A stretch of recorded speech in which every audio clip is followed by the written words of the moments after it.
Good afternoon and welcome back to Sepang International Circuit in the beautiful country of Malaysia for the second of two 4-hour races here at the start of the 2024-2025 Asia Le Mans Series. I'm Graham Goodwin. Sitting next to me is the hashtag sports car racing legend that is Oliver Gavin. Hopefully you were with us yesterday. If you weren't, well, first, where were you? But secondly, you'll want to book in 8 hours today, 4 hours for what we're about to see, this second race. But I think I'm right, Ollie. They'll need another 4 hours to catch up with what was an astonishing opening race, in particular the final 2 hours. Yeah, it was extraordinary. It was exceptional racing. We're seeing all the cars here lined up on the grid here for the second race today. But yes, those last 2 hours of yesterday's race were exceptional racing and really some of the best racing in ACO rules racing I've ever seen. And yeah, that finish, that last lap in P2 between the RD and an AF course, Mathieu Vaxivière against Tristan Vautier, and it was a grandstand finish. Well, there is the winning car from yesterday, brought to the flag by Tristan Vautier. And as that car makes its way down to the grid, we're going to go down and meet the third member of the TV squad. Delighted to say that we didn't put him off yesterday. He's come back for more. Resilient soul. And David Addison is on the grid here at Sepang.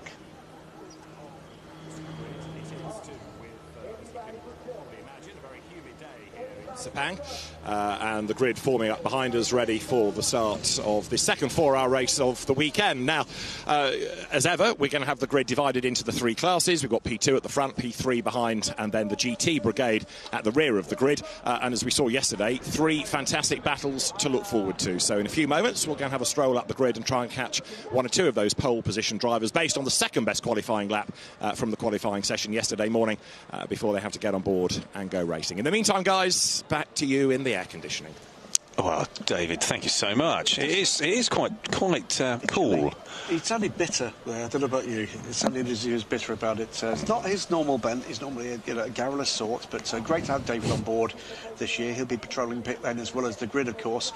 That finish again, though, Tristan Vautier bringing the car home, Ollie, after a fantastic run from James Allen earlier in the race. Well, it was really just set up in that last stint, wasn't it, when the AF course car took tyres, but Tristan did not with RD, and he got this sort of hunted Tristan Vautier RD limited P2 Orica, and it was going to be that Tristan was under pressure, and really Mathieu Vaxivière managed to close him down and really put him under pressure, but Tristan had the last laugh and he managed to come through to take the victory right at the very end. Quick shot there of Louis Dallasraz, front row of the grid. Second car on the grid, the Pure Racing number 91 Orica. Alongside, though, and on pole position, it is a double pole for Giorgio Roda. And Giorgio, of course, in the 22 car that's failed to finish yesterday, disqualified for not making it to Parc Fermé under its own steam. Yeah, we saw them just drifting over the line, didn't we, out of fuel, and there was maybe just a tiny little miscalculation. So now looking further back down the grid, Michael Jensen there, Lawrence Hur. Lawrence, the more vertically challenged of the two, and from DK Engineering's number 3 car, Michael, the reigning ELMS LMP3 champion, and loving the step up to LMP2. And he'll be back in LMP3 in Europe this year, but I think LMP2 is in his future at Le Mans because he's earned that through ELMS. And let's go down to the grid where we've got David Addison, I believe, has got an interview lined up. Giorgio Roda. Graham, indeed. Giorgio Roda is with me. Tough day yesterday, but another pole position. So let's be positive. It could be your race. Yeah, I was happier yesterday when you interviewed me before the race one because it was pole position and everything was unpredictable. And actually, the race didn't go as planned. We got DNF because we didn't pass with the fuel. The strategy, we were gambling a lot and for a safety car toward the end, but the beginning was a virtual safety car, full course, everything was happening, and at the end it was all green, and we didn't expect that, and it was not in our side, and we finished P last, so today is another day, again in pole position, so I'm happy with it, and let's try to be positive for this and have a even better start compared to yesterday, which I lost one position in the first turn. So let's try to be in front and keep a gap, and let's try to have a safe strategy, not invent anything, and so be the quickest on the track. Good luck to you. Giorgio, we'll let you get in the car, ready for 4 hours of racing. Right, the next stop on the grid is going to be P3, where we had another great battle yesterday. And, guys, in the end, it was a fairy tale result, wasn't it, for Stefan Lemeret? Late call-up, pole position, and a win. Yeah, great stuff from Stefan and the Ultimate Team, being run by AF Corsa and completing, I think, pretty much a full set for AF Corsa customer teams in every modern class in sports car racing, with an LMP3 win on the international stage. Great stuff from Stefan, great stuff for the high-class racing duo that we're chasing, and they will be a two-man crew again this time around. It's getting hot on the grid. It's getting hotter in the cockpits. James Allen there. What a stand-up performance we had from him yesterday, One of the Ollie. stars from yesterday, absolutely. The phenomenal mid-stint performance from him really brought that RD Limited car into contention. Spectacular performance. Yeah, good stuff. Harry there from Porsche Motorsports Asia Pacific, also one of the representatives of Michelin Motorsport, partners here, of course, with the Asian Le Mans Series. Of course, the 83 car, and it was a brave shot from Mathieu Vazevière at the end of that race to try to get to the leader. Well, that's how hot it is on the grid. What about a hot lap around this circuit? 5.4 kilometres it is, and we're going to take a quick trip around there, courtesy of Oliver Gavin. For the number 24 Nielsen P2 car with Nicky Katzberg behind the wheel here on the 5.5 kilometre Sepang International Circuit, down into turn 1, about 275 k's an hour, 6th gear, hard on the brakes, down to 70 k's an hour at the apex. First gear, just winding the way through, then flicking it back to the left.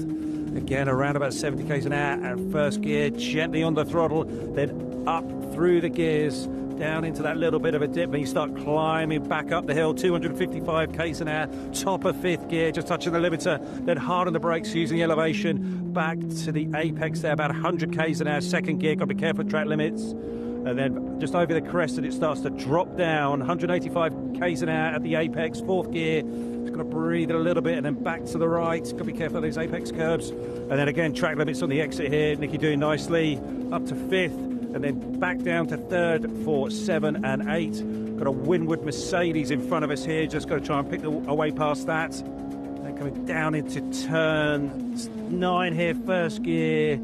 70 k's an hour at the apex, of course, quite aggressive across those curbs. And then we've got a P3 car in front of us, trying to find our way past that. On the inside into turn 11, he's picked that nicely, about 125 k's an hour here at the apex. And then off of there, back up through the gears, getting into 4th gear here. To be careful on the apex curb here. Oh, just a bit rough off of that. And then trying to spot the brake point here to be careful of the rear, locking just a little bit of oversteer there for Nicky. Then on the power nicely, off of their 2nd gear, up through the box. Then we've got a Porsche in front of us who's picking up a little bit of a toe. Then you've got to be spotting your brake point again, about 270 k's an hour. Then hard on the brakes. Which way is the Porsche going to go? And we're going to go up the inside now.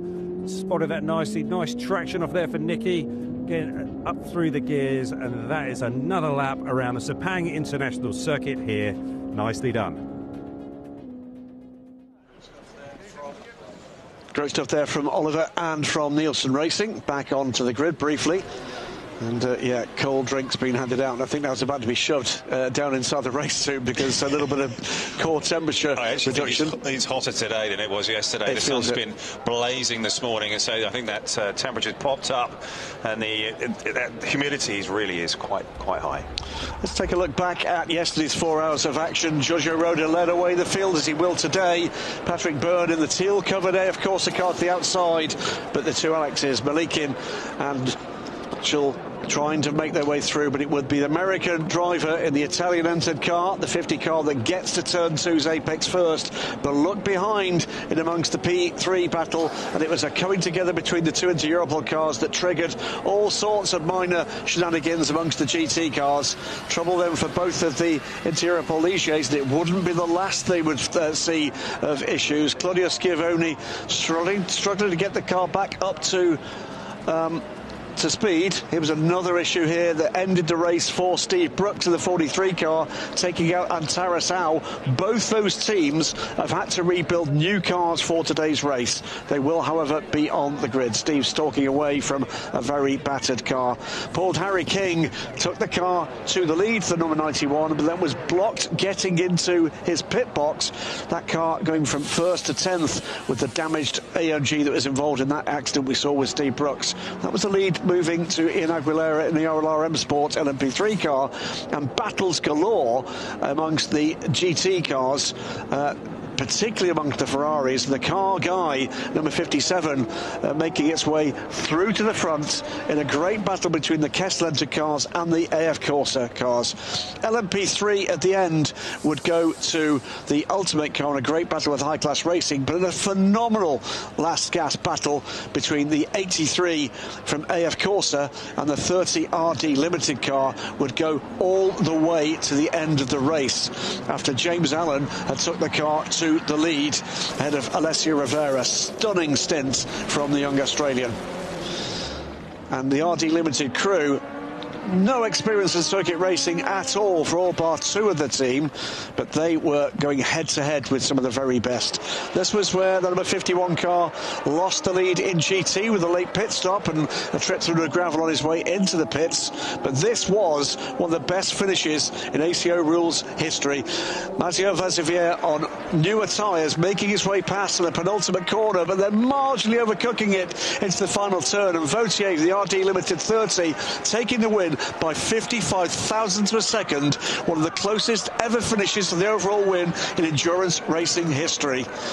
Coming home for the win in LMP3 was the Ultimate number 35 car, and it would be Car Guy, the 57, that's the 22 car retired, the Car Guy car bringing home the bacon in the GT class. Great day for Kessel Racing and Car Guy, and a sporting gesture from Francois Perraudot towards Romain Dumas.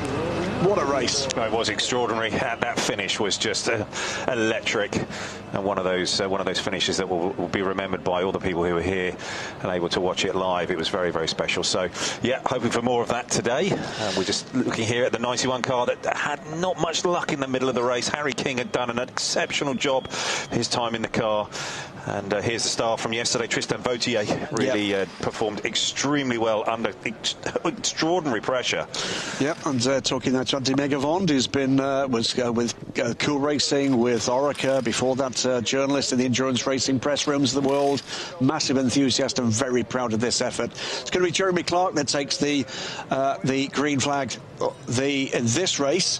I did wonder if they were going to switch it up because they had Patrick Byrne start that car yesterday, and it didn't quite work out for them. He couldn't get away, could he, because of the safety cars that peppered the first 2 hours. But it's going to be interesting to see what Jeremy Clark can do about it. James Dayson there, just standing by the RLRM Sport car that he will be a part of this afternoon, the number 15 car. Super enthusiastic Canadian gentleman driver. Good to see him here. And that's quite the cleaning cloth to clean those glasses. Absolutely. And alongside the race winner from yesterday, here's one of the two Proton competition cars, and it will be Jonas Reed. Only two drivers listed there. Yes, we saw that earlier on, actually. This was said as a late notification that Matthias Besch has been withdrawn because he's unwell. Oh, dear. Yes. That's going to be a long afternoon for Alex Matchell and Jonas Reed. Yeah, it is. But both of them look in good shape. Alex Matchell did a fine job yesterday, and he looked warm when he got out the car, but he looked like he was able to. A little bit of, if I remember rightly, it was Alex. We had a little bit of post-stint flexing in the garage as well. There was a little bit of that. But no, quite rightly should. Naveen Rao there from the 24 car. This is the car that doled out the other half of the entertainment at the head of this race, the Zebra car. Francois Perraudot, Mathieu Vazivier and Alessio Rivera. They did play their part in that phenomenal grandstand finish, didn't they? It really was. And AF Course looked like they'd really come with that really strong strategic call. Yeah, and that's the new car that is the 43. This car has raced in the Asia Le Mans Series before. We'll talk about that when we see it again. This is the 3 car from DK Engineering. 6th on the grid. Georgios Kolovos was in the mix at the start of the race, and we'll see Lance Her and Jakob van Utrecht later on in the race. Kendi Youngglass team from Luxembourg looking for better things today than they managed yesterday's race. there we are, down in Southeast Asia. It's been great to be back these last 2 seasons after being in the UAE during the COVID years, but we will be back, the place that's welcomed us so warmly, Dubai, for 2 races in February, followed by the following weekend Abu Dhabi at the Sepang International Circuit. So race 2 of 6, 4 hours done, plenty still to come. Mathieu Vazivière there asking Pierre Fillon and Frédéric Leclerc whether or not they can have another look at the end of that race and maybe reverse the results. No, he's not. This is the 35 car from Ultimate, Stefan Lemeret. Great job yesterday. Yeah, just parachuted in here, wasn't he? Only, what, a week ago? Absolutely right. Was on his way to a Christmas party, he told us. Matteo Cantarelli did a great job for the young man there on bench, Valence. So it is a scratch team, basically, being put together by AF Corse, who are handling this ultimate effort here in Asia. And yesterday, their win yesterday, did that give AF Corse a win in every single modern class in ACO rules racing around the world? Extraordinary. Michael Jensen. It's suiting up. Let's go back down to David Allison. He's down on the grid with one of our LMP3 players. And in LMP3, you find Nick Adcock standing second on the grid. And I'm ever so jealous. T-shirt, shorts, getting some fresh air. But you're used to this temperature, based now in South Africa. Yeah, I mean, South Africa hasn't got this sort of humidity. We just took a picture of the car and it looks so lovely and sunny, but people don't realise how humid and baking hot it is. So any stint you do in this track is tough, very, very tough. Yesterday was very, very hot. Today we've got some rain forecast. Whether it happens or not, I don't know. And whether it'll be a good thing, I don't know. But it's... You know, in endurance, one has to endure, and that is very typical of this place. It very much is something one has to endure. Just reflect on yesterday's race, because it was a tough race. Very. And our lineup is 2 bronzes and 1 silver, and young Ian is only 17, and he was very concerned about being able to double stint.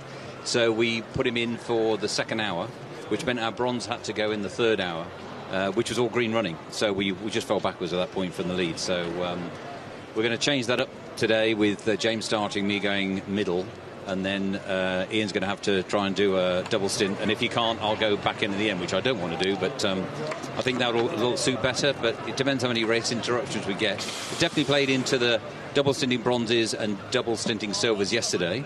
Let's see what happens today. Best of luck to you. Nick Adcock then for this great LMP3 battle that we're going to enjoy for the next 4 hours. Yes, indeed, David, and good to hear from Nick. And that's an indication, Ollie, of the differing strategies that are available within this rule set. It's not that fixed and linear.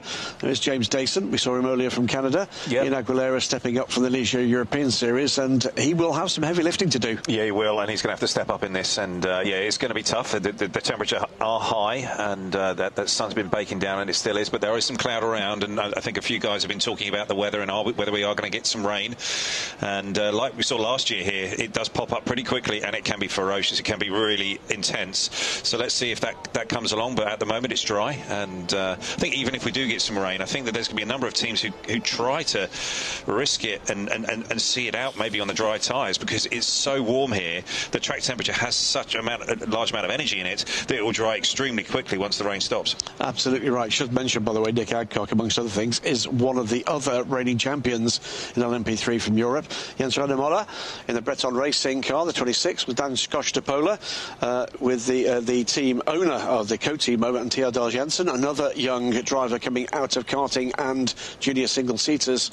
So many opportunities being offered on this sports car racing ladder, and so many of these new faces and new names to us, relishing the opportunity here at this fabulous top-class circuit. 4th on the grid, Graf Racing, Danielle Frost from Singapore, James Winslow and Alexander Bekantsov. The latter 2 drivers are champions from last year, but with cool racing. Yeah, they had quite a quiet race yesterday, didn't they, Graf Racing? And but they got through to getting that podium finish, and they could be a slow burner for this championship. You know, they've got a lot of experience there, so they got speed. What they didn't have yesterday was luck, and the 3 rapid fire safety cars within the first 2 hours certainly did not serve well many teams. This, though, is a team that needs to have a better luck and a better run. The number 34 into Europol competition car was in trouble at the very first turn. Tim Kresic, Daniel Ali and Duvet de Decker, and then was eliminated in a clash we did not see with the Origine Porsche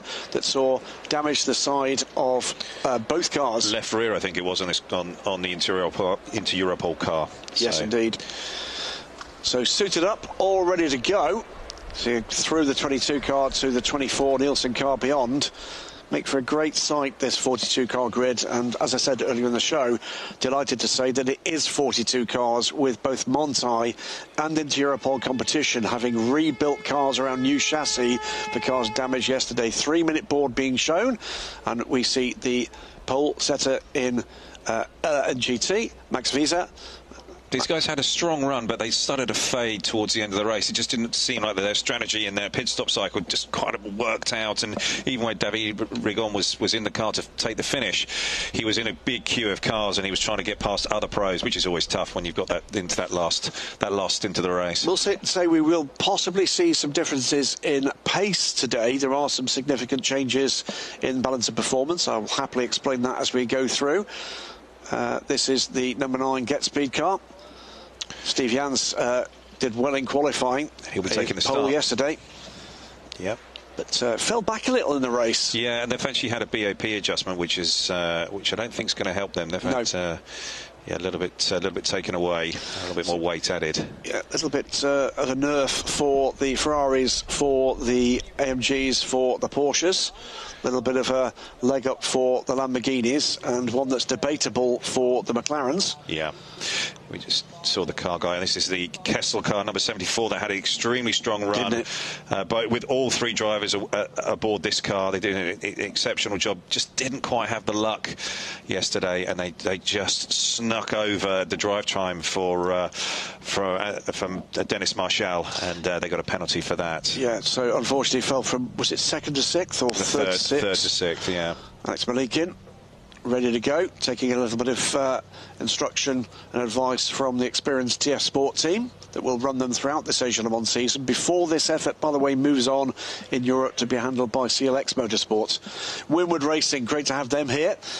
This car, one of 15 in this 25-car GT field that has never raced here before in the Asia Le Mans series. Massive proportion of an impressive grid built by LMEM, the ACO and SRO here in Asia, with an increasingly successful GT World Challenge Asia. And we have the champions here. Pat on the side of the car there. I think we're on board there with the Tsunami car. Yeah. Just recognised the livery, that multicoloured car there in the sort of middle of the shot, just behind the EBM Vantage.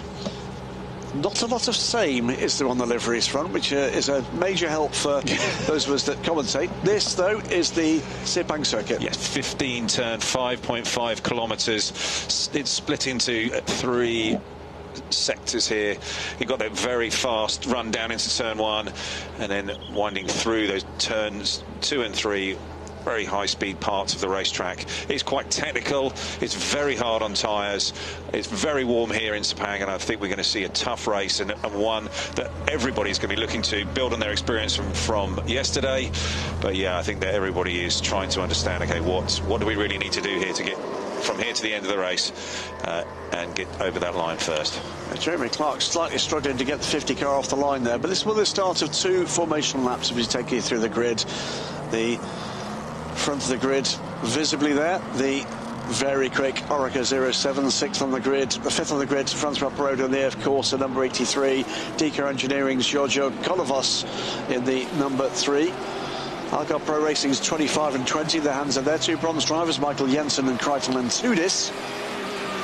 9th and 10th in completing LMP2, Nielsen Racing's Navin Rao. Fred Pordad in the RD Limited, number 30, the car that won yesterday. Into LMP3, Ultimate, and our race winner yesterday, Stefan Lemeret.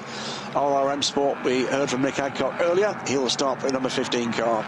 Jens Renard Muller from Denmark, 26th Breton Racing car, and it will be Alexander Bekantov in the number 7 Graf Racing Ligier. Then the first into Europol cars, Tim Kresic in the pink BWT livered 34. High class racing will start Mark Patterson. Last in the order for LMP3, Steve Brooks in the 43. And it will be the 28 AF Corsa Ferrari ahead of Steve Janss's Get Speed AMG. Justin Blackner's 74 Kessel car. Winward Racing Kmenet Selikov ahead of Car Guys Yudai Uchida, the 57 car, yesterday's winner. Climax Racing's number 2, Michal Zhu in the number 2 car. Winward Racing, Sergei Stolarov in their car. AF Corsa's 51, Castadio Toledo, Lu Wei in the 14 Climax Racing car. Origine Motorsport looking for a better day for Bo Yuan and the 87 Porsche, and Terrasau looking for a better day in the number 10 Montai car. Then 2C's Motorsport and Tony McIntosh in the 96 AMG. Car Collections 12 Porsche, Bashar Mardini. Absolute Racing retired early after a contact, Greg Bennett. Optimum Motorsports Morgan Tilbrook in the McLaren number 77. Montai number 92 in Ryan Hardwick's hands, and EBM's Anderson Tanoto in the Aston Martin. AF Corsa's luckless Charlie Samani from yesterday in the 82 in the Tsunami RT car, alongside Eindame's Celia Martin 37th, and then Proton Competitions Claudia Schiavone, Optimum Motorsports Andrew Gilbert, and Blackthorn's Jason Ambrose. Yannick Mettler, the 21 from Car Collection, and Prime Speed Sports Rennie Mulsmack is the 42nd and final starter. Delighted to see all 42 cars on the grid, Ollie. Yeah. Delighted to see them get away from the grid. Well, I'll be even more delighted still if we've got all 42 of these cars running in just over 4 hours' time. Yeah, absolutely. And I think everybody just needs to take a little bit of a breath and to think about what happened at the start of yesterday's race. They had that real feel of getting back to school and people getting a little bit overexcited and want to get it sort of elbows out and straight into the racing. I'm sure there's many a team manager that's have quite a few chats with these starting drivers just to go, look, just use some thought here and think about how far we got to go. We've got to get 3 drivers through this car. We've got 4 hours of racing, many pit stops, all kinds of different bits and pieces are going to happen here. We're maybe even going to get some rain, and so we can't win it at turn 1, not even on lap 1. We can only lose it. So just be mindful of that, be aware of what's around you. Let's get this thing going and just be smart. All sorts of games in the offing here. Win the race, win the championship, win one of the 2 invitations for the LMP2 champions. There's Ben Barnicoat there on the left, Parker Thompson. They had a pretty strong run, but it kind of faded a little bit towards the end. But they were on that sort of like pack that was fighting over 3rd in GT right towards the end there. But like Ben Barnicoat was right on the back of that and didn't quite have the pace to get there. So let's see what happens today. Absolutely. See how there's still BOP adjustments and shuffling around with all that performance. Yeah. Beyond all this, there are new teams, new drivers, new combinations of drivers, old drivers in new cars, new drivers in old cars. All sorts of storylines coming from Sepang, coming into this meeting. There'll be plenty more coming out. There certainly were yesterday. There's the race-winning team owner, Romain Dumas, double Le Mans champion for Porsche and for Audi, and also an ex-FI World Endurance Championship world champion. He is some guy to deal with. That's just the stuff he's done in sports car racing. Spa 24 Hours winner, Pikes Peak winner, off-road legend. There's no doubt he's astonishing. The library of experience that he has to call on is exceptional. But yesterday, I think that even he was surprised and a little shocked in where his little team ended up and how they took on these massive heavyweights in P2 and beat them all of them. I'll say it again. I spoke to Roman immediately afterwards, and of the 14 pit crew he's got here, 2 of 14 have previously done any circuit racing, and they were going toe-to-toe on time with the pit stops with some of the best in the business. Absolutely. Excellent. Yeah. I mean, on and off track, awesome performance from the little team that could. Yeah, it really was exceptional, and really great to see. A great story, and let's hope we get just as a stronger storyline today in the second round of the Asia Le Mans Series here at Sepang. Coming round towards turn 14 on the second of 2 formation laps. We're not very far from getting this race underway. 4 hours of racing under our belts, 4 more to come, 16 more after that to come in the UAE in February, but the storylines will be developed and maintained by what you're about to see here in Malaysia at Sepang International Circuit. I think that the race director is going to be getting a little bit antsy here because he's going to want these GT cars to pack up, everybody forming up in their lines. And as a driver here at this point, the tension is building. You're trying to remember all of the bits and pieces your engineer has spoken to you about. Well, here we're seeing the weather and what we're going to maybe be seeing in an hour or two, or maybe it's just around the corner. Who knows? It pops up here pretty quickly, but we are nearly ready for the off. The lights will be out very shortly. Well, drama about to get underway. Maybe some weather-related drama to come shortly. And shortly could be 5 minutes, it could be 4 hours. But as the Toyota Corolla GT4 pulls away, it's going to be down to Giorgio Roda to control the pace of this grid down to the start line and wait for the red lights to go out. We'll see that just shortly. And here the engine notes go up. They go now. Giorgio gets a good run at this. Alex Malikin alongside Jeremy Clark, and 3 cars behind looking for a way through. This is going to get very busy into turn 1. Looks to me like Giorgio Roda is away and clear. Alex Malikin is through and into second place. Jeremy Clark third. Alexander Matchell fourth this time. Does not make the progress he did yesterday. Looking behind here, it can get very busy. This funnel-like turn 1, 2, 3 complex. LMP3 cars this time appear to be through without problems. Yeah, a little bit of bumping and boring in amongst the GTs, but I think we've got them all through there, Ollie. Yeah, I think so, and I think that people have learnt from yesterday and just been a little bit more circumspect with their sort of where they're lunging in and where they're placing their car. But it's very tight here between the Proton car and the Pure Racing. That's the 11 cars just got ahead of Alex Malikin. It looks like Alex has just had a very sort of steady start. I'm not sure if he's actually got a problem because he seems to be dropping back. Yeah, Alex Maxwell went side by side and has pulled by, and all of a sudden under pressure, Alex Malikin from the DCAR engineering car, which is tucking in behind him. This is just a bit of a stumble.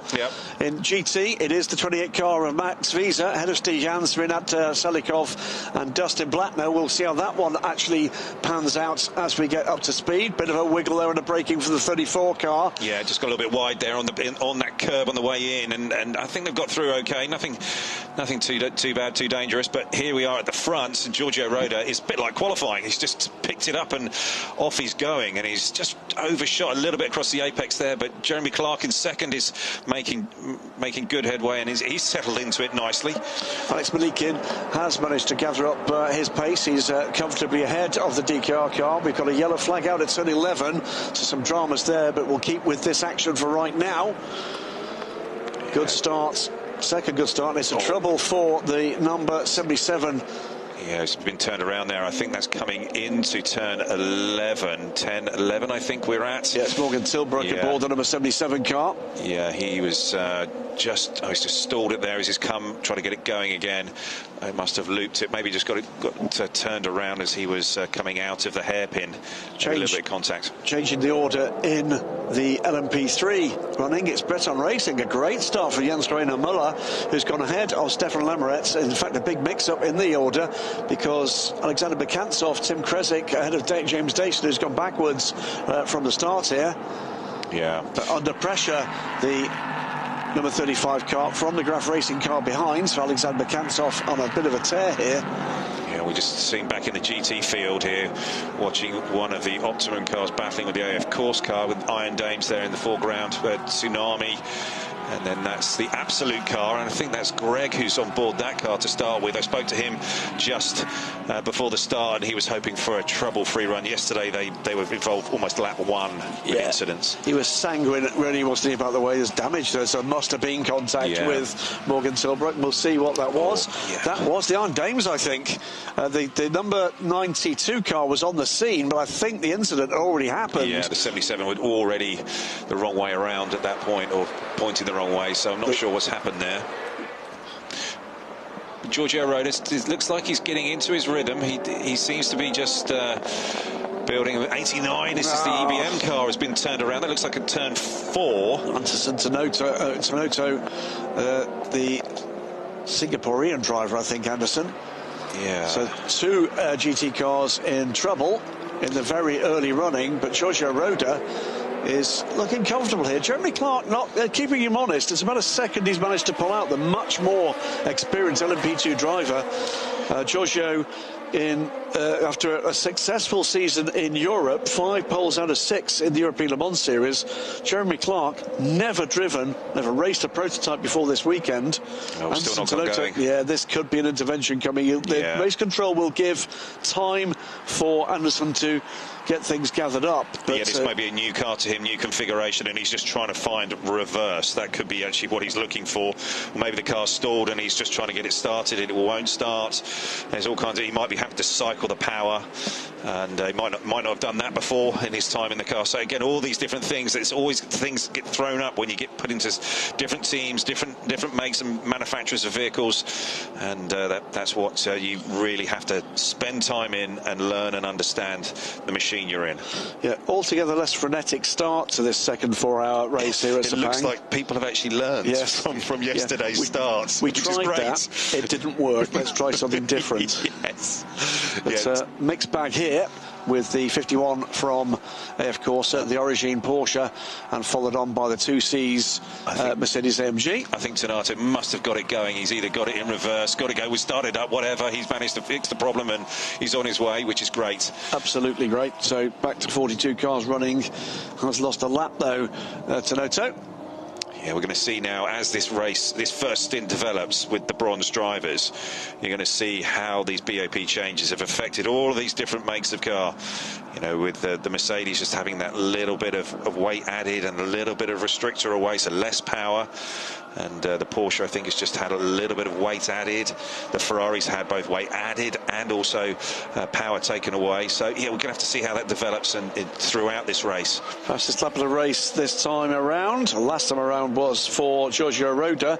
The gap up to 1.3 seconds now over Jeremy Clark. Still hanging in there and pulling away, by the way, for Jonas Reed, silver rank driver in the number 11 car, who's up into third place. Apologies, I said Alex Malikin, didn't I? Because it's two drivers, they've opted to start Jonas. Yeah, so I miscalled that. My apologies for it. And I think Jonas will just be settling himself in, understanding that he's going to have to do an awful lot of work in very hot temperatures today. He's just going to be taking his time and not trying to use up all of his own energy while driving the vehicle. Here come the cavalry. It's the GT cars, and that's 2C's AMG taking a look up the inside of yesterday's race winner. And that wasn't quite up the inside, it was into the side of. Now, I'm afraid I'm calling that one firmly against the 2C's car. That was really clumsy of the 2C's car. He was never there, not even close. I'm sure he was just trying to get on the throttle to get the run down into turn one. Completely misjudged that, didn't even know where the nose of his car was, and just drove clean into the back of the 57. Origine Porsche around the outside and will claim the corner there on the 51 car. Neat and tidily done by the 87. Yeah, the 87 was strong yesterday in the race, and then they had that mysterious incident with the into Europol car. This is turn 15, and the 57 car is pretty much minding its own business, looked to get run off the corner, and the 2C's car, I mean, where was 57 supposed to go? And I'm pretty sure that 2C's someone will be having a conversation with them about that incident. Yeah, just taking a look at the outturn of that, and yeah, the car has rejoined. Cost them something like 20 seconds. Yeah, it did, and that was unnecessary, but these things happen when you're racing close, and you know, everybody's looking to try and gain that little bit of an advantage into turn 15. This is one of the trickiest corners on the racetrack, and multiple lines are taken by different cars and different classes of car. You just saw that the AF Corsa 83 car was taking that really wide line, and the 3 car was a little bit tighter, but it just really just sort of shows you how people are approaching this off-camber corner. But it does give them a real launch down the start-finish straight, and if they're in a position to actually have a bit of a crack into, through or out of this tricky sequence of turns, it can work. Georges Kolovos working hard to fend off Francois Perraudot. Yeah, I think that we saw that yesterday. Lots of different cars taking different lines and trying to get the most speed out of that corner into these long straights that we've got here at Sepang, and it can lead to that opportunity to overtake. And this is still the battle here for first place. race in LMP3. This is Stefan Lemaret coming back at Jens Reiner Moller, and that's courtesy of Stefan Lemaret putting in the fastest lap of the race in class in LMP3. Still this other battle underway between Georgios Kolovos and Francois Perraudot. Fastest lap of the race overall, by the way. First lap under 1:54 has gone to Jonas Reed, who's beginning to close in on Jeremy Clark. Yeah, he's mostly just getting the tyre up into the right window. Maybe just work. The team had worked on the tyre pressures and just thinking, okay, well, where do we need these tyres to be to get that best performance throughout the stint? And he's just settling into a rhythm, bringing that tyre up nice and gently, and knowing that it's going to be a long stint here in the car. Yeah. They'll be enjoying the opportunity to find a bit of rhythm and having their own little battle, but there is quite a gap ahead. Alex Malikin has now got a 7.5-second gap to this pair. This is a lead battle, which is going to be a 3-car lead battle shortly, because pulling up on the rear of the two of these is Alexander Bekantsov in the number 7 Graf Racing car. The team were telling me post-race they felt they lost out badly under one of the safety cars yesterday. 3 within, what was it, an hour and 40 minutes. Yeah, it was peppered. The start of that race was peppered with those safety car periods and incidents and accidents. Thankfully, we haven't seen any of that, and we've settled into a decent race, and everybody seems to have got into their stride nicely. So the battle here for 5th place. It's still the Proton competition number 22 car leading the way. Lemaret here coming up the inside into turn 15. Yeah. I think he's going to have a lunge here. He's looking to do the undercut, I would say. Waiting to see if the Breton car just drifts wide. And can he get the drive off? Nope. It looks like the Breton car has done a nice job through turn 15. And Stefan is going to have to work a little bit harder. He's flashing the lights. It always works. Yeah, I've found it has. You usually just pull over when someone's absolutely. there. When someone flashes the lights, that's it. You just put the indicator on. After you, sir. Yeah, Breton Racing 26. A team from the Czech Republic that debuted in international sports car racing in the Asian Le Mans Series last year. Won a race, did the same in the Michelin Le Mans Cup this season. Were contenders there. Good to see them back. D-Car Engineering, talking about LMP3, multiple championship winners in that formula in the Michelin Le Mans Cup and in the European Le Mans Series. Yeah, Stefan he just can't quite get that last car length that he really needs to really pick up a strong toe on the straights. And you know, it's a regular thing that you do see. You know, when you get that close to a car in front, that you start to wash out a little bit. Oh no, bit of contact there from the 21 car on the Iron Dames, and that was a bit rude. But you know, no real harm, I don't think. But this is the battle for the lead here. Giorgio Roda and Jeremy Clark, and Jeremy Clark has really been a bit of a sensation this weekend. His speed in the AF course car has been pretty phenomenal. He's come out of nowhere, really. He has. Just Ferrari Challenge, I had a quick chat with him after the race yesterday. Just Ferrari Challenge on his CV in recent years, and he's kind of come into this. I asked, what's the plan? He says, this is the plan. The plan, I think, is just to find out what this is all about and how much he's enjoying it. Yeah. And the next question was, well, how much are you enjoying it? To which the answer is a whole heck of a bunch. So I think we're going to be seeing more likely of Jeremy Clark, and likely with Patrick Byrne as well. They're enjoying their adventure here. That's good to see. And that's another reason for doing this. Causing a collision, drive-through penalty for car number 96, and that is Tony McIntosh in the 2Cs Motorsport car. Yeah. That will be for the clash with Uchida-san in the kart guy car just about here. Yeah, a couple of 3 laps ago. I think that's the correct call. Yeah, I mean, it was coming. But we're going to have a 3-4-way battle here, I think, for the lead in LMP3. Stefan Lemaret, he's lining him up, but he hasn't really made a big lunge for it yet. I think Stefan wants to try to get by before Bekantsov is trying the same tactics on here, but I think he may have left it a little too late here. Yeah. Because Bekantsov's with him. Get the feeling he needs to get a strong run out of here, which he has. And it's just going to be whether he can get that toe, enough of a toe, up and into turn 4. Going to use the elevation change. He's having a look. Can he get it done? He's still just that little bit too far away. And across the apex, he's just... I think that the distance between the two cars is starting to hurt. the front tyres on Stefan's car. Now we're getting the leaders into traffic, and this could be another the wrong moment. side, Giorgio Roda. He's just been given enough room there. Sister car, actually, the Proton number 60, which most probably Christian Reed was most probably on the radio to the number 60. Just make sure you get out of the way. Yeah, 3 Proton cars in the same shot there, because it's his son, Jonas Reed, in third place. He's right with this pair now, and will be eager to get by, I'm sure. Yeah, I'm sure he will be, and you know, let's just see how this unfolds. But they are getting into the meat of the GT traffic now here. You know, the lap times of the P2 cars are some 10 seconds quicker than the GT cars, and so they come up on you very quickly. And Giorgio Roda getting past car guy. He did that neat and tidily. He did, very good. That's helped him considerably. In fact, Jonas Reed going around the inside. Looks like he's going to be able to get it up the inside there and past Jeremy Clark possibly. Yeah. We'll wait and see how that one turns out when we get that battle back, but it looked like a great run from Jonas Reed.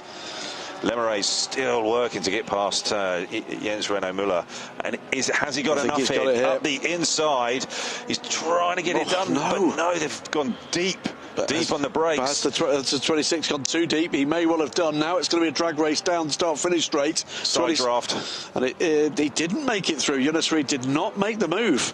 Looked like he got that clean, or has he? Giorgio Roda is back. He's gone back to third place. There's been an incident there. And as we come down into turn 1, it seems that Stefan Lemere is just not that comfortable on the brakes. He can't make that lunge, and that last little bit, he's almost parallel to the Breton Racing car, but he just can't deliver that last bit of braking performance to get him up alongside and to take the inside line for that next corner. Is it performance? Is it confidence? Well, we're going to see. So it is now. Jeremy Clark leads the race in the 50 car. Jonas Reed is going to go up the inside of turn 15. There is a bit of a kiss there. Jeremy Clark's going to do it back. Gets the undercut there, with Jonas Reed unable to get the car stopped. Yep. Be good to see what happened there with that shuffle in the order. We saw Jonas Reed taking, we think, second place, but he's gone back to third.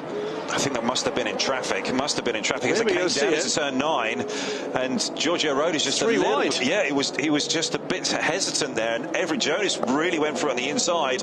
And then there's Jeremy Clark who beat him to the apex, and Jeremy Clark's still in the lead, so he leads the motor race with Jonas Reed right up behind.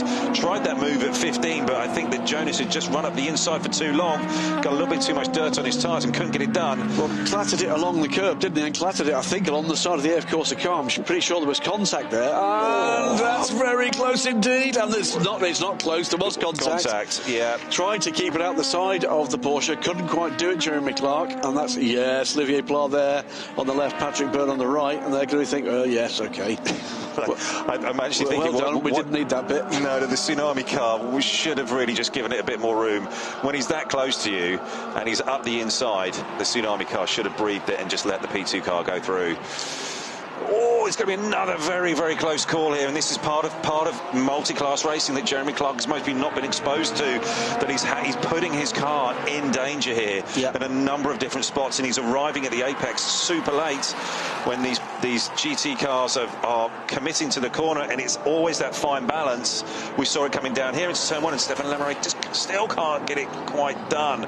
Braking performance really doesn't seem to be a strong point of the Ultimate car, but I think Jeremy has managed to sort of have 2 points there on within a lap where he has to be really decisive with his actions with inside traffic, and he's been bitten twice there. For an LMP2 rookie, he does not lack confidence, but there are percentages to those moves that's on. But this time, too deep in from Jens Renaud Müller, and this time it's thank you very much, I'll take that one. In through into the lead goes Stefan Lemeret. Yep, and maybe the pressure through and off, and I think that he's now going to make his escape and get off down the road, because I think that Stefan is quicker. So he's played the waiting game, not overtaxed the machinery. Whereas maybe Jens Renaud Müller taking a little bit more out of the car in defence there, and ultimately not able to withstand the pressure at that point.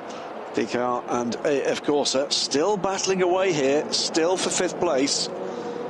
Yep, and they've got right into the meat of the traffic as well, and let's see which side Francois Perroda goes as he coming up into turn 4. Is he going to make the move? I don't quite think so, but he may be looking to get the better run off of turn 4. Is he going to be able to do that up the inside? I think he has. Beautifully done. It's well spotted.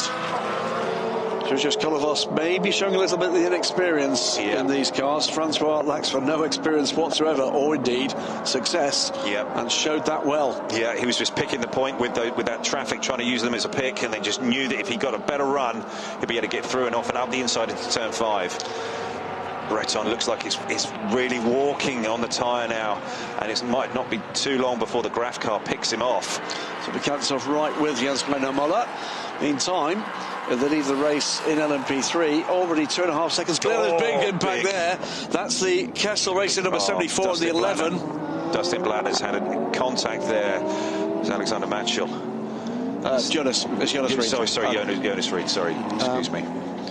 So we'll get to see, I'm sure, the outturn of that shortly. But that's turn 14. So it looks to be that Dustin has got the car away. And I think that the Graf Racing is be able to put a move here on the Breton Racing up the inside. I just couldn't quite get it done, but it got to the apex then nicely in the 26 car. Oh, and the number 3 car is back by the 83. Yeah, Francois, he gets caught up in some traffic there. This is multi-class racing. Great examples of it. You know, you're having to deal with the traffic, pick your points, find your way through. Oh, another big impact there. Oh, car guy 57. That's big damage in front of the 57. And the 42 there, the Lamborghini. They've been luckless here. Side by side with the McLaren.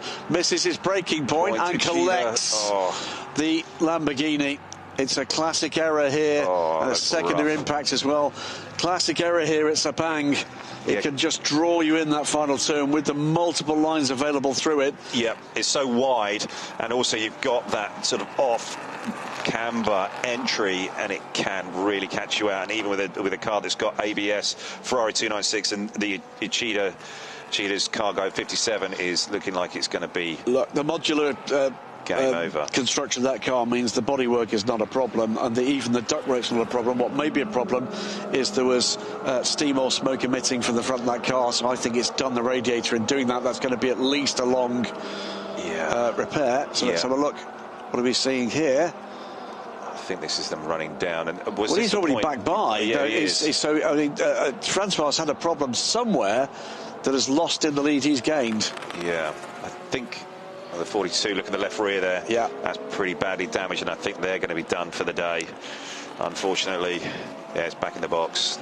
Classic hang signals from the mechanics. Yeah, fire and pit lane yesterday for this car, unfortunately, and that's oh dear. That's the 57 and the 27. At least a piece of the 57 being taken around as a passenger. The team should be on the radio to him just to say stop in a safe place, let the bodywork fall off, and then drive on. Yeah. Maybe the first moment they've had to see that. It may be the driver's not aware of what he's got. That is heavily damaged. That's a bit. That is done. Oh, yeah, done. That's in a lap. Kessel's race today has just unravelled. Yeah. So here we come down into turn 15, and the Cheetah Sun has just left that super late and just side swipes, takes out the Lamborghini. Oh, that's rough to see. And that pillar, or that piece that the bodywork hangs off of on the nose of the car, that was very heavily damaged. Wasn't it just? The Kessel Racing crew will be looking at that, but understanding that there's nothing they can really do, and that car's been done. Unsurprisingly, that car straight into the garage. Do not expect to see that car back. Another replay here. This is the number 20 car running off. Going through the gravel. Right. Was there something down on the road there? Well, there probably is now. Yes, there is now, and the 20's just, well, I'm not sure whether that's by purpose or nicely done, but he looped it around nicely, straight back into first gear, and off we go. That's Crichton Lentudis still got the bonnet from the front bodywork rather from Gilbert, isn't it? Yeah, from the 57 on the front of the 77 that McLaren. Is going to be doing the cooling no good. And this is the point. There's so much intricate cooling surface that's fed by ducts all over the car. There was a Cheetah and Hashime at the back of the garage there, the team manager for Car Guy, and they'll have been talking through. This is the battle here. The second place, and Graf Racing have got the position, and then they've just lost it. So this is yo-yoing backwards and forwards here. So they're coming down into turn one, and it seems that the Graf racing car has just dropped away a little bit there, and the power coming down into turn one. We'll say, by the way, another incident under review is an incident between Anderson Tenoto and the 21 car. That's one of the car collection cars.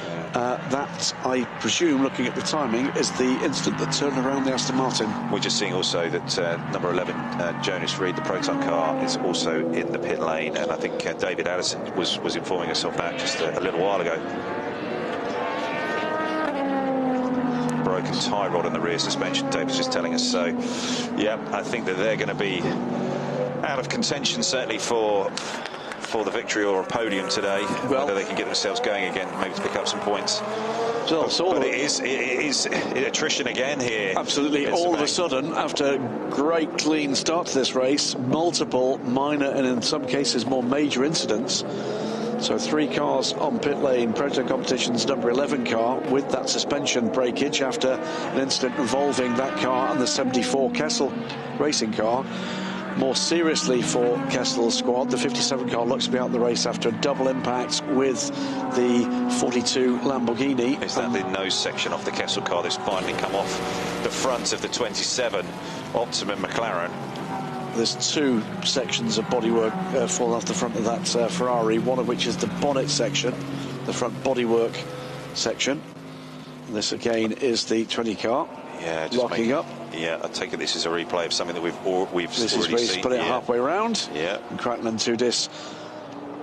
Away he goes. There goes a bit of a dive plane, I think, a bit off the nose. And that then hits the number 92 car.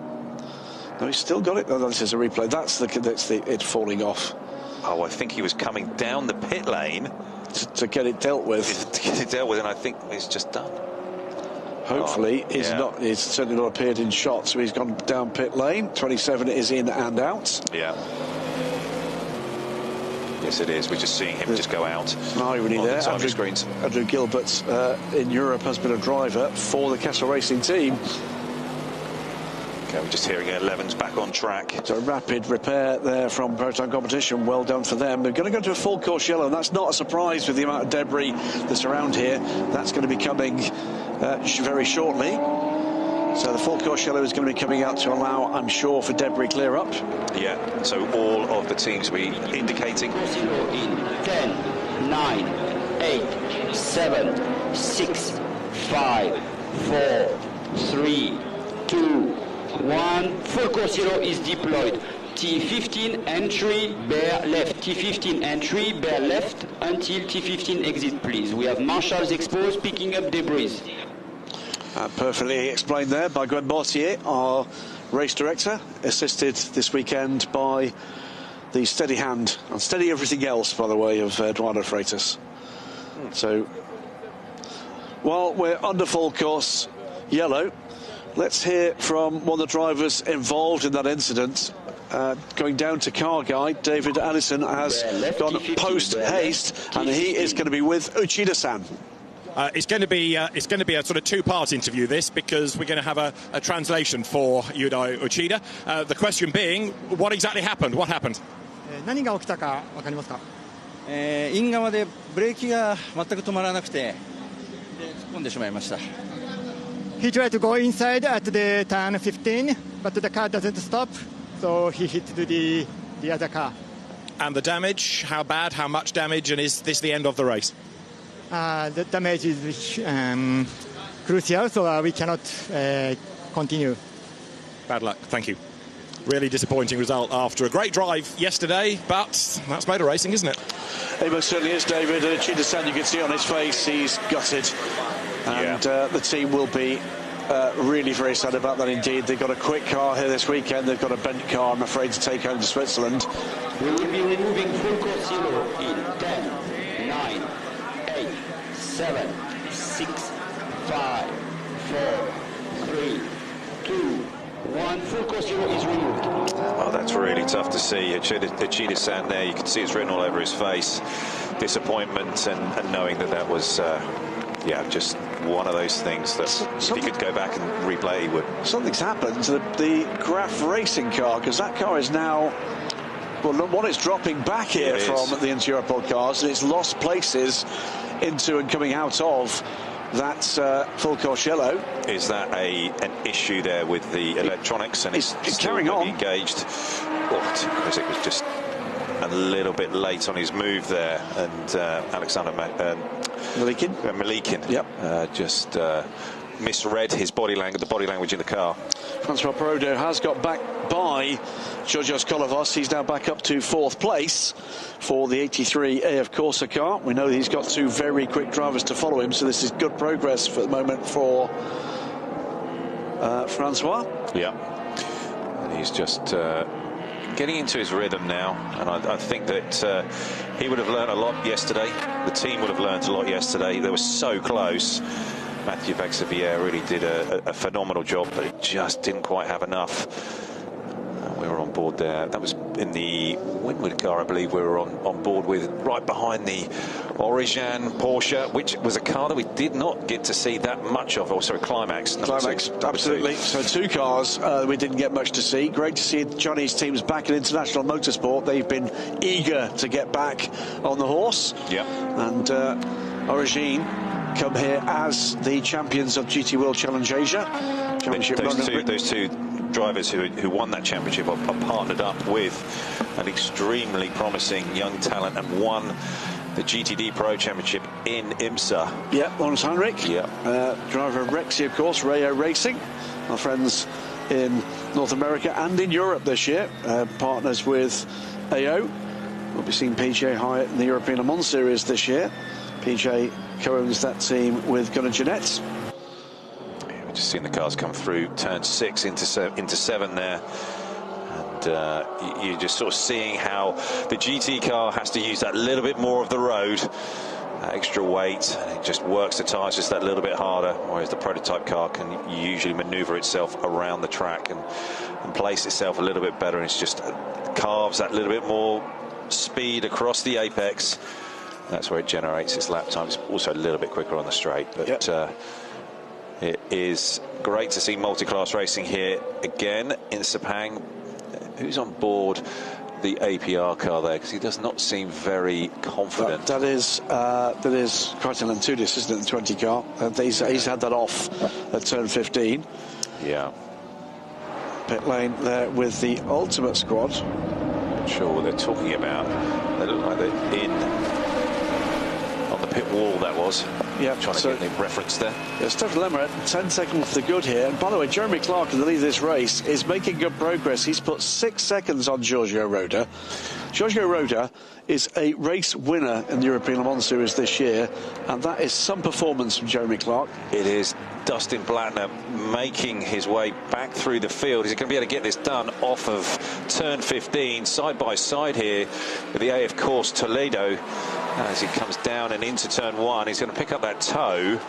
Is he going to be able to get the deal done on the brakes? We saw this yesterday, him do this a number of times, but it was usually up the inside. He had a great ability to roll the speed across the apex. Really great drive there, and he's going to be able to get the undercut and the drive off of turn 4. If he's just patient enough here, sits in the toe all the way up to turn 4, I think he should be able to get the deal done up the inside into turn 4. In the background there, you saw the sky and it was black, so I think we're going to be seeing some changeable weather here shortly. Yep. He just needs to be careful here, Dustin, just to mindful of who's behind him, and just keep eyes forward and focus on the 51 car and not the 21. Yeah, Yannick Mettler right behind Dustin Blattner, and he is trying desperately hard to get this move done, but he's under pressure and behind, as well, as you quite rightly say. Talked about those black skies. You've been here with us before, Ollie, and this weather here, if you're used to kind of standards of preparation for weather in Europe, well, you know, let's hope we don't have to learn the lesson that is very different here indeed. It can arrive very quickly and very, very heavily. It can indeed, and I think it is getting darker out there because the headlights are twinkling a little bit more and just seem to just be cutting through it, and I think that we are it's getting closer. Whether we are going to get someone up, who knows, but Dustin is working super hard to get on terms here with the 51, and maybe just using a little bit too much road. He is going to get pinged for track limits unless he's careful. Just needs to keep his discipline here, you know, hitting his points, executing his lap, and he's getting under pressure here from Mettler, and he's going to be trying to get that run on him all the way down to turn 15. And hearing from David Addison, by the way, we did wonder whether or not there's a problem for the Graf Racing car. As they keep an eye on this one, Ollie, on the inside, I think he's got him. Yeah, I think he has, but they are going to get quite an even run here.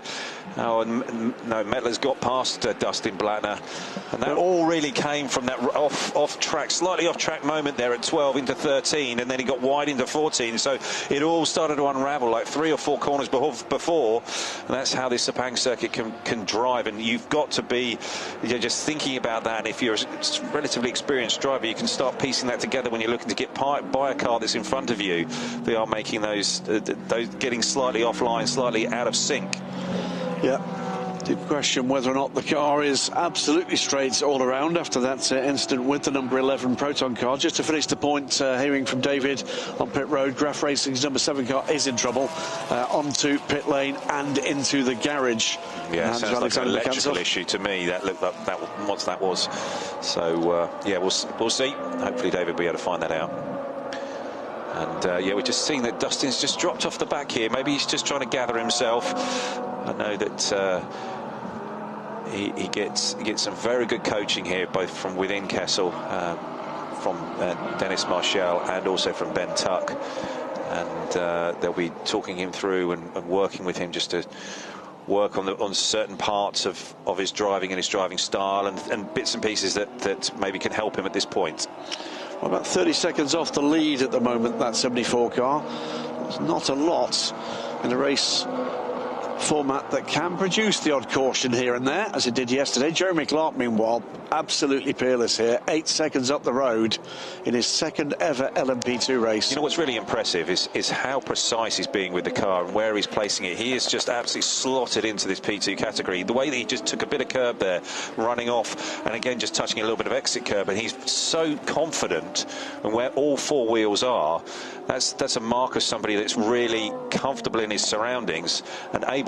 Got 96 and the 60 there, side by side, coming through turn 9, and that's the Proton car on the 2Cs. It's the 2Cs after their run through the pit lane. They're coming back up through the field. Tony McIntosh on Claudio Schiavone, but it was a solid run up the inside there, wasn't it? Robust.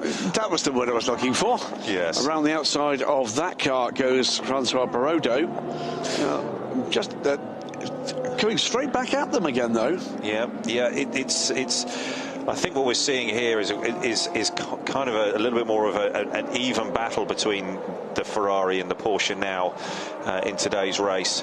Where yesterday I think that the Ferrari just had that tick more straight line speed, and maybe the Porsche was just that little bit better across the corners. But I think the BOP has just, let's say, evened that up somewhat. We're still seeing Ferraris and Porsches running at the front, but I'd say that the difference between those cars is not so big. Well, we heard about the Graf Racing car being in the garage. David Addison has made his way to Graf Racing. He's got James Winslow with him in the garage right now. And it's a rather frustrated James Winslow. Car in the box, not looking good. What's happened? Alex was doing a good race, and then he felt some engine cuts. And there was fuel pressure warning on the steering wheel, and we're only 5 or 6 laps into the race. So we know it's not low on fuel, so we're pretty sure it's a fuel pressure problem. They're just investigating now. It's a shame because you're just overtaken for second place, and yeah, we were looking quick. So this is looking like a lengthy pit stop, so yeah, not looking too good. The trouble is, it's so competitive, you know, you can't afford to lose 10th, never mind laps. So if you can fix it, do you go back out as a learning exercise for the others? I think because there's not massive amounts of numbers in our class, I think, yeah, looks like rain clouds are coming over.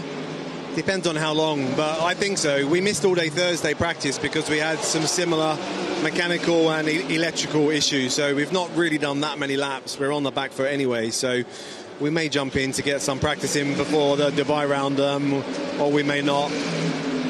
Let's see. Yeah, but tough weekend. Tough weekend, yeah. Better luck in the UAE. Thanks, James. Nice to see you. Tough when you get to the stage where you've got a tricky race. Tougher still when you're going well and then it goes wrong. And Ollie, you've lost, I would say, countless races in your professional career.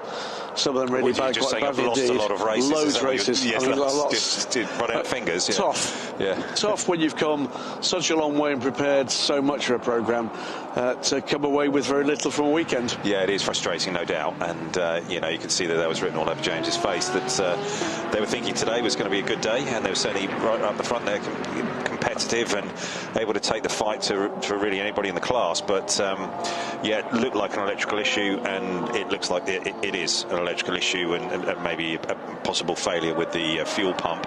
So the guy's going to have to dig around in the fuel cell and try and work on the connections and maybe change that out, but that will take a while. So, but back to the racing here, and we've got the 51 car, the 21 car, the 74 car all being covered by a postage stamp, and the Proton car is back out on track, and it's trying to, the 22 car is trying to get past all of them all in one go, and it hasn't really done that after all of that back and forth. They haven't been able to get the deal done, and it's right around the outside. 74 Kessel is getting out of the way. That's Dustin Blattner.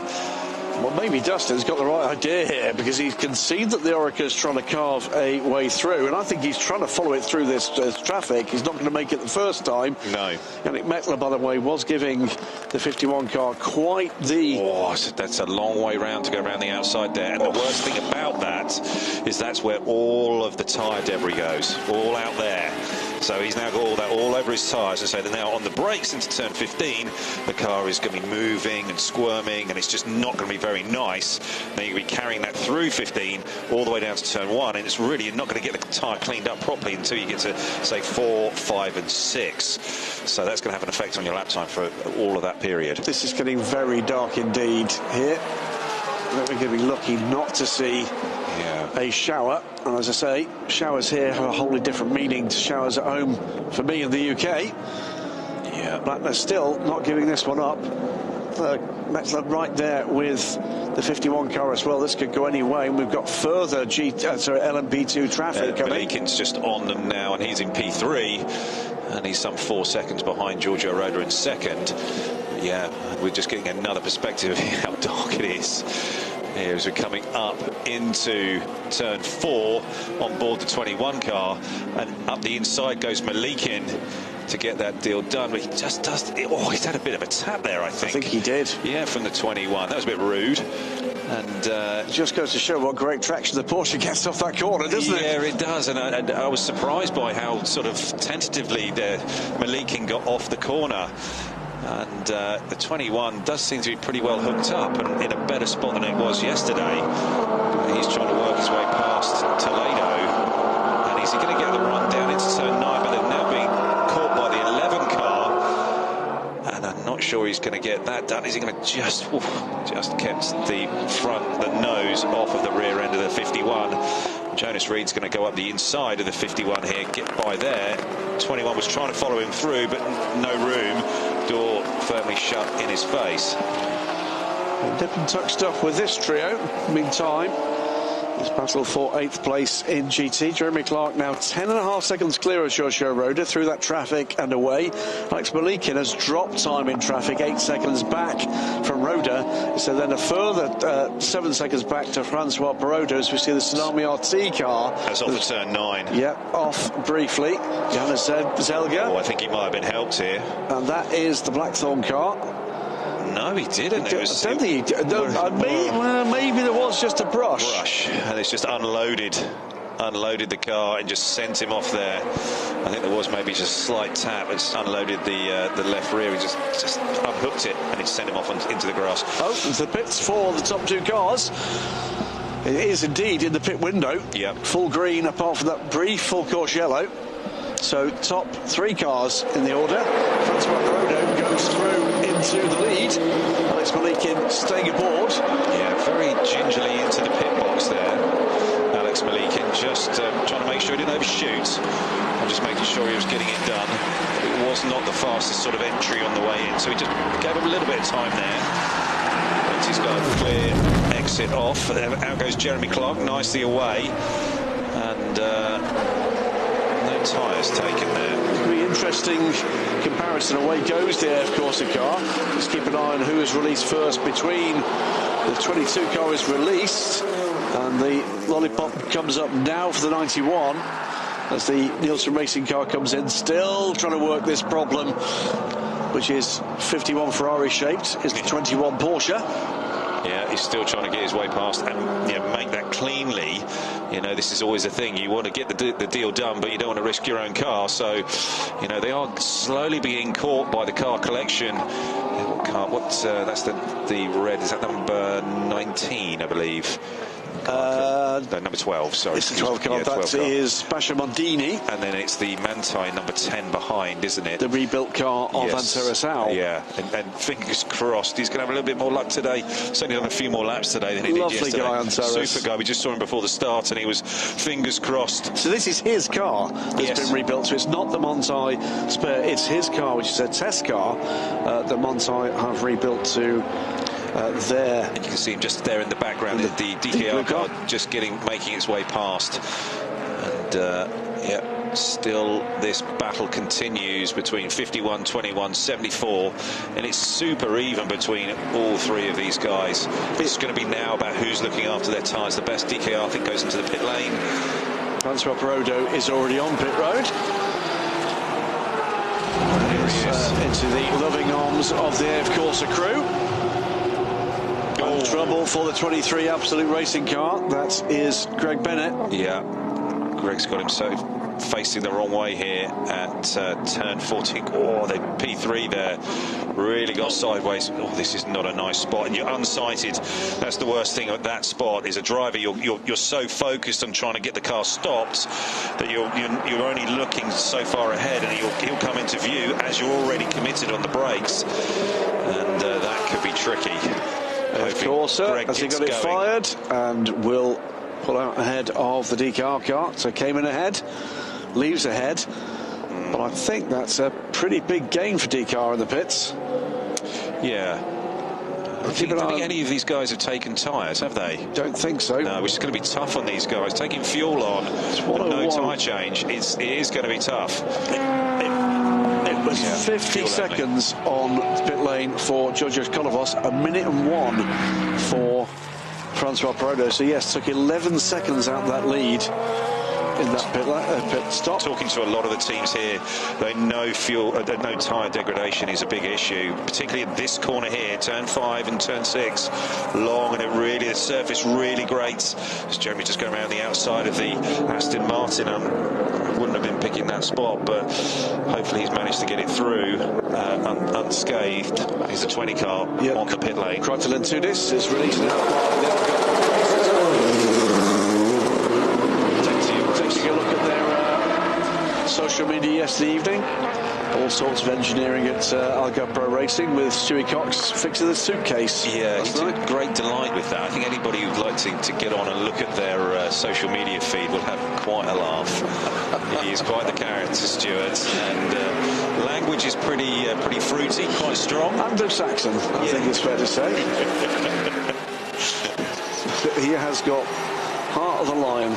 Yes, he's unbelievably direct as well. You're never ever left in doubt in what Stuart thinks. Quite correct. Yes. And this time, again, it's these three. It is a bit formula deja vu at the moment, isn't it? Yes. Not much separates these three, and they just seem to be just like operating in this, like, I don't know, 20, 30 metre section of the racetrack that keeps following. Side by side, and that's very close indeed. 21's got a good drive here on the outside, 51 on the inside, and it's going to be a little bit of side draft, and is the 21 going to be able to swoop around the outside? Yes, he is. That was well done. That is very, very well done there by Medler.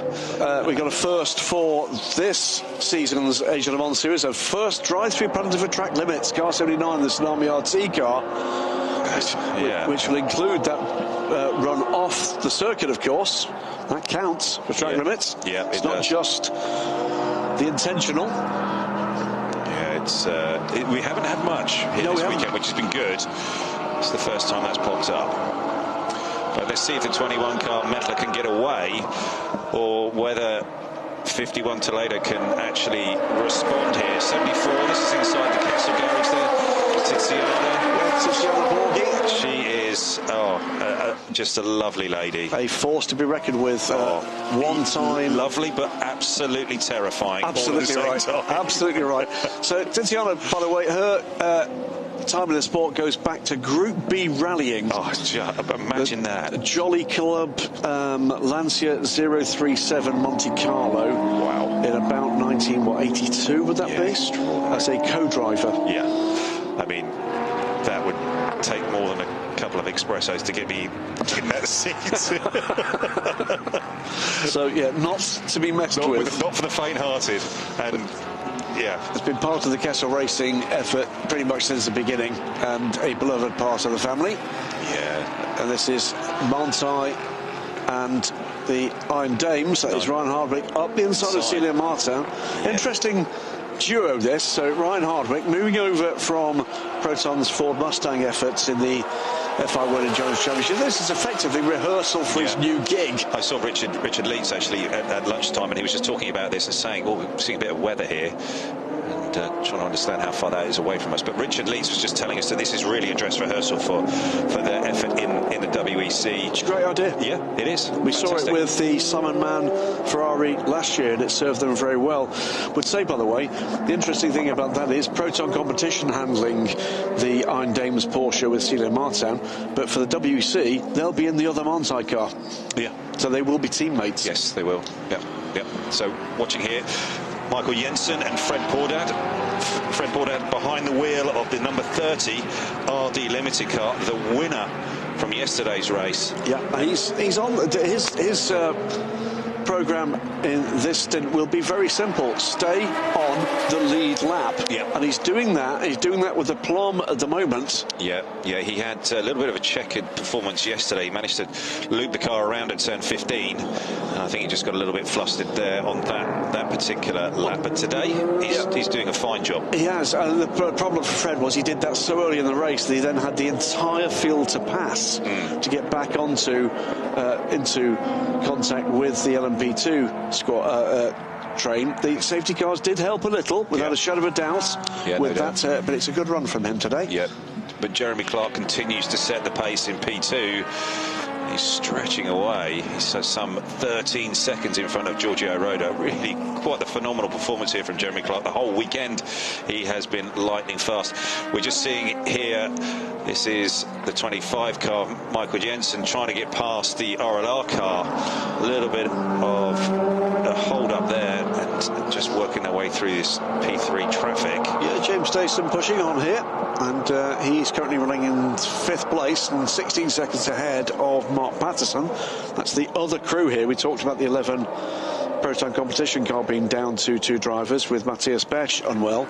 Seth Lucas unfortunately called in sick at the start of the weekend, which means that Anders Fjordback from High Class Racing and the returning Mark Patterson were a 2-driver squad, and we got quite the most extraordinary results yesterday with Anders chasing down the ultimate car, and I think a bit of a run off track on the very final lap stopped us from getting 2 classes sorted in the last 2 corners. I think Fred is lining him up, lining Michael up here, coming up into turn 15, and I think he should have a bit of a lunge here. The car does look pretty good. It's gone wide. Very, very wide. Michael Jensen has there, and that should get the deal done there for Fred Pordad. He gave him plenty of room. He did. Nice bit of racing there, but I think Fred will now be able to get away.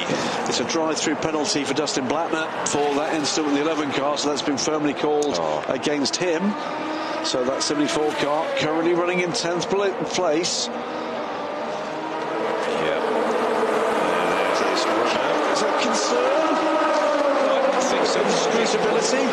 Not right now. I think that he's most probably looking at the weather radar and wondering when this rain is going to come, or if it is going to actually come. So It's still off there in the distance. Yeah. So Fred Bourdad is now up into a very creditable 6th place, ahead of both of the Algarve Pro Racing cars and Naveen Rao in the Nielsen Racing car, and the delayed Jonas Reed, who's making his way back up the order, by the way, in the 11th car that spent time in the garage with that broken toe link. He's now down in 35th place. Yeah, they're going to be out of contention, really. Yeah, he's 2 laps off the lead. I mean, it's possible that he could get those back with safety cars. But right now, nearly an hour into the race, and the 22 car there was just moving somewhat on the brakes, and Francois Perrodo was kind of following Giorgio Roda in his line as they went through turn 15. It does seem rather slippery down there, and that off camber doesn't help. But it is a very, very tricky corner for all of these drivers. We'll see if we look at a longer shot. The 74 car on pit lane taking that penalty, and will lose positions as a result, dropping down 12th, 13th, 14th. Still not back out into the train. I think it will be that far and no further for Dustin Blackner, because there's a big gap then back to Charlie Samani. Yeah, something's happened here coming into turn 4. Lock-up at least. Yeah, there is smoke, dust in the air. I wonder if anybody's actually gone off there. It must have been a P3 or a P2 car, because they're the only class of car that doesn't have ABS. It's just the GT cars that have the ABS system installed on every GT car. So we chat with Mark Patterson about that actually before the start of the race. And, that's Jeremy Clark. Jeremy Clark in a big lockup, and this is one of the things that all of these bronze drivers are going to have to deal with now. Second stint tyres. As we're going through this, we know that the tyres are on the limit, and that lockup, that could hurt him. That really could hurt him, because now he could have a significant flat spot on that tyre, and he may have to pit early. On the face of it, motorsport looks really simple, doesn't it? There's a fast car, get in it, drive it as fast as it will go. But you can't. No, you can't. You've got resources, and you've got to manage those resources: the tyres, the brakes, the fuel, the energy on board, and you've got to make sure that you're using that in the right way and the most efficient way. So you're not just, let's say, burning that resource up. So it's a fine balance to get the lap time out of the car, but doing it in the most efficient way, and that's the skill for every driver, and every driver has to learn. And Jeremy's just going through that right now. Giorgio Roda under pressure here from Francois Perrodo, and this is maybe the ebb and flow of the race as the tyres are starting to go away. Second stint tyres, and how you manage them, how the car feels, what the balance like as it shifts around, where the strength and weakness is in how you're generating the lap time, and also getting through the traffic like we're seeing right now. Perrodo looking around the outside. Is he going to try and use the Porsche as a pick? I think he will, but I'm not sure that's going to work here. It isn't. Again, he'll be relishing the opportunity to go toe-to-toe, wheel-to-wheel, door-to-door. Pick your phrase. There you go, Mathieu Vazevier. Come on. Enjoy it. Come on, boss. You got this. Excellent programme put together for AF Corsa with Francois Perrodo over many years. First with GT cars, now with LMP2. Great example there of what happens in the traffic sometimes. You're building the pressure on Giorgio Roda, and then Giorgio managed to get the car in between. Commodus is through. He is. That was a mistake, I think, from Francois Perrodo. Yeah, it was. I'm not sure he got slightly offline. Maybe he had to try and pick his way through past the Aston Martin, got some pickup on the tyre, and the car just started to wander and move around, and it does seem like it's sort of hurt his charge or blunted his attack. It's a neat story, by the way. It is the number 83 car for Francois Perrodo, as to why the privateer hypercar in the FI World Endurance Championship is the same number. It is number 83. Yes. And that's because Batty, the team boss at AF Corsa, there is no current availability of a class for Francois Perodo, but he's such a valued customer and part of the family that they've reserved that number by allocating it to that car, awaiting an opportunity for Francois to be back in the WEC. Wow. So let's see what happened here with the 83 car. Over the curb. Yeah, he did. Got in a bit too deep, and then he's got really wide. He's managed to keep it out of the gravel, which is good, but he just got in there a little bit too hot. And the engineer sort of mopping his brow and grimacing slightly. And I think that that just gives you an indication of where they're at with the tyre life. Wet track we're hearing now, so rain has started somewhere around this track. It might not be everywhere, and instantly we got to the stage that wets are being prepared. David just saying that there's some light spots of rain in the pit lane. Yeah, it is wets or slicks. There are no intermediates these days. And are you watching the little cells popping up, and like see the engineer there. You know when it's something in garage, don't you? Yeah. Communication through the hands. Yes. Wonderful stuff. Yeah. 87 Origine. Lights blazing now. It is getting darker. We've got those rain lights on some of the cars. Yeah, rain lights on low mode we're seeing is the instruction to everybody. So they must now put the rain lights on. So there are two modes on those strobing lights, and my word. You followed that, I'm sure. That's horrendous. I mean, the lights are needed in heavy spray, and when it is really hard to see in the most torrential rain, those lights are amazing, but a lot of the time they are just horrible to follow. They're strobing and they're so bright, and you're just, it's kind of, it bamboozles you that sort of, it's so overwhelming at points. Yep. That so that was one of the excuses you used for one of the races you lost. Well, I've got quite a long list of them. The excuses? Maybe, yes, and so that was like number 3. Wow, that's pretty high up.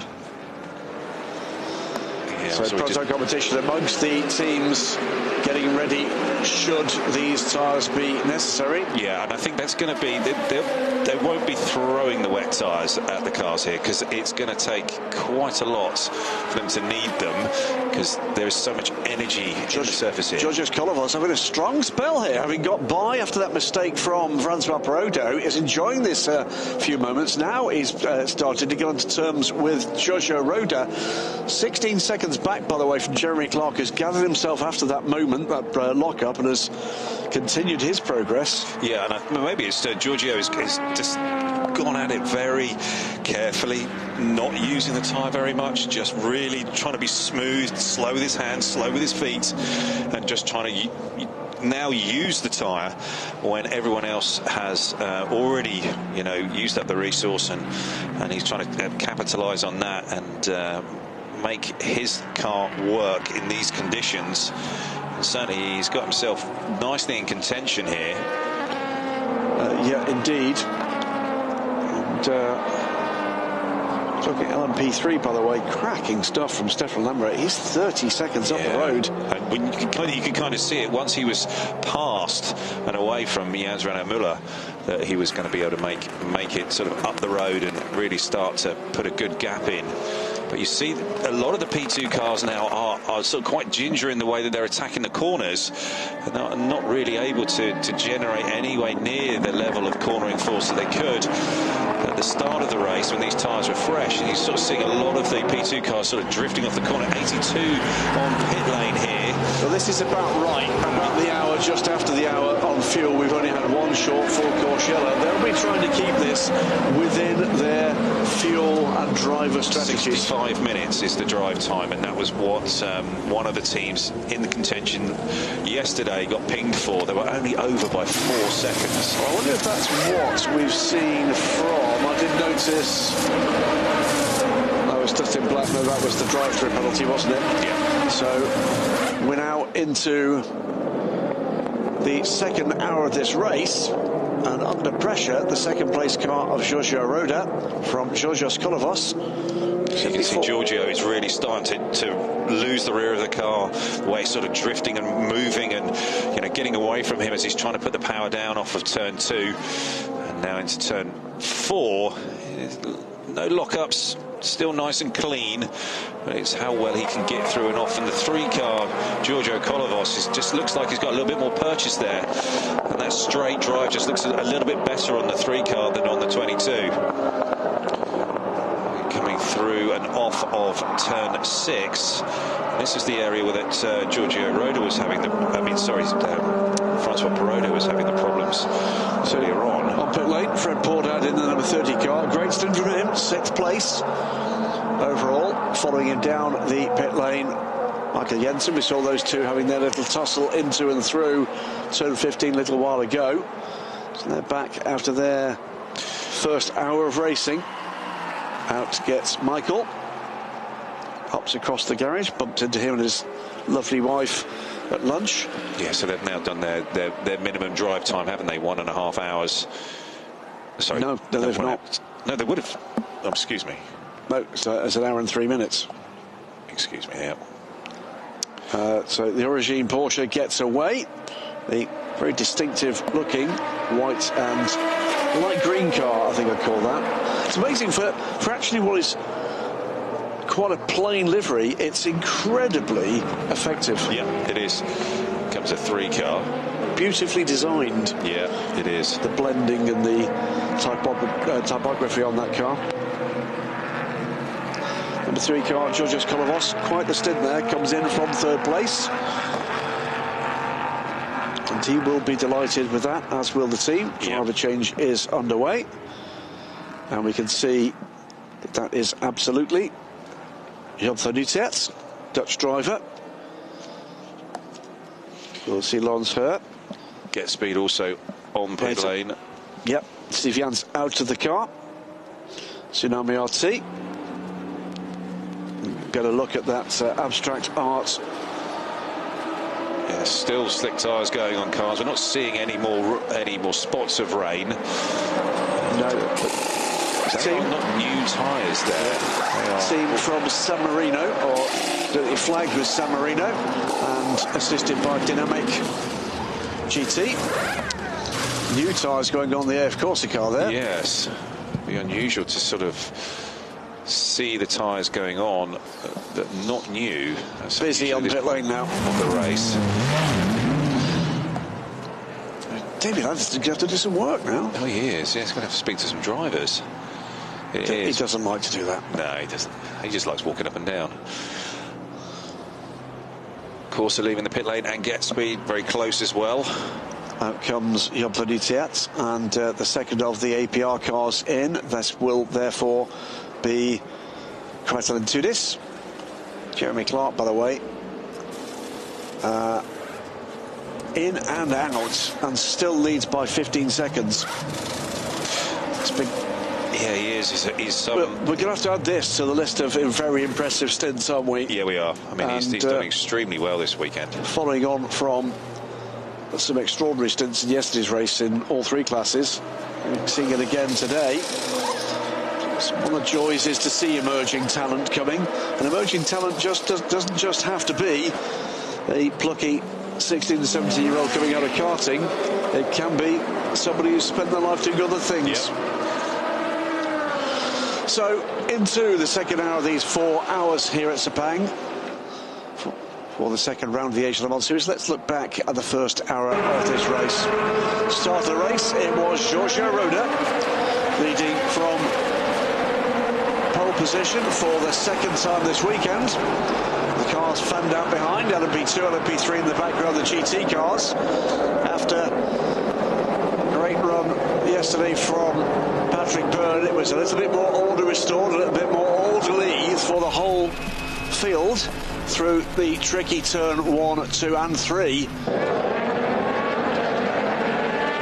GT cars, a bit of bumping and boring, but nothing much more than that as they sorted out the running order coming through the downhill section. Roda it was that initially made progress. Jonas Reed toughing it out through that, and clash between one of the Porsches and the Optimum McLaren. Feeling a bit deja vu here. That's 22 car from Proton Competition. Comes into the first turn for the second time in the lead. All very orderly.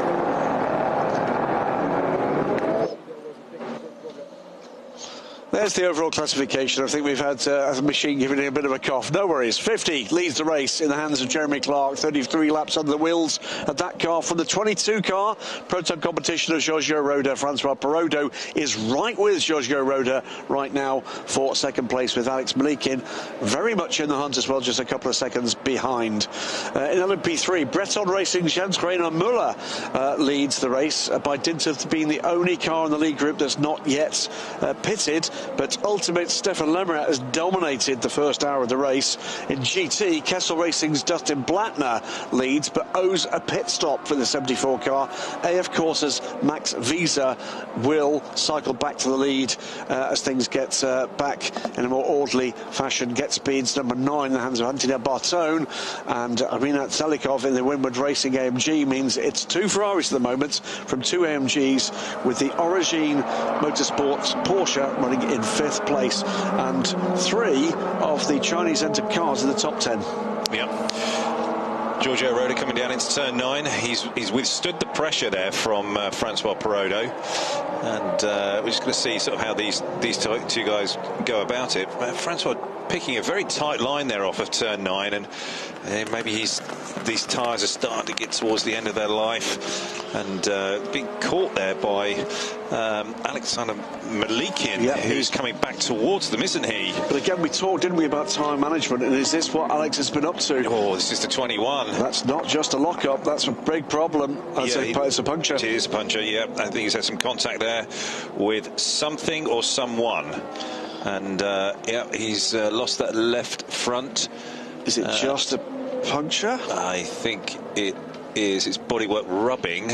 We have to get. I was just trying to see whether or not the tyre was down, because if not, it's a bigger problem. In comes Francois Perrodo. It looks like he's out now. Back out on track 21. Well, that's very. Why is Francois back in? Not. I don't understand that. Has he got a problem? We did just see Francois Perrodo on pit lane, did we not? Or am I imagining that? That must. It's driver. Yeah, driver through. So, yeah, I don't think we did.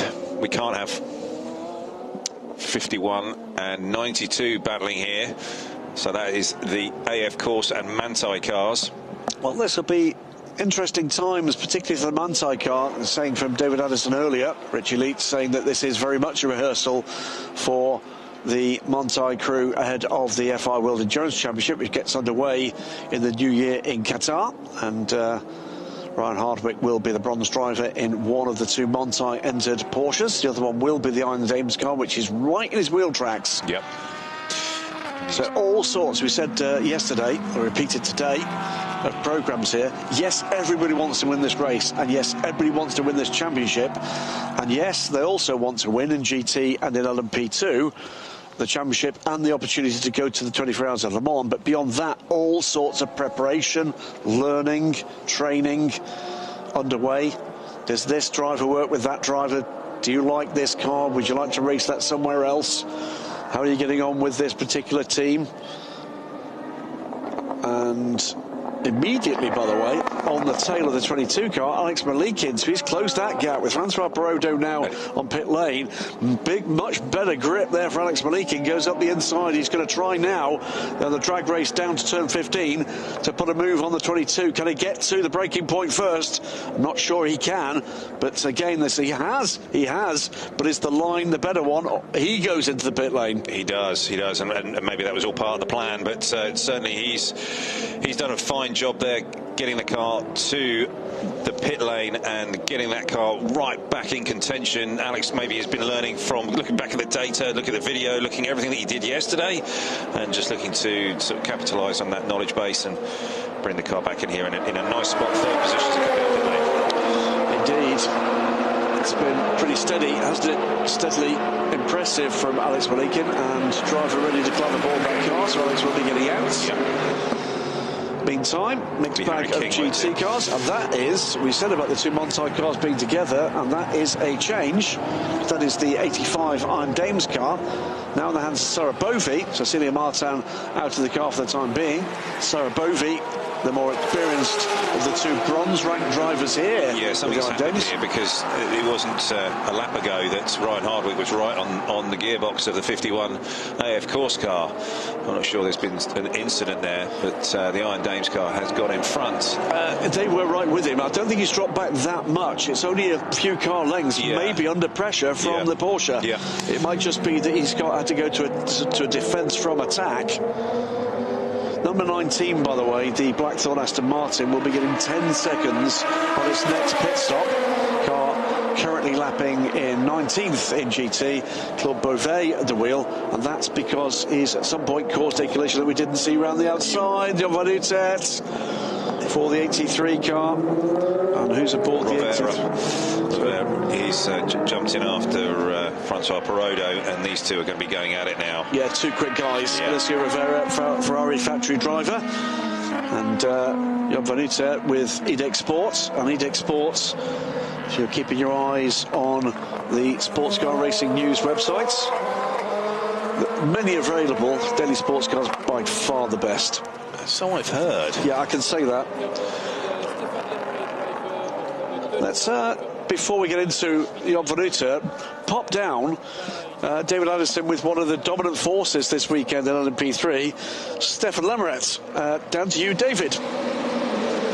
Graham, thank you. I've had to sort of almost drag Stefan Lemeret off the floor, because as soon as you got out of the car, you were lying down. How many bottles of water have you drunk already? I already did 2 liters, but that's normal. I always sweat a lot, so but this is much hour. This is not sweat. So it was a hard stint. Today, I guess there were no interruptions, really. We just have a very, very short full course yellow, so it was, of course, more difficult than yesterday. So, yeah, it was terrible. And I repeat what I said yesterday, but we are the only category not to have airco. And it's awful. And here in Sepang, it's the most difficult track in the year, because we don't have long straights, and we have very long corners where you are not braking. So it's really, really hard. And in less than 1 hour, I have to jump again in the car. So I will take care of myself. But I have to congratulate the gentlemen drivers who are able to do 1 hour and 45 minutes in a row. Okay, maybe they go a little bit slower to preserve themselves, but on the rhythm I had, I'm not able. Just explain the start of the race to me, because it seemed to take you a while to get the lead of the class. Once you had the lead, you pulled away. Yes, mainly I wanted to preserve my tires, because I knew that if I was pushing from the beginning, I will have oversteer. And then it was going to be very difficult, so I was just waiting for the tires of the guy in front of me degrading, so this happened. Good luck for the second stint. Go and get some more water. Thank you, Stefan.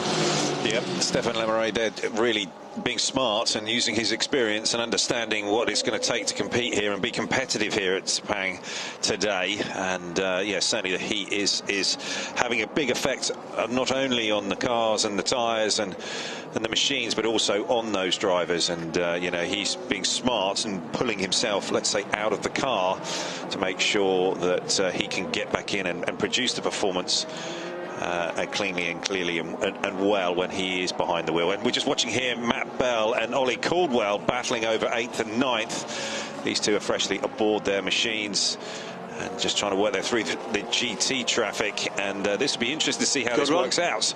Good run there from Matt. Took a look towards the apex, no way through there, but it was a good run through traffic.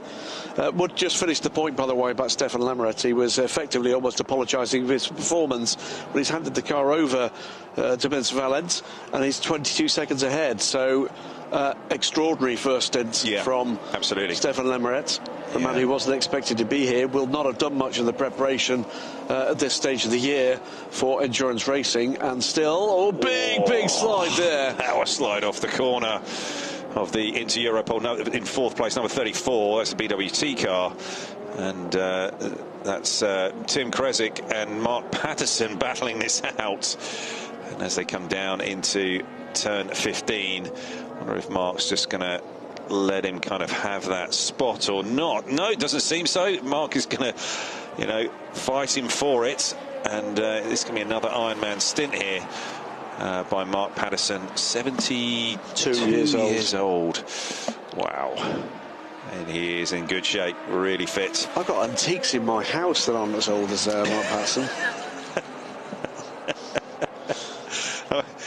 They're nowhere as fast as he is on the racetrack, are they, those antiques? No, they're not. If you throw them out the window, they're not as fast as Mark Patterson is. He's an extraordinary guy. I did say, by the way, I would tell a quick story about Mark Patterson as we keep watching this battle. We'll keep talking about this as I tell the tale. En route to the launch of the FI World Endurance Championship race in Qatar, and sitting next to a lovely gentleman, and we got into conversation, and he was telling me he was involved in classical music, I was involved in motorsport. Oh, he said Bell is looking like, is he going to be able to make the move around the outside? No. Not sure. Caldwell has managed to get a good run, but is he going to come the undercut up here? Is he going to be able to get that done? He is around the outside. Is he going to be able to get that done? Oh, this is going to be super close. He's got it now. He's got him. That was brilliantly done by Matt Bell. Very, very good piece of driving there by Matt Bell. Really hung it round the outside and got it done for turn 6. And great respect from both those drivers. Perfectly clean. By the way, before I get back to the story, because we will do it, car 3 in the hands of Georgios Kolovos will get a drive-through penalty speeding in the pit lane. Well done, Matt Bell, but great stuff from Ollie Caldwell to allow him the respect and the racing room to do that. Just speaking to the team just before the start of this race today at Nielsen, they have made some changes from yesterday. In Matt Bell's stint, they did have a bit of a balance shift and a balance change, and that I think came through the tyre wear, and so they've just tried to do something there just to sort of look after the tyres a little bit better and hopefully halt that big balance shift mid-stint. So yeah, just got to see how that works out for them. Yeah, when you're watching endurance racing, we see these bronze rank drivers, effectively usually successful businessmen and women in the cars. Sometimes some purists can look down at the achievements of the non-professional drivers. Let me tell you a bit about Mark Patterson, South African born, based now in the United States, lifelong entrepreneur and philanthropist. As we see a change here this time, Ryan Hardwick now finally gets it done. Past 51. And there is Sarah Bovey up the road, so both Montai cars past the 51 car now. One thing that Mark Patterson does with the resources he's gained through his professional career is, I'm told, and I won't tell you the amount, but I can tell you that it's an 8-figure sum, helping youngsters from some of the ghettos in his native South Africa to get out of poverty and into the arts. A huge amount of money being poured into getting underprivileged children at risk, out of poverty and into a rewarding creative career. Wow. Look at that, either side of the Mercedes coming down into 15. That's ridiculous. That is absolutely crazy. And That's Harry King, and it is Alessio Rivera. And they are duking it out here. So Harry King here is here for a number of reasons. One is because he's darn quick. Two is to prove things to himself, I think, about what might lie ahead. For anybody that knows what Harry King's been up to in his career so far would expect that there is a real talent here. Where might he show that talent? I hope it moves to sports cars, because that was exciting. Alessio Rivera is a Ferrari factory driver. Harry King's just gone. Well, he didn't go door to door because they put a Mercedes between the two of them. Yes. Side by side as well between the 22 and the 3. This is Jan van Uitert, and next to him is Vlad Lomko, and it looks to me like through goes Jan van Uitert. So the pro driver is beginning to make life exciting here. This is how it happened. Oh, so late on the brakes. He managed to carry the speed there right up through and off the apex there, and just got on the throttle down into turn 1 extremely well, but still carrying that battle on. But Joop van Oort is carrying on, getting through the traffic, but it's still wheel to wheel there with these two, DKR and Proton, going at it. Oh, a slow 51 Ferrari 296 there. I think might be just out of the pit lane, but did seem to be going very, very slowly there. So Vanuta has made that stick. He moves up now to 4th place. It is Jeremy Clark still leading this race. He's 54 seconds ahead. Owes a pit stop for the AF Corsa car ahead of Harry King, with Alessia Rivera and Job Vanuta. Vlad Lomko now aboard the 25 Algar Pro Racing car. Young Italian driver Valerio Angela. James Allen, who was stellar yesterday, he's in 7th. He's one to watch in this stint. Ollie Caldwell, that's the top 9, with the number 11 car recovering back up the order now with Alex Matchell in amongst the LMP3s now. So 9 LMP2s. What are we going to be seeing here? That was a lock-up from the 43 car. Rebuilt car from yesterday. Yeah, different car from yesterday. That's true. That is the ex-Viper Nisa car, mercifully for the team based here, of course, at Sepang. Yes. I'm just seeing Harry King has just done the fastest lap of the race in the 91 Pure Racing car, and he certainly seems like he has slotted right into P2 racing here in the Asia Le Mans series.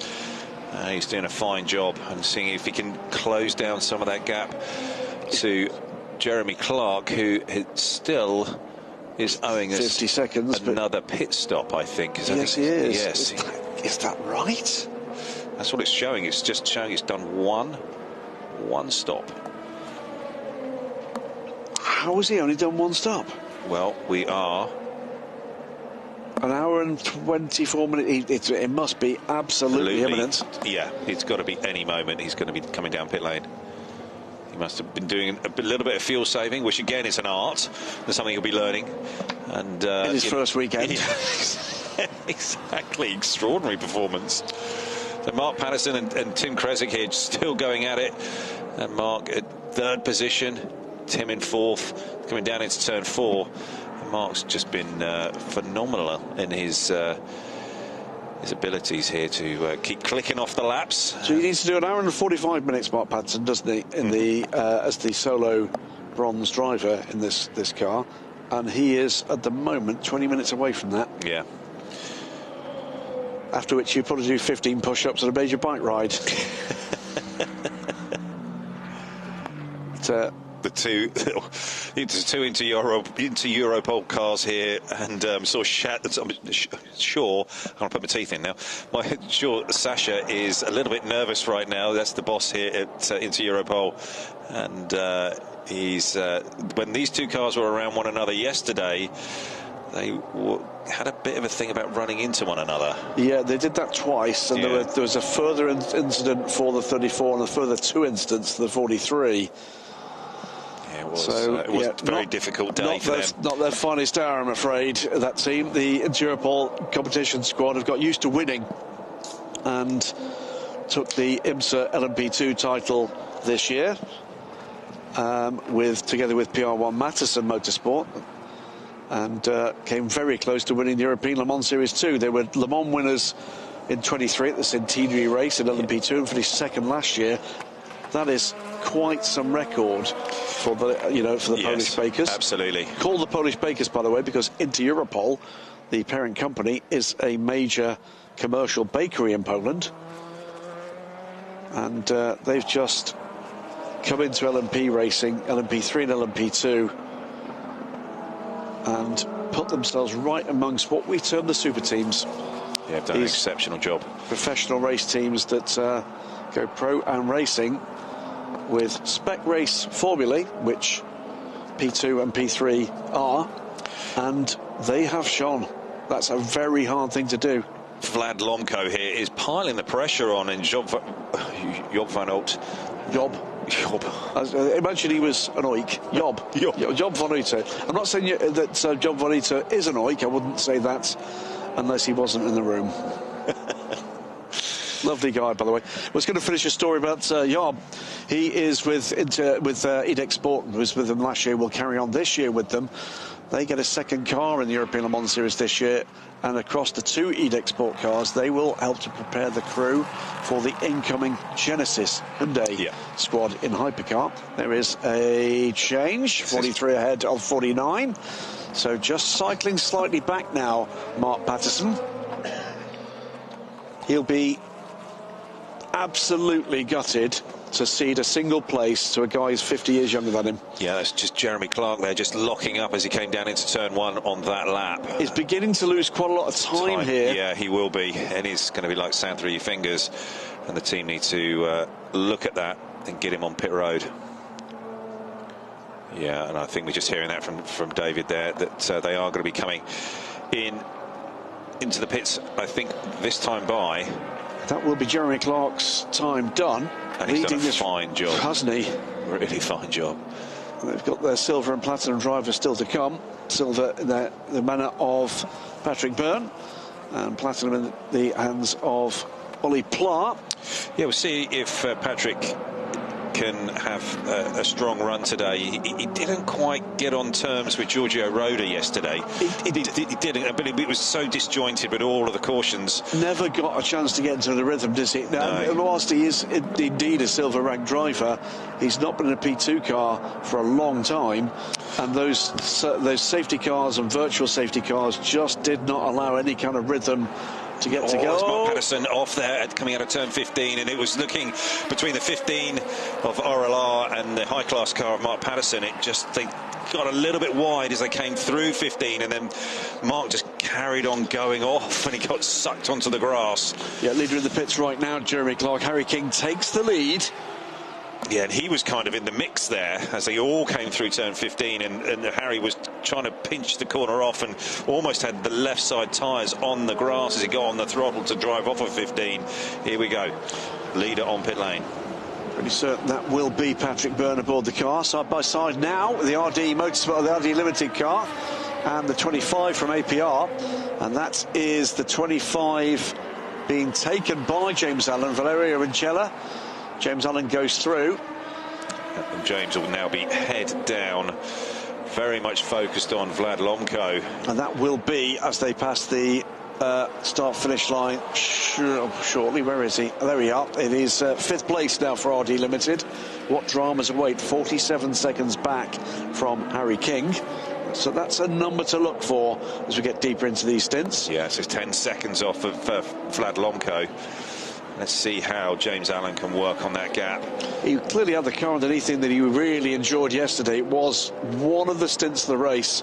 I think it was pretty much a race-winning stint. Yes. To put that car seriously in contention, and then it just gave it to Tristan Vautier just to bring it home. And didn't he do the job there in bringing it home? I was unsure of whether he was going to be able to deliver, but boy did he, and that was a fantastic performance. I was talking to Tristan at lunch today.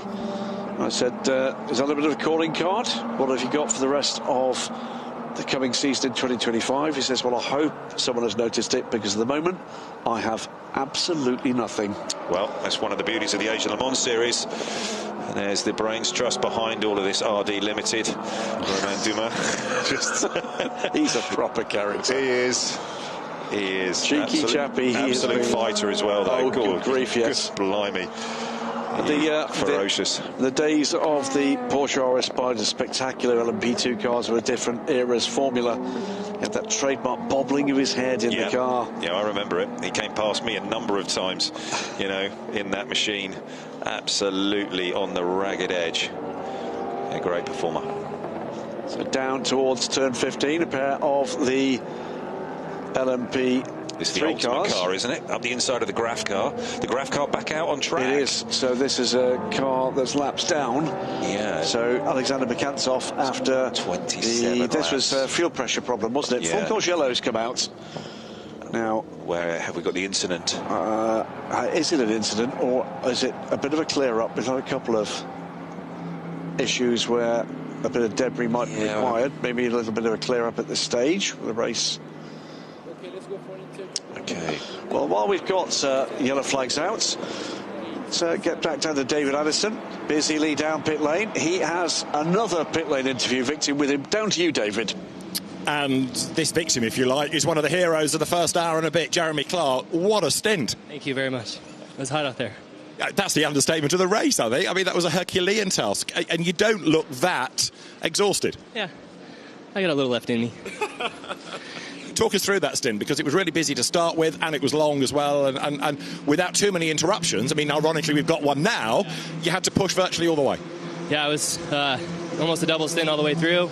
Really just tried to build a gap that first stint and then hold it the second. Just really tried to keep the tires underneath me that second stint as long as I could. You make it sound so easy, like you've been driving P2 cars all your life. First race. Exactly. I mean, that means either they're easy to come into or you've got bags of talent. Which one is it? A little bit of both. So what happens now then? You just sit and watch the data and hope for the best? It's all out of your hands? Sit and rest and cool down. It was a job well done, Jeremy. Well done. Thank you very much. Well, I think that was one of those moments there, Ronnie, where he got into the interview and he was doing well and suddenly realised, actually, I'm completely exhausted. Overwhelmed by the heat and the exhaustion, and I need another drink. Chapeau, Jeremy Clark. Absolutely. Chapeau. That was a great job indeed. We'll come and find you later and shake you by the hand. That was an excellent job. Good stuff. So 51 Ferrari there with the Breton racing car involved in that little group. This car that led the race into the closing stages, Custodio Toledo, and he's at the moment holding off Dustin Blattner. That car has had that penalty. The 74 car, Dustin Blattner car, has actually got some steering damage. So we thought there was something a little off with that car after the incident that went against them with the number 11 car.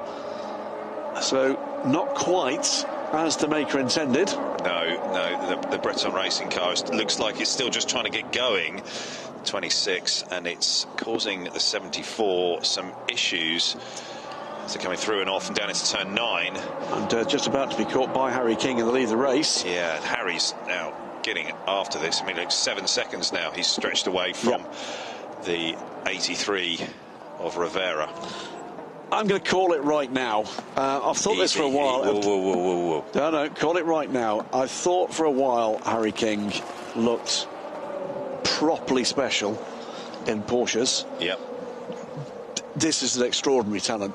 Yeah, he certainly seems like he has just got himself hooked up here with this P2 Oreca. And I just spoke to Tom Ferrier at the beginning of the weekend, and he was like, no, he's dialing himself in.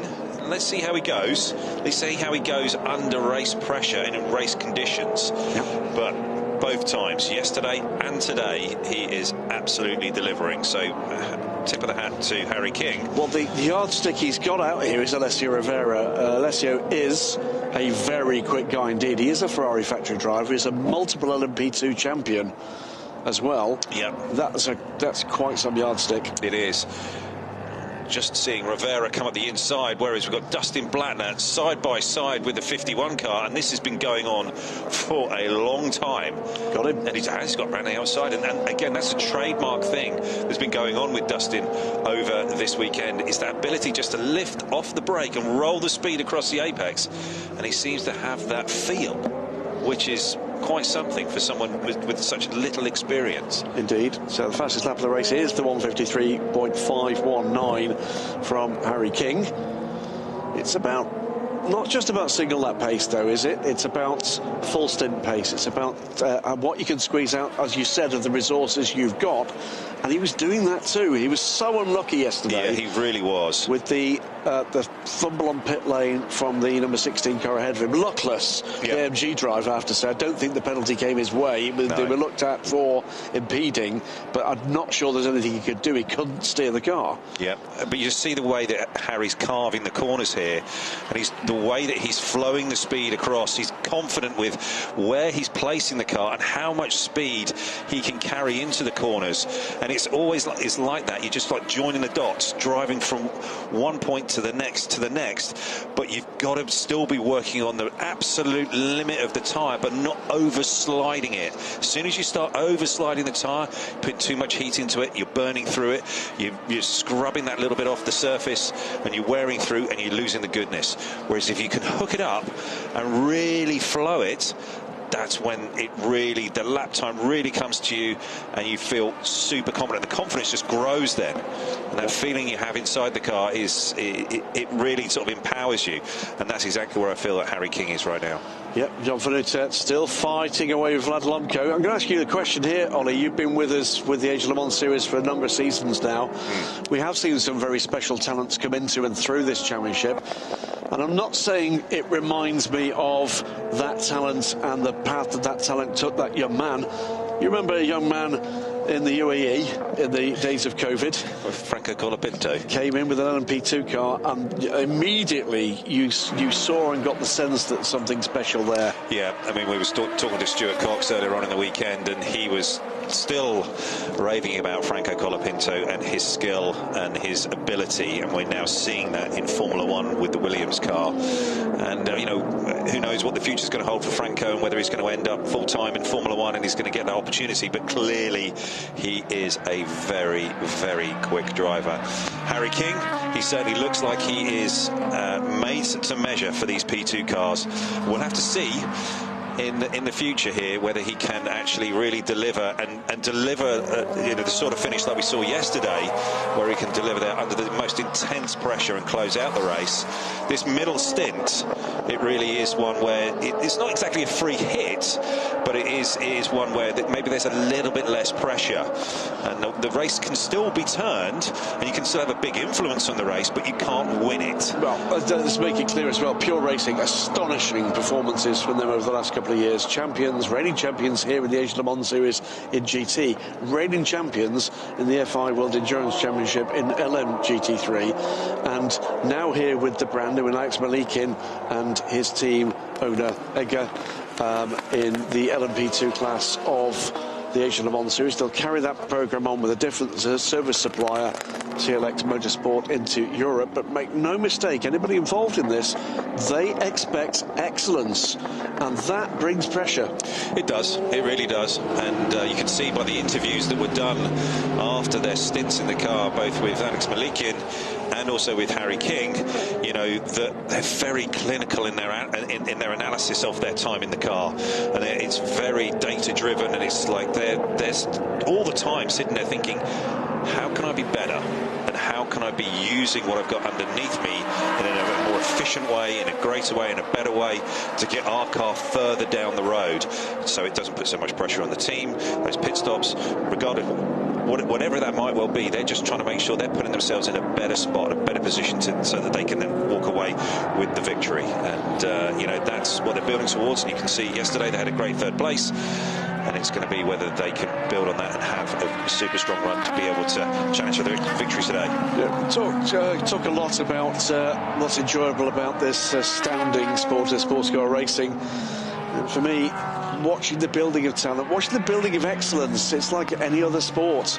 It's wonderful to see talent emerging, whether or not that's driving talent, team management talent, pit lane talent, strategic talent.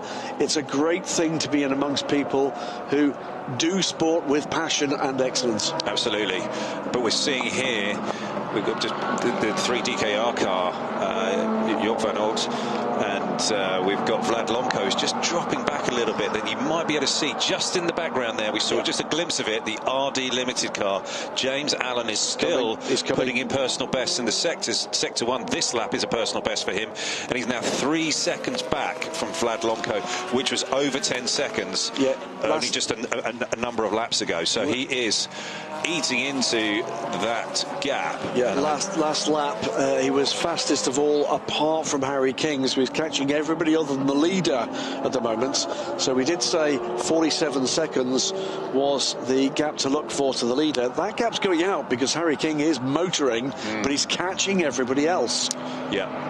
There's 49 seconds, James Allen's gap to Harry King, but like you say, Harry King is just stretching that away.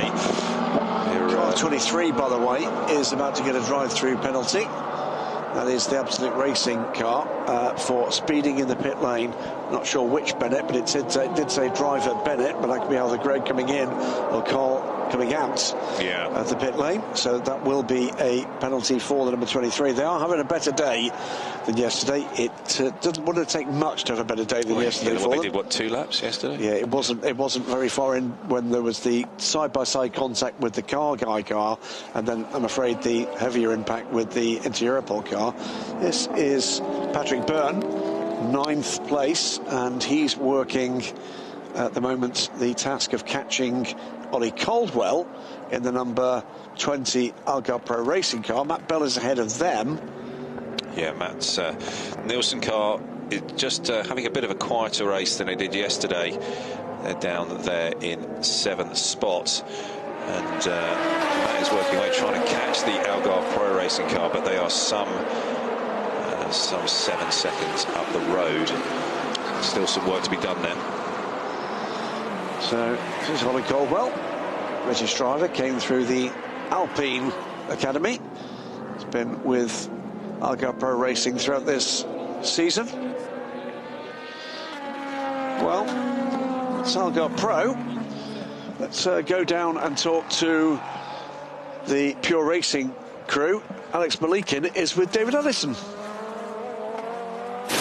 Imagine as soon as drivers get out of the cars, they disappear to go and get changed and get cool. Alex Malikin has got changed. He's looking a bit more calm about life now. The race is going well for you. Harry's doing a good job, and you did a good first stint. Yes, exactly. In the beginning, I was slower than other guys, but then in 7-8 laps, pace is coming, and I became equal, and then we started to get more and more advantage. And it was our strategy, and then when you need to work with GT traffic and the track, you need a better car, less degradation, and I use it, and I come back to leaders, and before my pit stops, before changing with Harry, I pass also one car, and we get advantage in tactic, and I think we have very good car set up around tire deck, and advantage in this today, especially. But in any moment may happen everything like we saw yesterday. It's why people like endurance racing. Doesn't matter how you good now. In any moment, unlock, traffic, technical issue, anything. So, but yes, Harry in the beginning stint made wow move. So brave guy also. So I'm very like drive with him and Louis. So cross fingers. That your stint, the first lap, you had us a little bit worried because you seemed to lose some places, lose some time. We thought there was a problem. What was going on? This is maybe we have another strategy. We invest a little bit more to end of stint. Okay. About fuel saving, maybe about tire pressure. Needed to ask my engineer. I don't know exactly. But in the beginning, we always slightly slower. But race start, it's not when you need attack fully or everything. You need to save car, you need to save tires, and then you need to use tires in the traffic and before the stint when the situation will be more stressful. So this is our strategy. I try to fight for P1 and turn 1 for sure, but in first laps we always have slightly less grips. But it's okay because then I feel we have advantage today in second half of stints, especially in the double stints. It's all going well for now. Alex, well done. Thanks very much. Yeah, fantastic job again there by Alex Malikin, and you could see by the interview and here that he was very clear in his strategy and how he wanted to go about building his stints in the car, which I think is a little bit of a theme here with his approach, and it's very considered, very thoughtful, very intelligent, clearly working closely with the team on what he wants. And yeah, it's great to see, and clearly that has been a thing that carried over with Harry King as well. We're just watching the battle here between Ollie Caldwell and Patrick Byrne. Patrick has got right on terms here with Ollie Caldwell.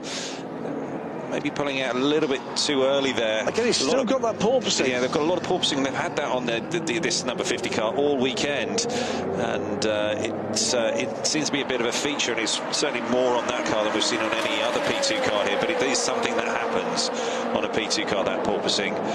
But yeah, we'll see if Patrick can close that gap up now with Ollie Caldwell. Yeah, Ollie got a good run through those two cars in traffic, though, didn't he? Patrick Byrne got the worst of that. He's past the RLR car. He's now got the Optimum McLaren to deal with before he can get back onto terms with the Algarve Pro Racing team.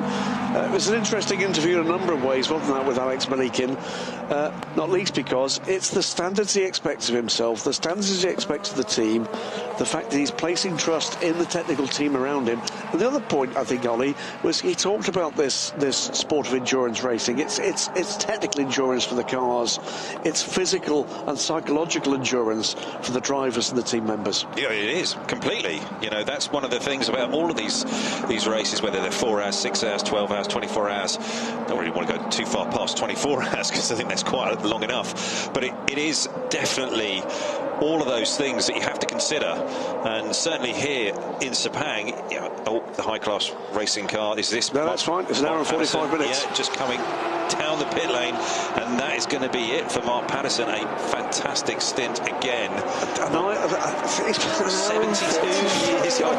Come on. This is a great battle. The great battle there, and just Patrick Byrne just got a little bit too close there and unhooked the rear of the car, and it slid sideways. Fortunately, no harm done apart from maybe a set of tyres that got some pretty big flat spots on, and he might be driving around now with some pretty big vibration. Have to see, feel it out, just go steady here, just be able to get into the next brake zone, and if the car's just not feeling right down this straight, make the call, come into the pit lane, see if you can get a new set of tyres. But that will have done some damage to those tyres. They will be carried a little bit too much speed through, didn't he? There goes Mark, walking away and off the chair at the garage entrance, as well he might. Breton Racing on pit lane as well. 26 car following the high-class racing car in. Double yellows at turn 14 right now. Is that... Oh, no, it's 11. It's the 11 car that's gone around. Is this Yodis? Remember, we only got 2 drivers in that car. It is Alexander Matchell, and that's the fight back from Alexander that has been rather interrupted by that rotation. I think he's trying to find reverse. He is trying to find reverse to get... don't go too much further. Doesn't want to go onto the grass. He's got room. I don't think you can see he's got the room he's got. I don't think he can. I don't think he can. He's just now just got to pull through and round and then get back onto the tyre. That's it. You got it. Nicely done. The Breton Racing car having trouble there with the right front. Sure, they didn't seem to be seated quite properly there. And this is the battle between RD and Proton, and the Proton car comes down.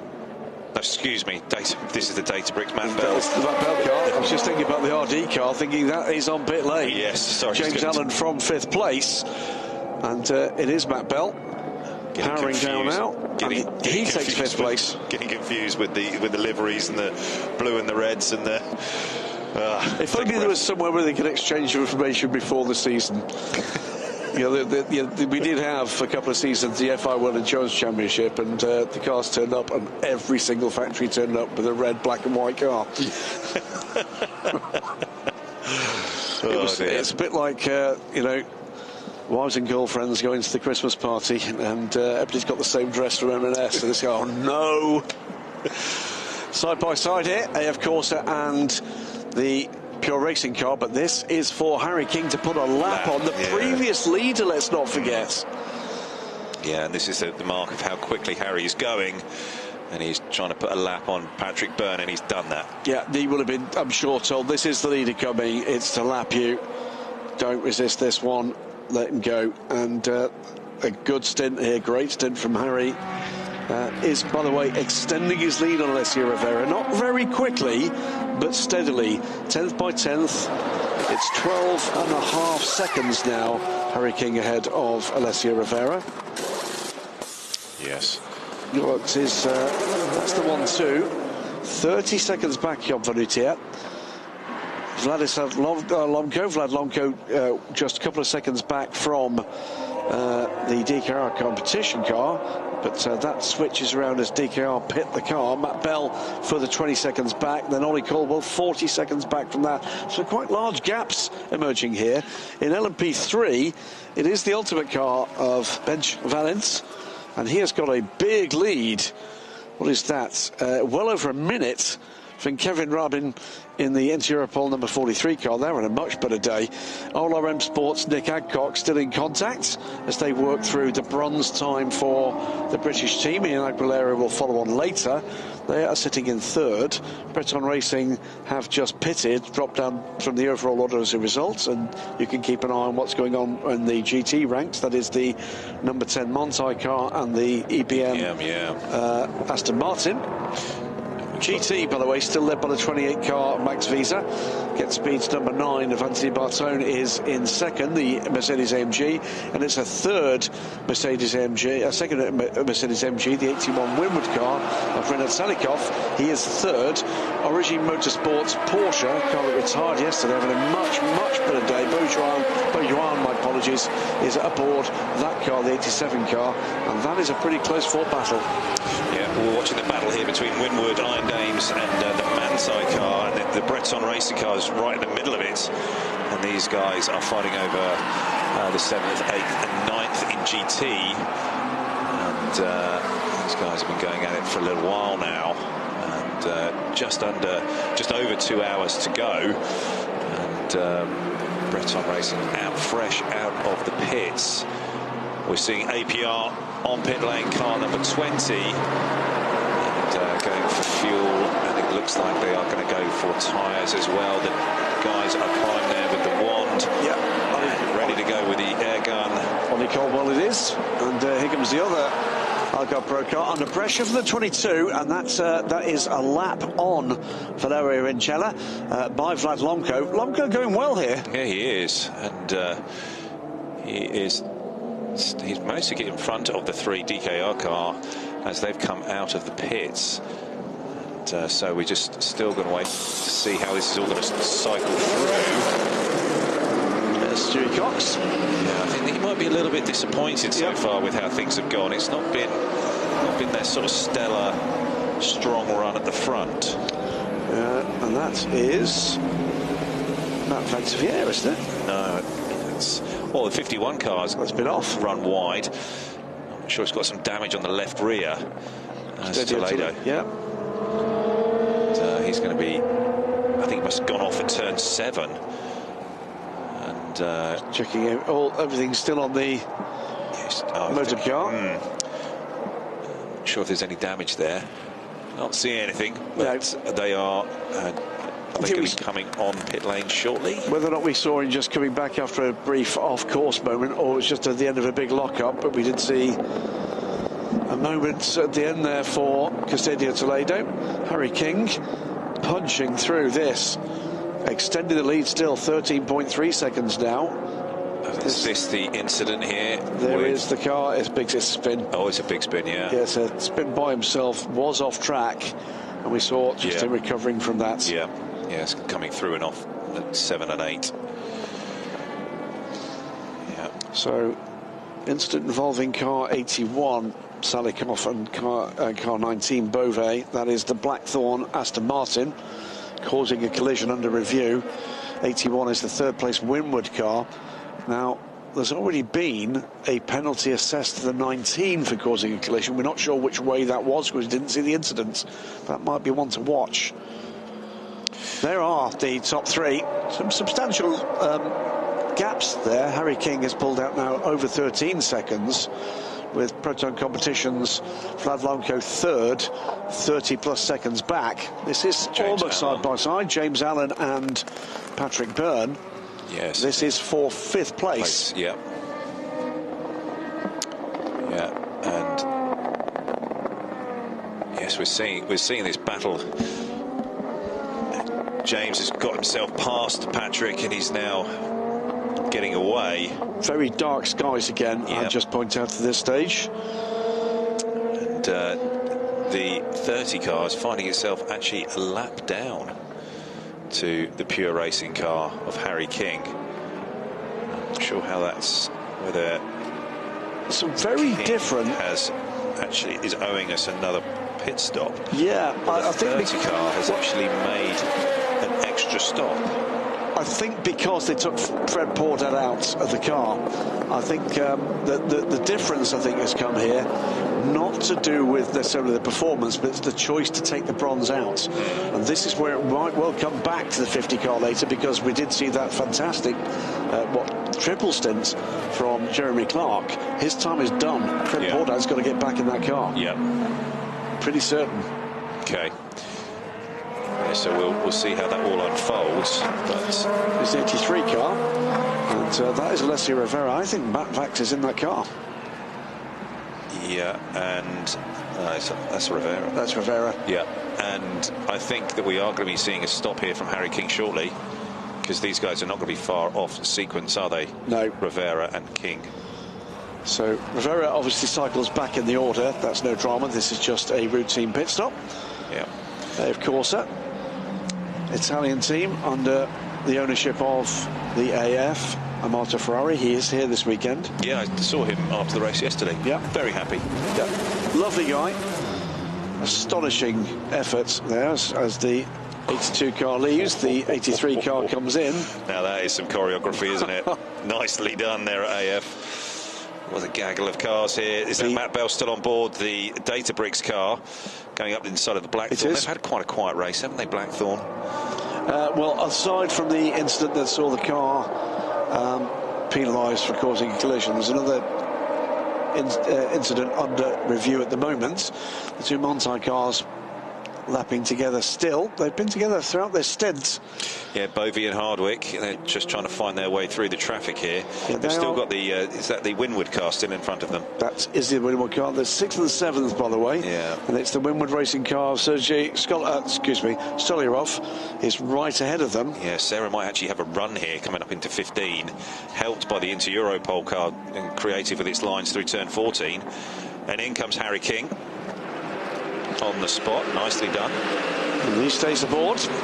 Not getting a tear off. Haven't seen any tear offs today. He doesn't need it. He's really, it's no disappointing. The tear offs, I gather, only comes to those guys who are, you know, maybe just the other side of superhuman. I know you like a tear off, Ollie, and I'm not in any way implying anything, but it was a lot of races you lost. All of those races I lost. There was a, I mean, 5 wins at Le Mans for you, Ollie Gavin. Was it 5? 5 wins, yes. Was it 5 at Sebring? It's 6. 6 at Sebring and 5 at Petit Le Mans. Yes. So never won 7 of anything then. All those times I lost. 22 car trying to get past the 74 there. We're going to move on from this. Back to the racing. 22 car. Vlad Lonko, he's got another lap here. Another lap. He's done well on the fuel. I mean, there's some fuel saving going on here. Yeah. For a race that's been as green as for long as it has, there's remarkable differences amongst the approaches here. Yeah. And some of it is to do with bronze driver time, without a shadow of a doubt. And also some of it's just guys who are just using their experience and working at it, you know. And there's been a definite strategy by some of the teams, and this could well play out as we get further into this race. Nearly bang on 2 hours, nearly halfway in this 4 hours of Sepang. And it's been far less disjointed than yesterday's race. I just hope that we can fall into that pattern that we had yesterday, where the last 2 hours absolutely came alive with the racing.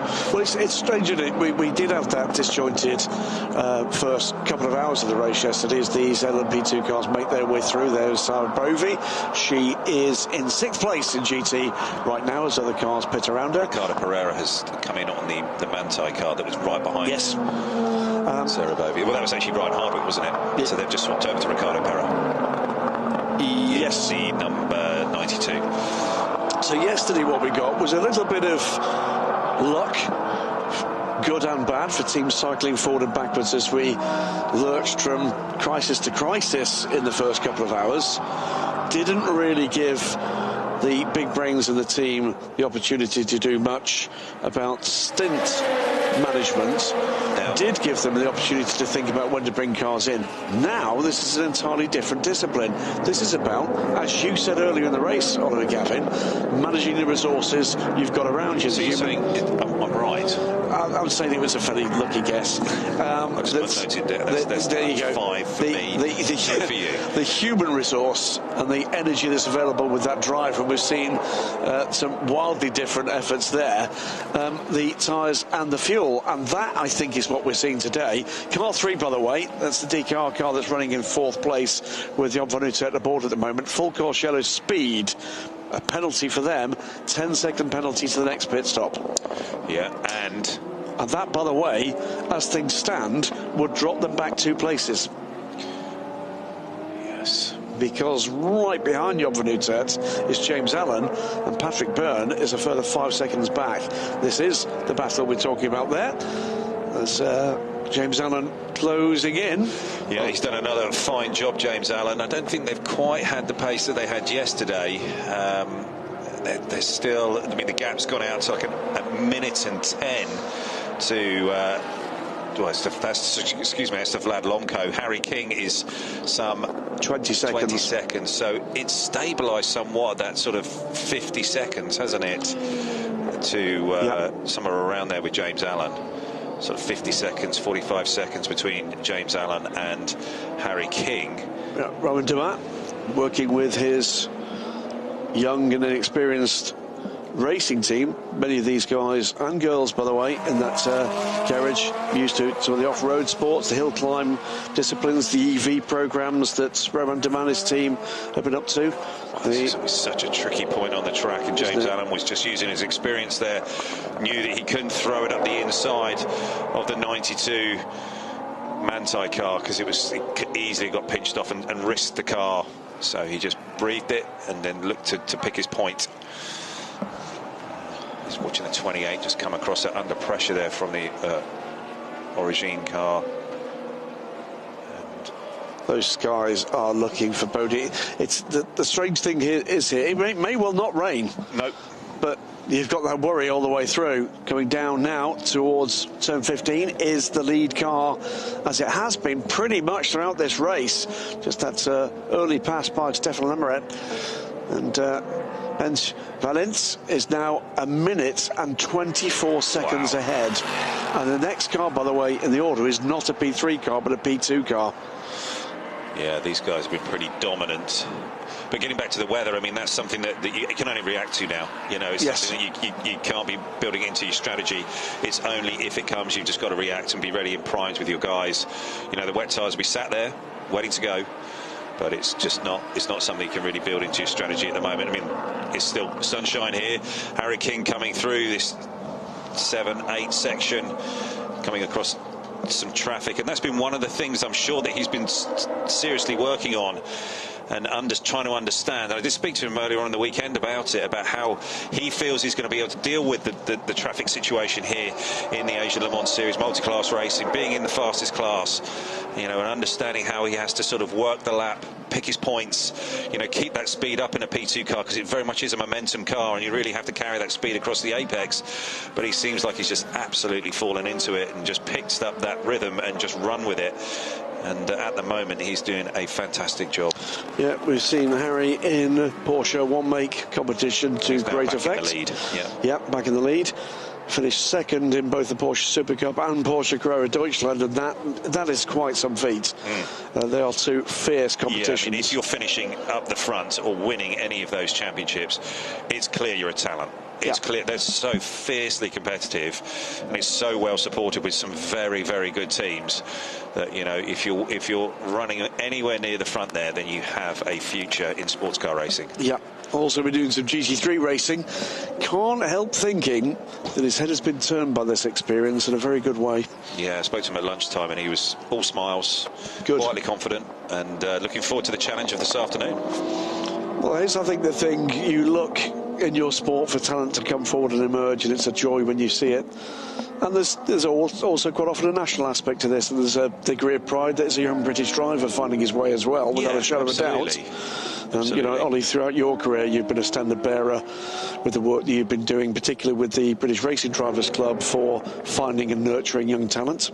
Yeah, I mean, that's certainly something that I've had a little bit to do with, and I've got a BRDC member in Ben Tuck in this race. Excellent. Yeah, he's doing a fine job, and you know, there's a lot of work that goes on at the BRDC nurturing British talents, and that's a fine job there by all of the board and bringing drivers on and through in all forms of motorsport, which the BRDC is fantastic at. Yeah, just looking at the background there, the number 15 car and a member-elect there, courtesy of his ELMS LMP3 title, Nick Adcock.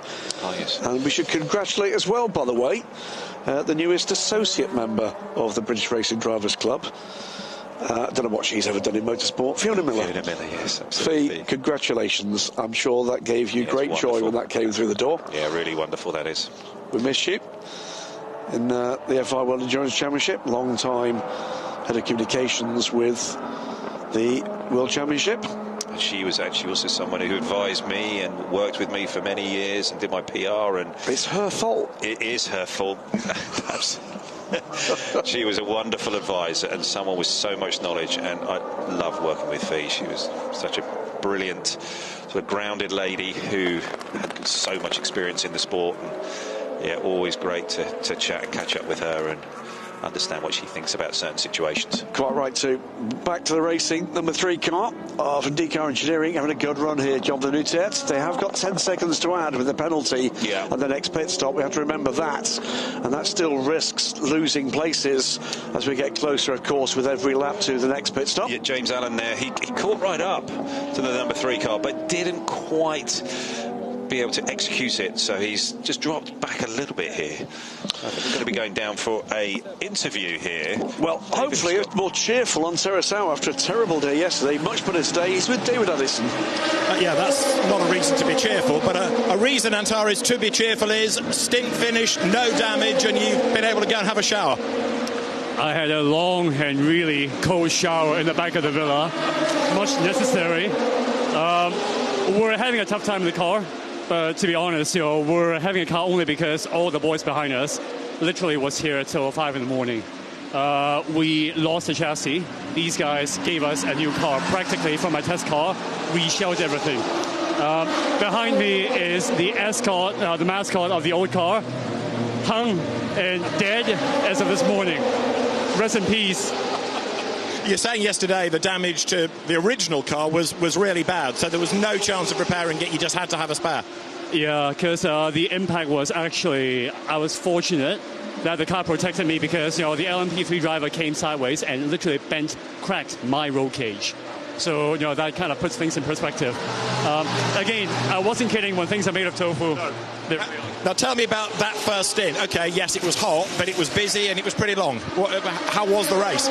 No, I think credit to all the drivers involved today. We managed a clean stint.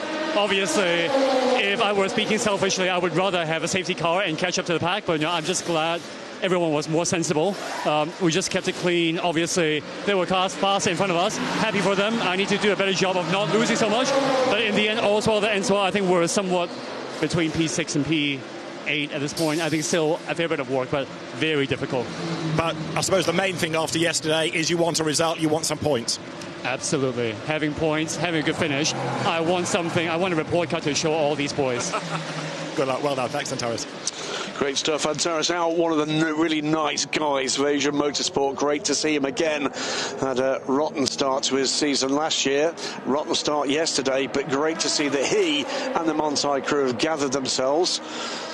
This battle here between DCAR and RD Limited firmly joined now. This is the battle for third place, with Job Vanita trying to fend off James Allen. These pair regular contenders in the European Le Mans Series, of course.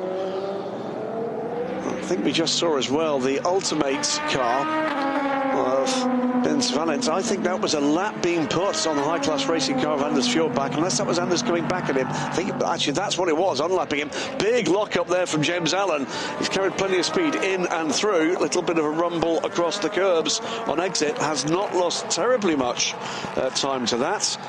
Further penalty, by the way, coming for a GT car to be 10 seconds added to the next pit stop, causing a collision for car 9. That is the Get Speed car. And that car at the moment running second, so that is going to be a significant penalty for Steve Jans. Going to see again this lock-up here, Ollie. Yeah, that was a big lock-up, and I think that's actually hurt that left front there for James Allen. He's got quite a big vibration there, and that's actually one of the wheels that's actually had quite a high wear on all of the P2 cars. So that is going to be something that he's going to have to keep an eye on. Well, into the second half of the race, 10 minutes now. We're going to look back at the first half of the 4 hours of Sepang today. Start of the race, it was Giorgio Roda from pole position. The cars spread out behind in P2 and then P3 further back. But it would be the Italian that would make it this time through turn 1, 2, 3. Both unscathed and still in the lead. Neat and tidy pack behind him as things got themselves sorted out with Alex Maliking taking a look but not making his way through into second position. The 25 car GT pack 2 made for a colourful an almost chaotic sight, but the chaos did not include much by way of significant contact this time. Roda getting away through into second place with a great run at the start of the race. Jeremy Clark in the 50 AF Corsa car, and 3 wide would see Jeremy Clark through and into the lead with Jonas Reed, silver driver, starting in the number 11 car. There's a two-driver crew with Matthias Besch filling on well today. Jeremy Clark fending off that. It's a little bit of side-to-side contact between the AF Corsa man and the Tsunami RT car, and this was the moment that Breton Racing's number 26 car lost the lead to Stefan Lemeret in the 35 car from Ultimate. This was a big hit for the 57 car on the 42 Lamborghini, a second less significant bump, but that car done. And unfortunately, the Optimum McLaren picking up the bonnet from the 57 car. 42 and 57 out as a result. Pretty major damage for yesterday's race winner, the Car Guy car. And a quick run off track from Kreitel and Tudis before he could gather that back up. Side by side between the 26 and the 7. Breton Racing under pressure from the Graf Racing number 7 car. But the Samsung 7 car would soon be in trouble after well over a lap. The McLaren managing to shed itself of it's going to be a its sort of two-part interview, this, because number 57 car's front bodywork. 43 having a better day today with their new car, sourced overnight and refettled to rejoin the race. Proton competition, and AF Corsa going head-to-head. Francois Perrodo, though, running a little wide, and it was Matt Bell and Ollie Caldwell sorting things out fairly and excitedly. Harry King and Alessio Rivera in the middle part of the race sorting things out as well for what would become the lead of the race, and the young Brits taking the action to the Italian as Job van Utte in the DKR number 3 car did a similar job with Vlad Lumko. These two again sorting out significant positions. It would be the Dutchman that made it down to turn 1 ahead and would pull away. Meantime, 43 and 49 as again the 2-driver crew from High Class Racing pushed on. Harry King, though, would lead the race into the second half. Oh, we've got some debris on track here, virtual safety car. And I think we've got rain, we've got wipers on cars. Everybody's looking at their wet tyres and looking at what we got here coming into turn 15. We've got, I think, debris. It's the RD Limited car. Has he run up the back of the DKR car? Possibly. Oh, that was quite a big piece of bodywork there. It flew off some carbon fibre, and this is quite tricky. We've got we've got rain tyres looking like they're getting ready on the Nielsen car. They're going to full wets. They are going to go to rain tyres here. This is a pretty big gamble for them. And let's see if this rain really does take hold. Well, Nielsen have pitted the car from probably about 7th or 8th position. They will feel probably at the moment, Ollie, that they're not in a position to attack this race for a podium. Of course, are ready as well. Yeah. They will, though, feel as if they've made the right decision, this could turn it around for them. Critical things just happened there. The mechanics just put them down. And he's just, okay, let's just wait and see. I think this is going to be very, very dependent upon how much rain we get here in the next 5 minutes. Yeah. Because this track has got so much energy in it that the amount of rain that's coming doesn't look like it's really going to be causing that much of an issue to run around on slicks. Well, Nielsen have picked the right moment to put the tyres on in terms of the driver cycle. Absolutely. Nicky the Cat Katzberg is out there, and he's called Nicky the Cat quite often because of his sure-footedness, I'm told. Yeah, that's not something I've heard about him. And balance. Yeah, maybe. His hair's actually not looking so good today. It's a bit disappointing, actually. I thought it was going to be a bit more on point. Yeah, struggling with it this morning, I think Nicky was. Lucky he can't hear you, because he would say that very personally. I promised that I'd say something about it. I saw him earlier and I said, yeah, not so good today, Nicky. But there's a lot of cars on pit lane now. There is the number 11 Proton competition car, 83 in from second place, Alessia Rivera. So it'll be interesting to see whether or not they do go for those tyres. Yep. And I think maybe those guys are a little bit further back in the pack. They could roll the dice and go for the tyre. And likewise, guys might roll the dice and just go, let's see if we can exist out there on slicks. It is wet going on the 83 car. Well, it only takes one team to choose something different. That's the 43 car. Where's this? And it's facing the wrong way. Where? Yes, and it looks quite narrow. And I think it might. Oh, Steve Brooks, as we had another incident here.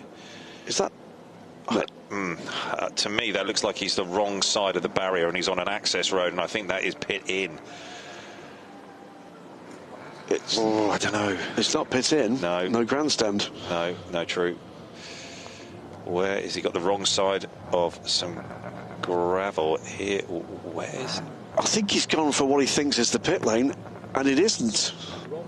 He's gone the wrong way. Oh my word! Good grief! I think he's got confused where he's at. That is the access road for the South Paddock. Oh my word! I'm not sure what he does about that, because he can't drive the wrong way. No, and Steve's got himself a bit confused there. He was trying to come in the pit lane, and he's come down the wrong pit lane. So now he's going the wrong way, so kind of against the flow, which he may well get into trouble for here. Yeah. This is, oh boy. Well, there was plenty of room there to do that. I'm glad he's just got around and there's been no incidents, and now he's going to go down the proper pit lane. Yeah. Well done, Steve. So pit lane's still open. Louis Delatraz is ready to climb aboard the 91 car. Harry King will pit at the moment. Is that the 50 car coming back out of the box? Did they go in? Or on the skates? They are on the skates. Or is that just clearing the car ahead of it? Yeah, maybe. Yeah, possibly. Positioning in the pit lane, yeah. We're hearing from David there. Thank you, David. But no, I've never seen that before, I have to say. But we'll move on from Steve Brooks. Whoopsie there. That was that was so close. Good grief. And he didn't really have an option. No, he didn't. He just needed to get out the fast lane, and it did really well just to get the car stopped and not go past his box, so that he knew that they could turn the car on the skates and get it square. That's one of the things you have to be very clear of here, that to fuel the car has to be parallel with the pit lane. We saw that just very briefly. I'd be with personnel where they were. I do question whether or not there might be a call on an unsafe release there. Yeah, I mean, it's one of the most dangerous points in the racetrack is the pit lane, and you've got to have eyes everywhere. Yeah, eyes absolutely everywhere while this sort of stuff's going on, because there's cars going everywhere and there's stuff happening, and there's cars being released, cars coming in, cars stopping. You know, it's just drivers who are just in cars, they're not sure of exactly where things are, guys who are coming in after being in the car for a long time and they're a little bit hot, bothered, tired, a little bit disorientated. You know, all kinds of moving stuff. Nielsen back in, and they're on slicks. So they've made that call to go wets, slicks, and others will be learning from that. They'll be seeing that. Everybody's, at this point, everybody's trying to learn off one another as quickly as they possibly can. Let's watch what Pure Racing do. It's a tear off line. It's all over for everybody else, then, isn't it? Let's watch what Pure Racing do. They've got wets ready, and it's going to be wets for the 91 car. Now, this is a moment, if a team gets this right and goes in the opposite direction to just about everybody else, it could turn a race around. Exactly, and I'm wondering actually if that's Nicky Katzberg, who's gone out in the car and he's gone, have you put wets on the car? And he's gone, I'm coming back in for slicks because I know what's going to happen here. He's confident. He said to me, last night at dinner, he said, I would run around here on slicks and try and exist out on track, even with a soaking wet track, because it's going to dry so quickly here. He said if you're in a front-wheel drive touring car, he said you'd almost never pit for wet tyres here. But when he's not in a front-wheel drive touring car, so let's see how he goes. Okay, then, Nicky. He was quite bold. Over to you. Yes, he was quite bold. Let's see how we go. But it's not raining. It's not raining. No, it's not. No, it really isn't. It really isn't right now. What we would say is we have seen it rain here hard. We saw it last year here, and in previous years we've had real dramas weather-related. There is Harry King. Nice job, Harry. It was a very nice job indeed. Be proud of that. And he'll just cool himself off, keep an eye on what's going on in the race, and I'm sure we'll get to hear from Harry King a little later. Yep. Doing a bit of a debrief, and maybe David can get down and have a bit of a chat with him because he was good value yesterday. Wasn't he just? A pat on the back from the crew and the guys, and all of that crew there with TF Sport and Pure Racing, well drilled. So no further drama here. This is the safety car that inevitably follows the virtual safety car. So just to remind anybody may need a bit of an update, or to brief anybody that doesn't know what's going on. Virtual safety car was called by race control because of significant debris on the circuits. When you call a virtual safety car, which basically it effectively runs at that point like a full course yellow, but with pit lane open for 2 laps. At that point, the safety car will be called. It gives everybody an opportunity to pit. We then get the safety car, the field is closed up. Now, what that is going to do is massively assist AF Corsa in their pursuit of Pure Racing. Yes, it will, absolutely. Because the big gap built up by Harry King will go to nothing. It is slicks going on to the 22 car as well. So we're going to have mixed, I think we're going to have a mixed bag here. Yep, we sure are. And it's Pure Racing and AF Corsa are both on wets. Now, interestingly, here when you go out of the pits, it's going to be safety car, so he's going to be able to get up to sort of racing speed. Did you see the way that the car twitched then as he accelerated? And it's now going to be, how does the car turn as he winds the lock on? It seems like it's going okay. And back to the left. Can he get the car turned? Yes, he can. So there's a critical moment here for a number of teams. So we've got, just waiting to see as we complete this lap, we have 9 cars on the lead lap. And the point I'm making here, Ollie Gavin, is if the correct call has been slicks, it's going to cost the teams who are on wets very dearly indeed. Yeah, it is. Well, you're just looking at the radar there that the teams use. Couldn't see clearly where we are on that radar and that map, but yeah, let's wait and see how this develops. And so Pure Racing are on wets, AF Corsa on wets. We've not seen Nigar Engineering, RD Limited. We've not seen what happened with the damage there. Yeah, Tom Dillman here is on slicks. In the 22 car, he's on slicks. As is Nicky Katzberg. Tom Dillman is running at the moment in 6th place. Nielsen Racing are running in 8th place, but of course the gaps will come down to next to nothing. Yeah, once they catch the safety car and it all packs up, and it's good.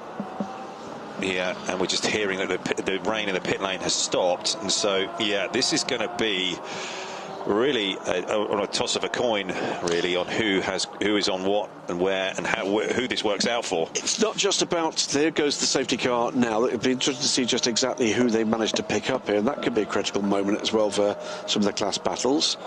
Who's where in the order when we get the wave by, but it's not just whether or not it's going to rain, it's how quickly it will rain. Yeah. Because those wet tyres will get pretty much destroyed on a dry track within, what, 3 laps? Yeah, and it's now really about how long this safety car period is and how quickly that rain appears, and when and if it appears. And it's going to be on those teams to be making those calls. And now at the moment, with the safety car out there, whatever decision you've taken it because the pit lane is closed and you can't get back on pit lane until the safety car has done. Is it 3 laps? I believe it's 3 laps. The safety car. Safety car does 3 laps before they can pit again. Pit again, yes. So that's everybody's set now with the tyre that they're on. They just got to exist out there and just make it work and make a call after those 3 laps. So pit exit is now, of course, closed. Pit entry is closed with the safety car on track for those 3 laps, and it's 3 laps plus effectively a lap, if you see what I mean. Yep. Because it's at the end of the 3rd lap, by which time they've passed pit in. There we are, and that's what we're seeing in the next 30 minutes, and it looks like there's going to be some pretty big rain coming by. So maybe those teams that have taken the rain tyre are going to be sitting pretty, and maybe Nicky Katzberg's going to have to come back in for rains. Well, it's been an opportunity to make that call. I think it's significant that 2 of the teams that are not in the lead of the race have made that call. Yep. Because they will feel as if there is an opportunity there. It's a gamble. Yeah, it is a gamble. And, let's have a quick run through the order whilst we're behind this safety car. It is Pure Racing. Louis Delatraz aboard the number 91 car run by TF Sports here in the Asia Le Mans Series. They lead the race from AF Corsa's 83 car. 2nd place yesterday. Mathieu Vazevière is aboard the car. Lawrence Herr in the DKR Engineering car number 3 sits 3rd. And that car will have taken its 10 seconds now because it's been down pit lane, I'm sure. James Allen sits 4th for RD Limited, the number 30 car, right behind Lawrence Herr, the race leaders, of course, yesterday. Algarve Pro Racing's number 25 car is in the hands of Melty Jacobsen. That's 5th. Proton Competition's 22 in the hands of Tom Dillman. 6th. Then 7th, Patrick Byrne continues in the 50 car that led the race in the very capable hands of Jeremy Clark, the AF Corsa car, 7th. Nielsen Racing sit 8th with Nicky Katzberg now aboard the 22 car. And then the 20 car is 9th. It's the 2nd Algarve Pro Racing car with Alex Quinn currently at the wheel. Rounding out the top 10 is not an LMP2 car, but the lead LMP3 car, and that's a dominant performance by the Ultimate car. We've got the wave by happening. Yep. This is any car behind the safety car that is in front of its class leader. This effectively is designed to ensure that the deployment of the safety car doesn't ruin their race. Yeah, it looks like the most of the GT field. Yes, it does. Actually got that wave by. So, yep, hopefully we're going to see a lot more cars back on the lead lap in GT. Still cars making their way by the wave by there. Yep. And this is wet tyres going onto the Pure Racing car. In LMP3, it is Ultimates in the hands of Bench Valent after a stellar stint by Stefan Lemaret. These are the slick tyres going on the 22. We know the slick tyres as well on the 24. They put wets on, came back in and took the slicks again.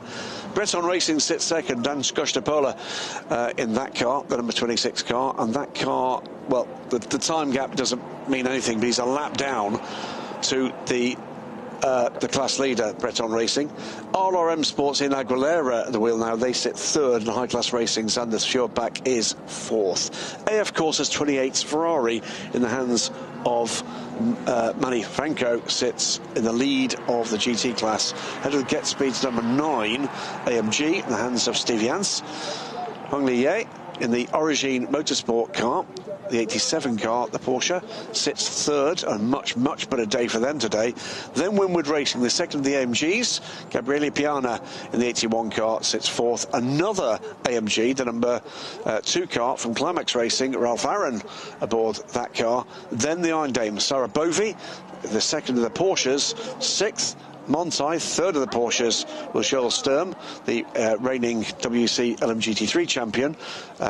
He sits in 7th. That's Terrace Au's car. We heard from him just before this safety car was called. Ricardo Pera in the another Porsche, Monte-Ime's 92 car, is 8th, and completing the top 10, another AMG, Winwood Racing's number 16, in the hands of multiple champion some years ago in the European Le Mans Series and the WEC, Victor Scheitar. Good to see him back here. And then Ben Tuck, stellar stint from him yesterday in the 74 Kessel Racing car. He sits in 10th in that number 74 car. That's the top 10. Jeremy Clark there cooling off, and Ollie Pla waiting for his turn. Yeah, you're seeing the two packs of cars there circulating on track. The pack of cars on the left-hand side going into 15 now. They're trying to catch up to this pack here as they come down into turn 9. And all eyes are on the screens here. Radar. Ben Tuck is bringing that pack of cars over the line here, working his way through, trying to get back to the safety car pack. That's coming into turn 11, and it is very dark skies out there.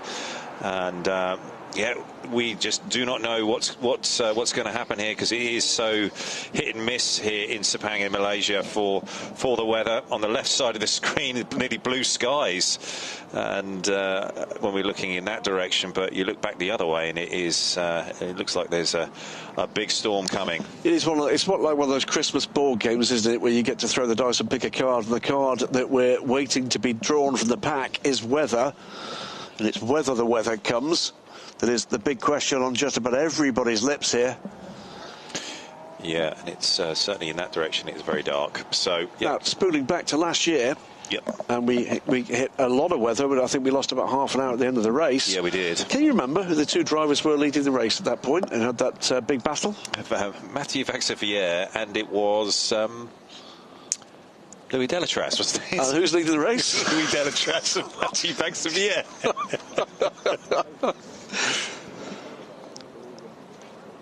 Yeah, we're just getting an update here from David, and he's just giving us the news that most of the teams are looking out the back of the garages, trying to understand what's going to happen with the weather. Sometimes you can have all the screens and all the radar and all the the you like, but you just got to look out the window. It's not just looking; it's actually feeling the wind direction as well. Yeah, it's feeling, you know, sometimes you and the strength and the strength of that wind. That, you know, how quickly is that weather going to arrive? Yeah, that might come in handy a little later. Yeah. Pure Racing. Here we go at the brakes trust, and this is AF Corsa. AF Corsa here. They're working away, doing the calculations, wondering where we're at now with just under an hour and a half to go. And this must be the third lap of the safety car. They will normally announce that. Okay. I haven't been keeping count. I think this may well be the third lap. Yeah. Those cars, I think, would have joined up the back of the queue. Let's have a look on the... Yeah, they're getting there. I think that Ben Tuck in the 74 car is just coming into turn 15 now. So by the halfway through this lap, they should be, the pack of cars that was sent on the pass around should be back to this pack. They're just coming through turns 2 and 3. Yep. Well, Ben's done a good job of just pushing, and we're hearing from David Allison in, well, I don't think it's a moan that the rain is coming back.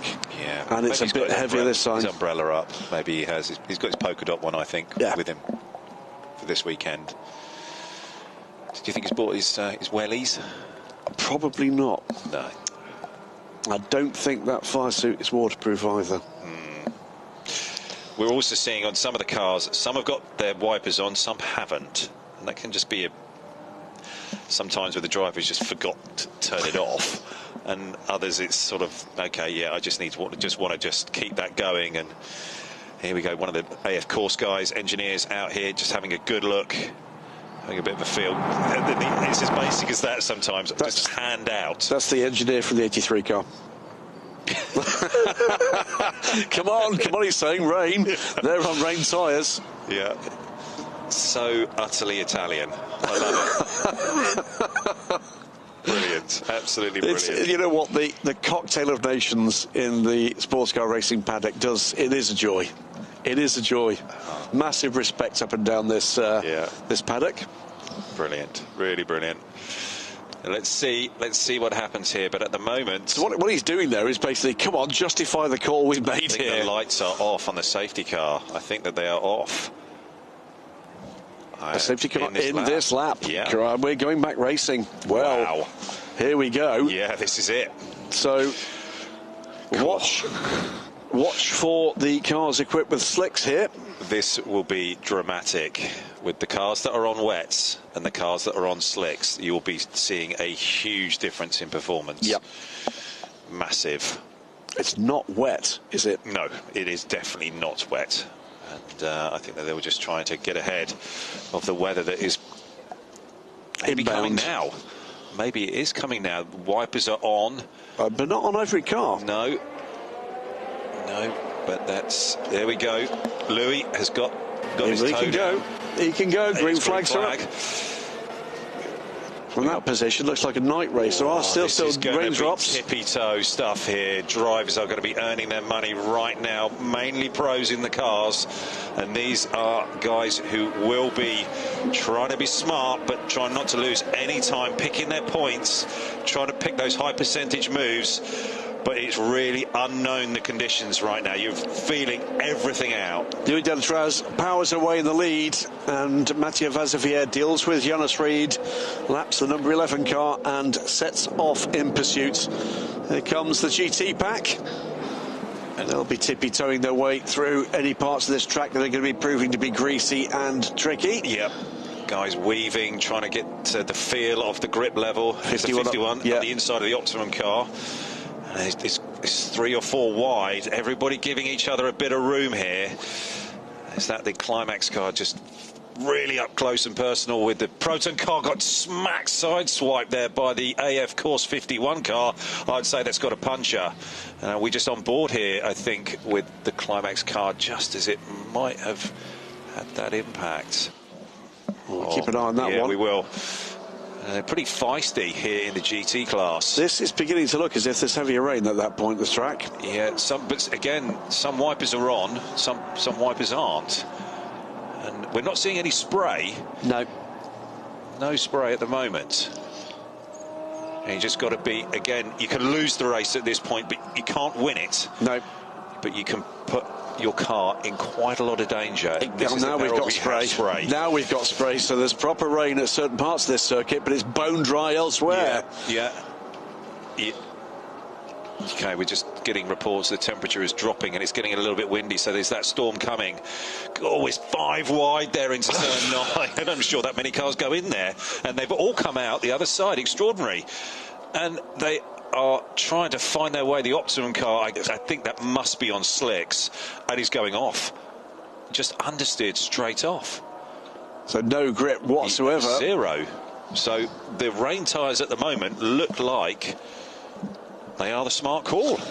And well, let's have a look at the lap times here. It's 2:07, 2:06 for the 2 leading cars. So that's just over 10 seconds off. 20 and 2 for constantly abusing track limits. So track limits are a big issue, and that might just be those cars are on slicks and they can't actually keep the car inside the track limits. It's Ollie Caldwell that's getting the warning for that in the LMP2 class. It's one of the Climax Racing cars of Ralph Aaron that is getting the warning. So just looking at what kind of lap time was being produced there by the 2 cars we know are on slicks, and the answer is 10 seconds slower. Yeah, it's a good 10 or 12 seconds slower, but this will switch very, very quickly if there's no more rain, and it'll dry up super fast. And it's all about surviving if you're on slicks. If you're on wets, just trying to get a gap so that when you do have to make that change back, that you can do that. That's the 77, I believe. I think that's right. Just understeering clean off, and this is the same car, I believe. Morgan Tilbrook. Yeah, again, just going straight on, almost no purchase, and just could not stop. So there we are, the Inter-Europol car coming in for a stop, and they must have gone to wets. I'd have thought so. Yes. The Decker. These two, again. That's the lead. That's the lead. Mathieu Vaxivière and Louis Delatraz, like last year, going at it super hard. And Mathieu Vaxivière was extremely talented in the rain here last year.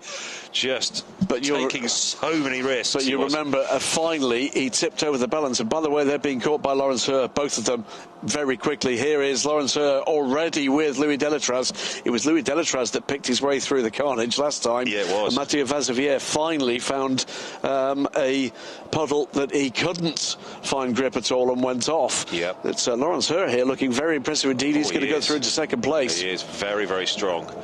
And he could even be challenging for the lead by the time you get down into turn one. That's phenomenal performance here by Lawrence Herr, who has just picked off Louis Delatraz, and now he's going to be sizing up Mathieu Vazevier down into turn one. Not quite close enough this lap, but all of the wipers are on. Not much spray, but it's certainly very, very greasy, and it seems like that number 3 DKR car is just hooked. Yep. It's got that little bit more mechanical grip at the moment, and he's able to... Oh, not quite there. Mathieu used his experience there, much like what he did yesterday with Tristan Vautier. Big slide there from the DKR car, but he's got the power down now, and I think he's got a run on Mathieu Vazevier. It's a 2:05 for Lawrence Herr last time around, a 2:09 for Louis Delatraz. Yeah, Mathieu is just being cute here and just blocking off all the opportunities for Lawrence. And Lawrence just needs to be smart here. Don't take any great risk. But what a move. What a move up the inside there at turn 5 into 6. Got the deal done. Even across the curbs, he seems pretty confident. I think that Lawrence Herr is just going to disappear up the road and by the in way, these conditions. Also catching this pair is Malte Jakobsen. There he is, coming into shot in the 25 car. He's motoring as well. He is absolutely flying along, and just dropped it on the curb there. Lawrence Herr just taking a little bit too much road, and they're hunting for the grip. They're really looking for it, alternate lines here, trying to find where that extra bit of purchase is and trying to switch the tyre on. And Lawrence Herr does seem to be the one who's sort of leading the charge, but Malte Jakobsen is now up to 3rd, and I don't think it's going to be too long before he is going to be challenging for the lead. No, it is where the grip is and where they can find it. Malte Jakobsen, the young Dane, past Louis Delatraz. All these 4 drivers of quality also catching this group. By the way, James Allen in the RD Limited car from 5th. I wondered from yesterday that he's going to appear in the background now. There he is, the red and black car. Yeah, and it's just, I'm surprised how much curb they're all using, but it seems like it's working for them all. And we're just trying to find where the grip is and carving the corners. You're just seeing the wheel tracks there being put down in the wet weather. So there's not much spray. It's just wet enough, I think, for these wet tyres. And I'm still trying to see how the likes of Nicky Katzberg's getting on the slick tyres. About 5 seconds off. Yeah, so there could be a point where it really switches. Well, we're looking at the moment at Louis Delatraz struggling aboard the number 91 car, losing ground, but David Addison's caught up with his teammate Harry King right now on pit lane. Harry, it could be another of those what-if races, because this weather now is really teasing everybody. Yeah, it's unpredictable at the moment. I think there's a lot of different cars in our class who are on different wets and slicks. To be honest, I wouldn't want to be the engineers making the call on this one. It's really quite tight, but there's quite a lot of humidity, which I'm sure is not doing the wet tyres any favours, even though parts of the track are still wet. And that's what's keeping the temperature in those slicks at the moment. So we'll have to wait and see how the rain develops. But if it carries on like this for too long, we might miss another stop. So, yeah, we'll see. What was it like when you came in? Because it was just starting to rain then. Was it significant rain? Yeah, however, when you're on the full course yellow, you're at 80 kph, so you can't really get a very good read on it. But I noticed some of the curves on entry and exits were getting a bit wet. But I didn't really want to influence the team. I just said, look, there's raindrops, but I can't make the call yet. And they analysed a few other cars and came to that conclusion, along with some others. So I think we're in the fight with a few other cars, which are our championship rival, which helps. But still, an hour and a bit remaining. Long way to go. Thanks, Harry. Excellent stuff from Harry King, and whilst we've been watching that, thank you, our director, for the double screen, because it's been a stellar run to the front from Malte Jakobsen. He's caught and passed Mathieu Vazevier, and now he's with Lawrence Herr. This is the battle for the lead, side by side, down to turn 15. Lawrence Herr to the inside, Malte Jakobsen to the outside. Cracking stuff. Yeah, absolutely. Phenomenal performance here from Malte Jakobsen. I'm starting to wonder what tyre he's on, actually, because he does seem to have just a ton more grip in certain spots. The way that the car's darting around and moving around, maybe David can find that out for us, but I think Malt might be on the slick. He's absolutely been phenomenal, the way he's just carved his way through. He's just rolling the speed in and through the apex here at turn 1. And it does look like he has just got that next level, next step of purchase. He's driven away here. He has. And the way that the car moved there, it looks like it is a slick. Well, he's just gone round of 2:04.423. Nielsen Racing, Nicky Katzberg last time around, a 2:09. He's not quite at the end of that lap. He's on a 2:04. It's the same pace. He's on slicks. Yes, I think he is. I really do. Malt's just managed to switch them on quicker and take advantage. And it just seems that the cars that might not be quite so good in those dry conditions, in the wet conditions, they're really coming to the fore. 87. It's the lead battle. This is the 87 Origin Porsche under pressure from the Climax car behind Ralph Aaron. So it's two Chinese teams, two very different cars, two very different drivers. Hong Li and Ralph Aaron, and the Origin car just fending off the AMG at the moment. Get Speed Steve Jans, by the way, is in their wheel tracks just a second or so back. Yeah, this is going to be lighting up this race, isn't it? Yeah, it is. Really, it's come alive. Let's just wait and see how this all works out. The Origin car has still got Lauren Heinrich to go on board for that. It's kind of like that last hour. And what a talent to have in the car to sort of pull on for your last stint. We're still seeing the rain coming down here, but it's only only a little bit, and it's only going to take another lap or so, and I think it's going to be pretty much slicks. But here it's just a little bit more rain, and this turn 7, turn 7, turn 8. That's where it is elbows out. Yeah, wheel to wheel. Yeah, just seen the back end of the Porsche step out as Ralph Aaron tries to get onto terms with the Origin car ahead, looking for a way by. Can't find it. Steve Jans is closer still. Yeah, and I think we're just hearing that Pure Racing are coming back in.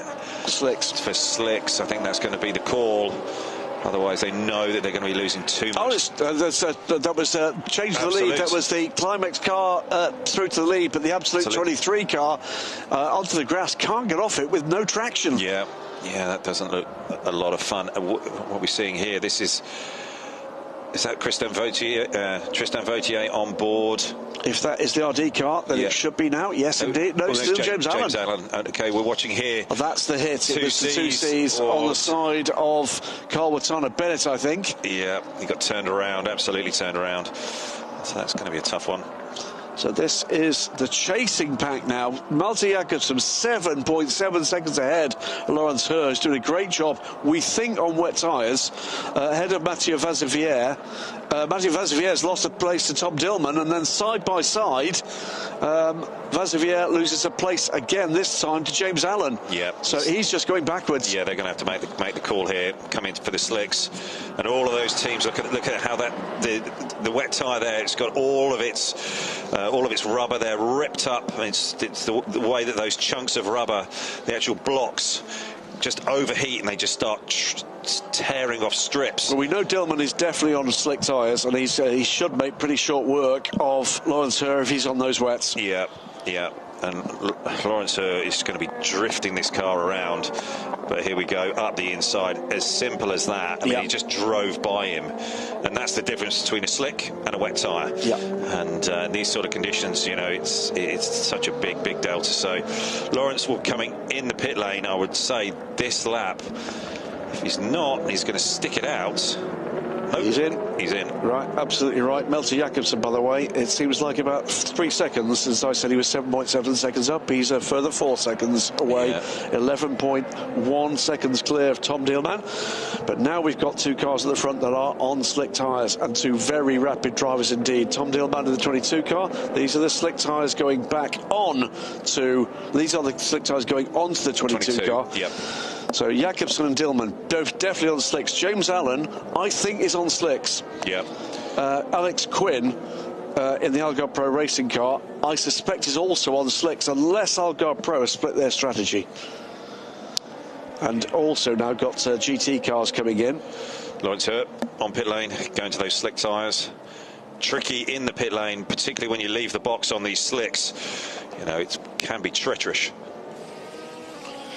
Yep, so David, confirmation of what we can now see on screen, that it is indeed slick tyres. 83 the same. You know, here's the thing, it was so marginal. We heard Harry King say it, wasn't it? You wouldn't want to be. There's that car almost crabs out of the pit box, but you wouldn't want to be the engineer making that call. You know what? Any other day, it could have been exactly the other way round. Yep, it could have been, but it's these pressurised moments, and that you're trying to get right. The 82 car there was super deep on the brakes, and it's still treacherous down there. And if these guys are just coming out on slick tyres, trying to get the heat in them, that you're just trying to find where the grip is and where the limit is. And it's very easy to skate off the road.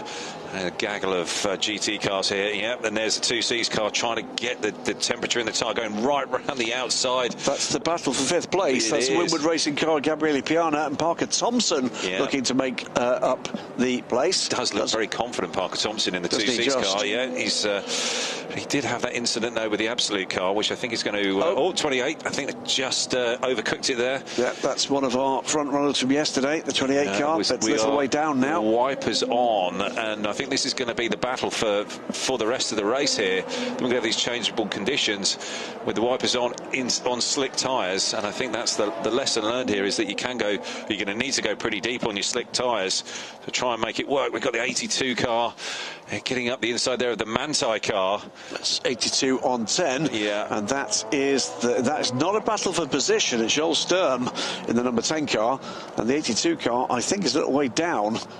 Is 9th. That is Conrad Laursen making his way back up. So Climax AMG, Origin Porsche, GetSpeed AMG, Iron Dames Porsche 4th, 2Cs AMG, Winwood AMG, Winwood AMG, Climax AMG. AMGs are doing pretty well right now. Yep. Before we get to the first of the Ferraris, which is in 9th position. So about 3 laps ago, Lawrence Herr was in the lead. He is now 1 minute and 43 seconds behind Malte Jakobsen.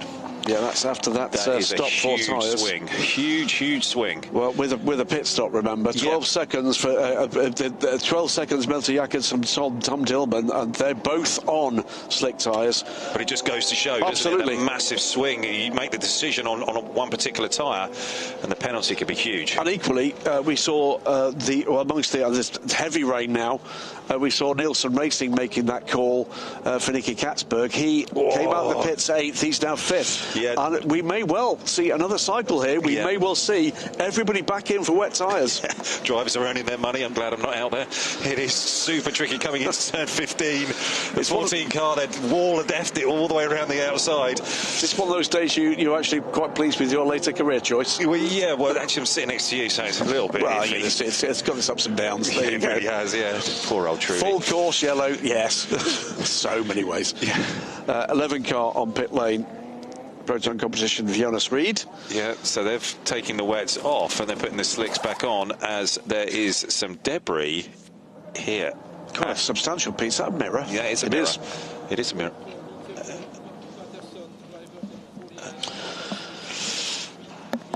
Okay. Well, kiddies, it's been quite the story for high-class racing, and we're going to get Uncle Mark Patterson talking to David Ellison. Mark Patterson has just been either a hero or Herculean or an inspiration. Choose your own adjective. Mark, I don't know how you've done it, not just once, but twice. And in fairness, you did look a little tired when you got out of the car today. Yeah, I was looking very liquid, as in pouring out of the car. No, I think this is a beautiful crematorium where we... for people my age. No, I got to tell you, that last almost 2-hour stint, easily the hardest, toughest condition in a race car that I've ever witnessed. It's I'm old, right? 72 and or 73 next week, but we all know that. So, but it's a strain. I promise you, it's a real strain. Not the first half hour, 45 minutes. Half hour, 45. Trust me, David, you... So at what point did you think, I know what would be a really good idea? I'll go to Malaysia and I'll do not just one, but 2 races. And then, of course, you end up being told that your third driver can't drive anyway. Yeah, the poor young kid. He's only 18 and he would have been a great addition. But that fell apart. And this highly unethical guy, Anders Fjordbach, called me... and got me, after 3 years of no racing, to get back in. And it felt like a challenge, but possible. And then we come to Malaysia. Holy crumbs. Now, just talk me through today's race, because, of course, now we've got these changeable conditions. As it happens, the temperature has now dropped a little bit, but engineers are second-guessing the weather. What are you hearing from Anders in the car? Yeah, it's been 2 very hot days, so dropped a little bit is nice, but it's still extraordinarily hot. Yeah. And, people are gutsy to be in these cars pushing it like this. So you have to block, in a lot of racing, you've got to block out the reality in front of you in a tight corner fast. There's lots of stuff you've got to get out of your head and do the best you can in those conditions. In this heat, that's at a much higher order of denial, and kind of cool to live through it. Mark, well done. Can't wait to see what you do when you're 82. Well done. Absolutely phenomenal performance there by Mark Patterson. Both on camera and on track. Well. And by the way, that rain is now significant because it's 2 minutes and 42 seconds, the last 2 laps for both of our leading cars. That is somewhat 35 seconds slower than they were on the previous lap. Yeah. They are going to have to pit or survive what if, and hope this is a short shower. So we enter another phase of this extraordinary weekend. Well, it certainly seems like it's turned again, isn't it? And this is the ultimate car on pit lane, getting a tear off, and they've got the wet tyres. They're ready to go, and changing driver as well. I'm sorry, I've got that completely wrong. It's not the ultimate car. It's this RD. It was the RD. I'm wondering whether or not this is weather that's sweeping across the circuit. And the reason I'm wondering that is vast differences in first sector times from cars on the same tyre. So we've gone from sector times of about 52 seconds in sector 1 back to 27, 28 seconds for those cars. I think we've got a band of rain sweeping across here. Yeah, I think it's coming from that sort of turn 7, turn 8 direction, coming towards turn 15. They're the 2 corners that have been the wettest, the most, but now it's sweeping across the rest of the track. So cars are going back onto wet tyres, and I think the Nielsen car has gone back onto wets. So now we look for who is the car that stayed out there on wet tyres, and I think the answer in terms of the leading group is Patrick Byrne in the AF Corsa number 50 car, because at a point where the fastest car ahead of him is a 2:38, he's 20 seconds faster than that, and he is a minute 19 off the lead. For the moment it's about sector 3. That's where all the time is being bled away. 22. It looks like it's going to continue on another lap. And are they now back on rain tyres? It certainly looks like it by the way that the car is being driven off. Jakobsen in the pits. And this is going to yo-yo backwards and forwards again. And who's gone to what tyre when? So Dillman is effectively in the lead. Not shown as in the lead, but Malte Jakobsen has crossed the start-finish line, but is on pit lane. So Tom Dillman now leads the race for the 22 Proton competition car, but he is on slick rubber, and we can see the rain absolutely hammering down now. He's still on slicks. I'm just surprised at how he has been able to make it work, and he's maybe talking to the team and just saying, look, I think I can hang this out. I think we can still make this work. But others have got different opinions, and again, this is going to be somewhat of a gamble by teams, engineers, crews, drivers, and the engineer will be doing all they can to advise the driver, but ultimately the person that can see the most and actually experience what's actually happening out on track is the driver. He's definitely still on slicks. Temperature, spray, water on the track, all of those things are going to be starting to ebb away at the grip and any advantage he's got with those slick tyres. He's got to be super careful here how he works this, because the temperature will be dropping away on these tyres, and I'm super surprised he can actually get around as well as he has done. Just gone to the full rain wet light. Still finding grip. He is. Not a lot of it. It's very edgy, and he's just going to be looking for that bit of a wet line, so he's not driving around on all the rubber that's been laid down on the track. I can tell you that every single car in the LMP2 class behind him has pitted for a change of tyre. It's got a big understeer there, and it's just going to be, you can see the energy just ebbing away in the tyre. Here we go, pure racing. pace and go back to the wet tyre.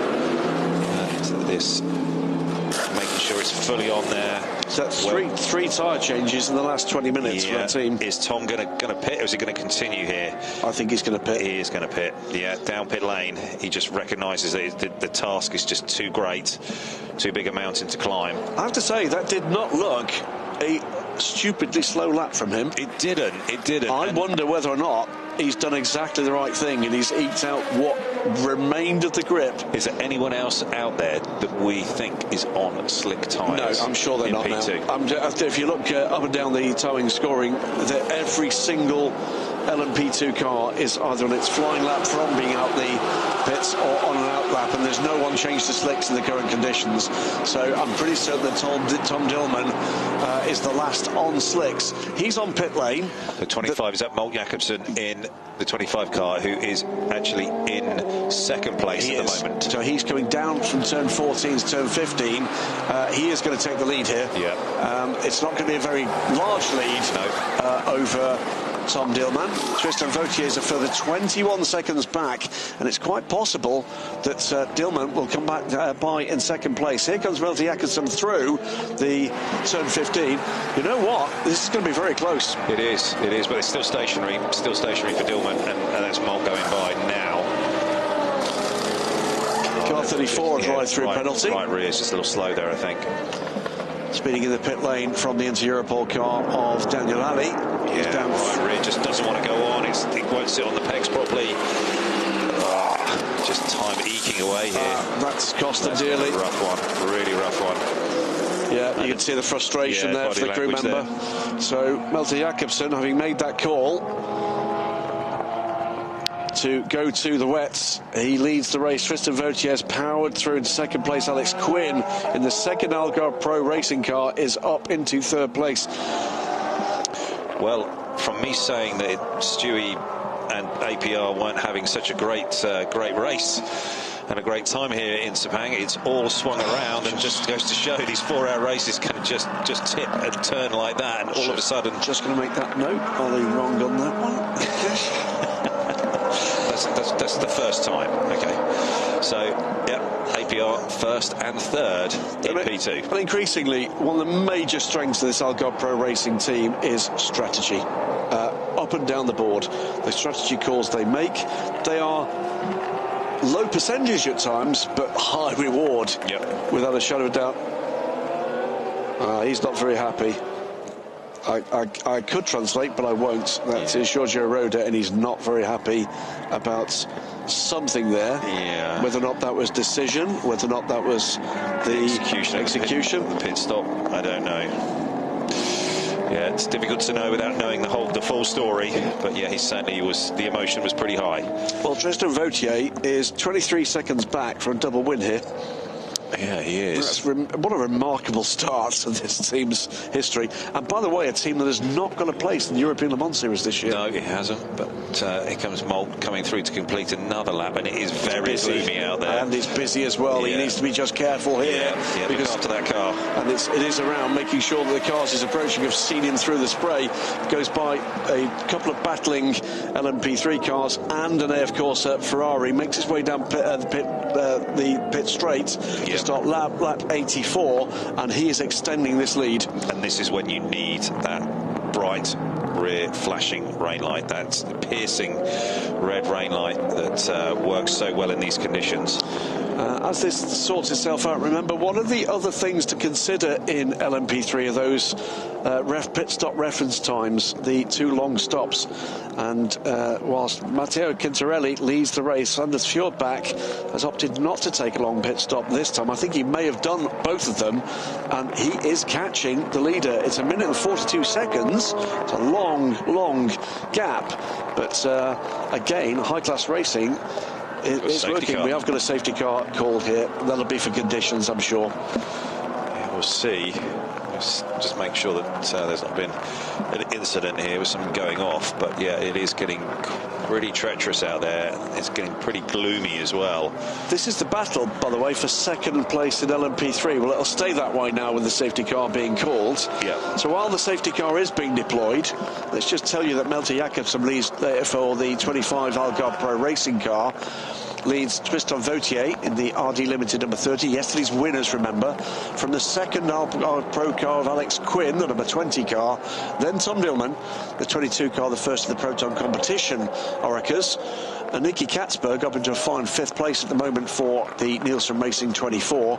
Then both the AF Corsa cars, Mathieu Vazevier and Olivier Plan, the 83 and the 50, respectively. 91 Pure Racing, Louis Delatraz, who led this race, 25 minutes ago, is now down in 8th place with the multiple different decisions to be taken on tyre strategy. D-Car Engineering and Lawrence Hur, another man who led this race about 20 minutes ago, he's down in 9th in the D-Car Engineering car. It is, very, very hard rain here. So we'll keep an eye on the drivability of this circuit, because it can go from drivable to just monsoon-like, as you can see, in seconds.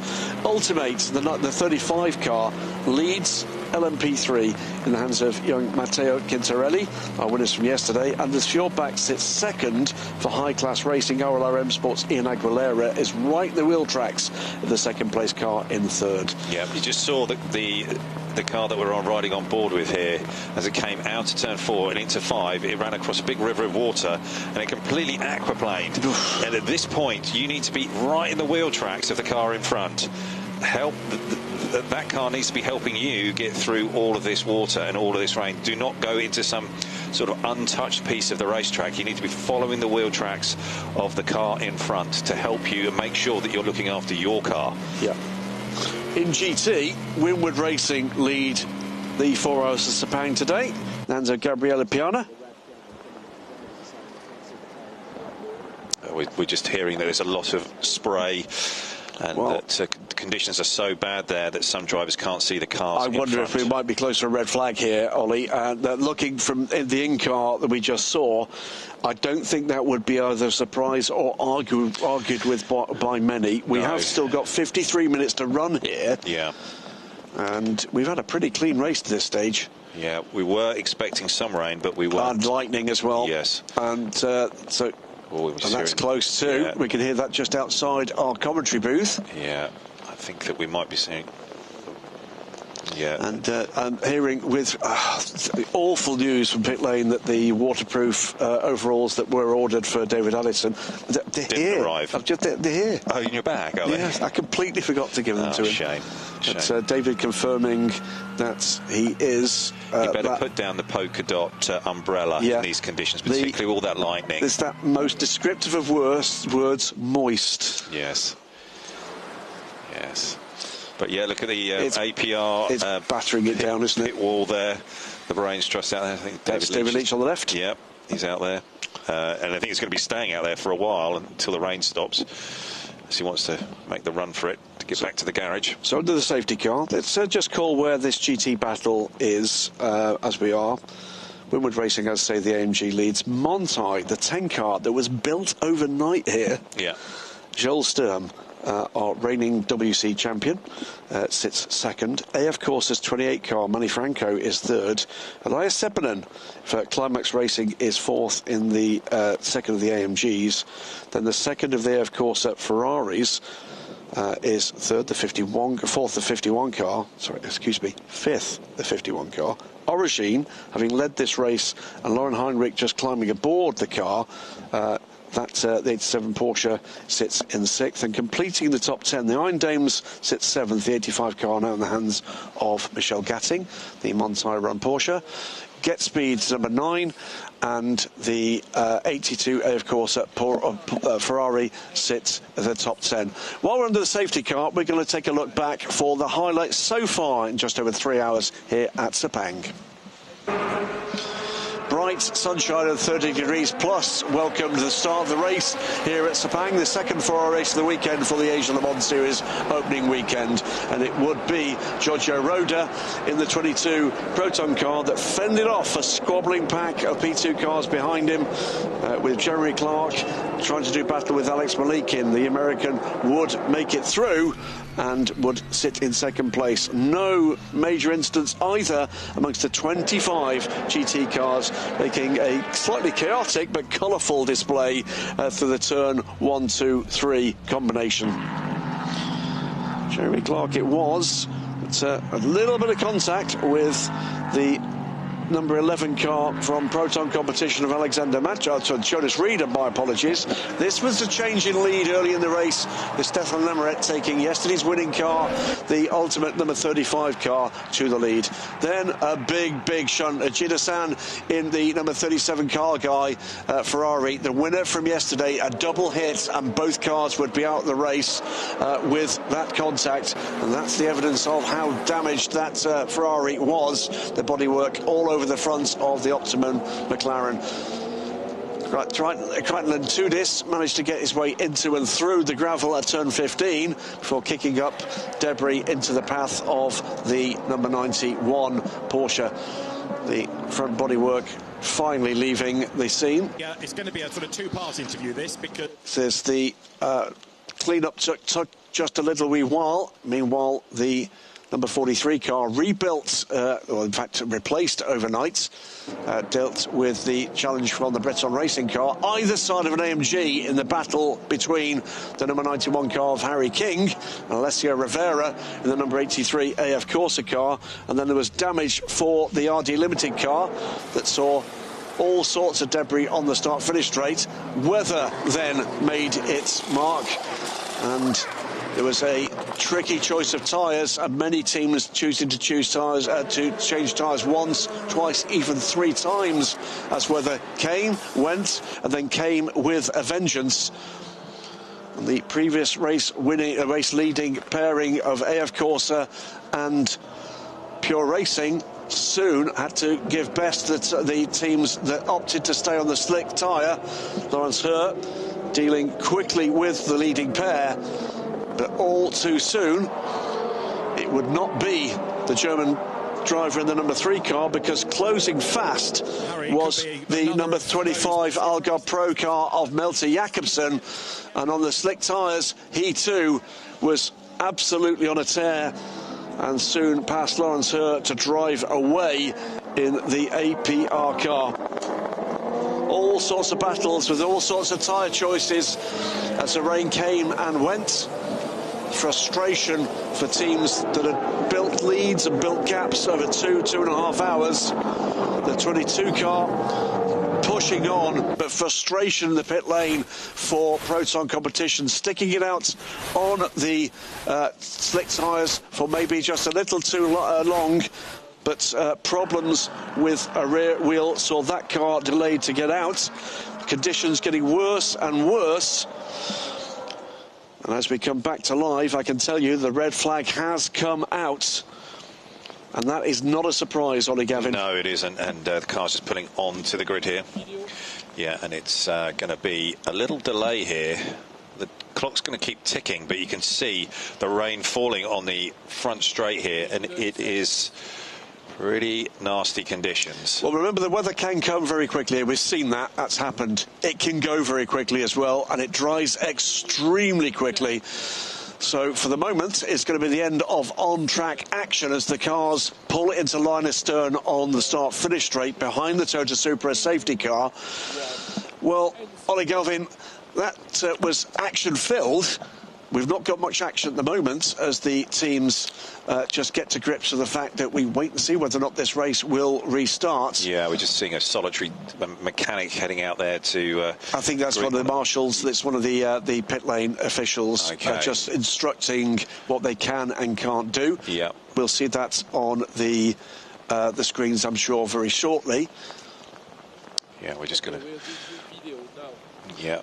And we're just waiting to sort of see how things work out and what happens with the weather. Well, we call it as we see at the moment. Malte Jakobsen, the Algarve Pro Racing team, called that really well, Ollie. They put the right tyre on the car at the critical point, the point at which they could take advantage of Malte Jakobsen. Boy, did he take advantage. Yeah, he did, and he did just perform brilliantly in those tricky conditions. He just switched the tyre on and really got going with it, and it soon became obvious that the slick was the tyre to have at that point. But then as quickly as that sort of everybody had decided to go onto it, the rain appeared, and then it is just built in and built in and built in, and now we're seeing, you know, cars lining up on the grid there. Some of the mechanics are heading out their umbrellas and bits and pieces to greet the drivers, and I'm sure there's going to be instructions here from race control on what's going to be happening and how we're going to go about getting this race going again once the rain has eased. Well, they're going to be interested in two things, aren't they? Track conditions as they stand and the weather forecast as it's coming at us. Yeah. We have, something like 40 minutes left on the clock. And the decision about what's going to happen, it's clear skies over towards the back. Flag. Which way is that weather going? Yeah, the flag was blowing sort of across the track, not from the direction that the weather has been arriving from. And so maybe the wind is just swirling around, or the wind is just going to be coming or the weather's going to be coming from another direction. It's just changing now, so we'll see. Yep. The ebb and flow, though, of this race, Ollie, we've seen pretty much half the LMP2 field lead this race at some point, and most of that has been on pace. Some of that has been on tyre strategy. APR kept Melter Jacobsen on the slick tyre. That allowed him to make hay when the conditions suited it, but as soon as the weather came, straight in, and they maintained that advantage. Yep. Well, let's go down to David on the pit lane.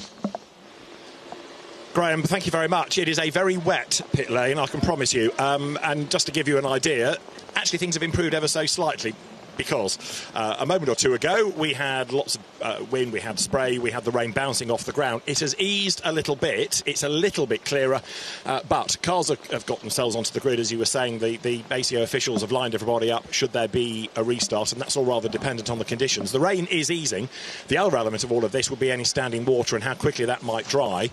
But then the flip side of the coin is that the officials have already put the P1 boards out in Parc Fermé for the winning cars. Now, that might just be thinking ahead, you know, with nothing much to do for another hour or so, or it might be that we're not anticipating a resumption of the race. Hopefully we will, because there are lots more battles still to come. But the good news, although the rain still falls, it is not quite as bad as it was 5 minutes ago. Fingers crossed. Thanks very much. Great service from David Addison on pit lane all weekend. We are still hearing the rumbles of thunder, and we are still hearing the rumbles of thunder. Drivers walk behind him with the umbrellas, and the wind is up a little bit there. You can see that one of the windward mechanics trying to walk up there with quite a small umbrella, which I don't think look is doing that much. I think he's going to lose that in a minute. Car cover's going on, and you can see the wind is picking up as well. Yeah. Don't think we're going to be seeing much by way of track action in the next few minutes. What we tend to see, as Sarah Bovey makes her way back to the garage, so drivers being released to leave the cars and return to their pit crews, what we usually see, race control will take their time to assess the conditions. Because what the red flag does here, not only does that preserve the cars, the drivers, the safety on track, it gives a time to think. Where you're not under pressure of dealing with what's going on track.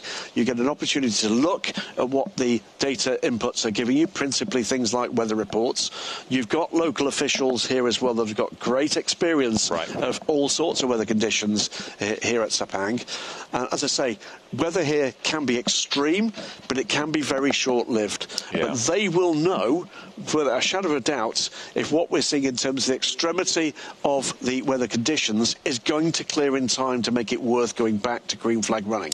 Yep, and you know, you've got the few other factors with the temperature in the tarmac, and obviously with the continued rain, that is going to start to sort of ebb away and fall away, but it's still going to dry very, very quickly here, and I think that that's going to be something that they'll also be taking into account, and I'm sure the certain teams will be lobbying to get this race underway and going again. Let's just seeing at the bottom of the timing screen that we have more news at 5:30 local time, so that's just over 10 minutes from now. So 10 minutes for us to tell you basically what's gone on so far if you're joining us late. This is, of course, the second of 2 4-hour races here at this fantastic venue. Still fantastic, even though it's grey and horrible at the moment. It's still a wonderful place to be. 34 degrees to what is probably 20 degrees cooler than that right now out there. Yeah, it does feel like. Absolutely, but after a stellar finish to the race yesterday, that is not as the maker intended, that Kessel Racing umbrella. No, I don't say that's doing so much. Marshall is... Dennis is just walking back to the garage. I think certainly from what I've been reading on social media from fans and responses to the broadcast yesterday, one of the great endurance race finishes, and one of the very closest in my experience, 0.055 of a second at the flag for the overall win. Amazing stuff at the end there. Into this race, Sunday's race, all 3 rounds, by the way, of the Asia Le Mans Series are double headers. We'll come on to talk about the UAE because we get the opportunity to talk about that now with this pause.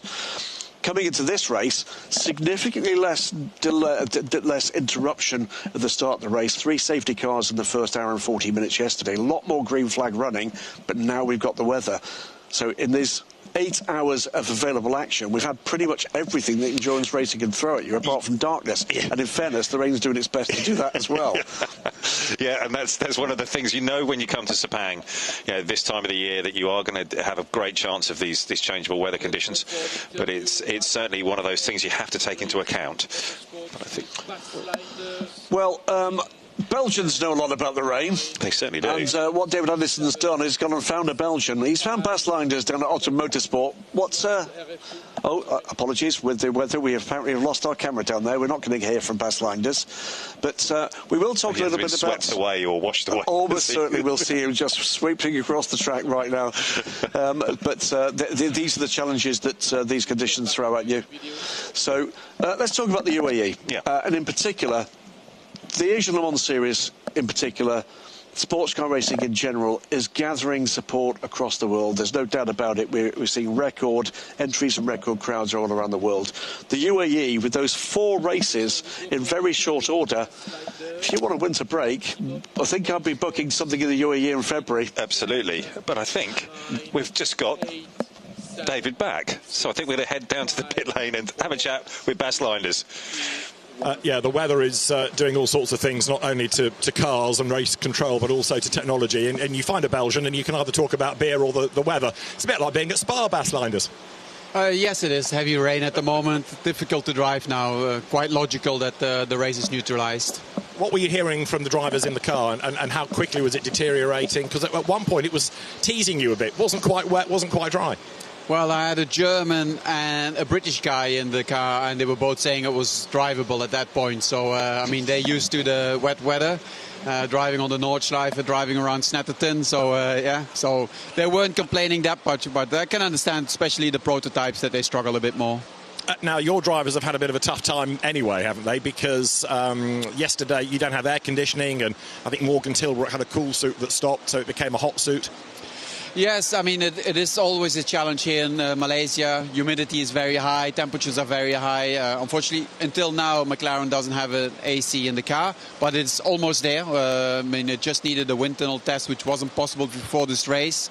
So hopefully next races, or in the future, the McLaren will have AC. And Morgan had a tough first stint today as well. Yes, it wasn't easy. He got pushed into a spin, obviously then a bit on the back foot, and then there was snow. It was green like the first hour. There was a little full course yellow, so it made it a little bit tougher for the bronze drivers, especially without the air conditioning. So we had to get them both out, and then they had to get back in later, and then he did a really good job, Morgan Tilbrook. Now, in a situation like this, obviously, it's got a bit brighter. The rain is still pretty horrible. Do you talk to race control through the Discord channel? Are you able to say, look, my driver is reporting, I don't know, standing water here or no visibility there? Is it a sort of conversation you have? Yes, we have a good conversation over Discord with race control and the stewards, etc., and that works quite well. Obviously, people were starting to say there was aquaplaning, there were also multiple messages, so I don't add then more messages. But the communication is going both ways. Obviously you have race control radio, but we can inform race control also about situations about our car or situations on the track, so that is working really well actually. Bas, I'll let you go back to the team and await further news. Thanks very much. You'll have gathered, of course, that everybody pretty much is now sheltering the garages, apart from just 1 or 2 of us who are still in the pit lane and are now wetter than a mermaid's flannel. What a vision. Thank you for that. Thank you very much, David Addison. Thanks, Baz. Phenomenal work as always, David. I think that's the first ever mention on an Asian Le Mans Series broadcast of Snetterton. And then together with the Nürburgring. Yes, indeed. They're often confused, is the honest answer. Yeah, no. Not least, apparently, the mountainous Snetterton in the recent Senna movie, I gather, on Netflix, which has been attracting a fair amount of... It sounded to me in the background there that was what we would term back in the northwest of England, battering it down with rain. So, whilst we are promised a little bit of an update on the situation in a few minutes' time, that's definitely not improving immediately. So, it leaves us to look back at where we are in terms of the overall order. As you can see there, the scene on the pit straight. There are brighter skies there towards the edge, so it's not beyond the realms of possibility that we might get back and running in the next half hour or so. There will be, I think, a pretty rapid decision as to whether or not we should do so.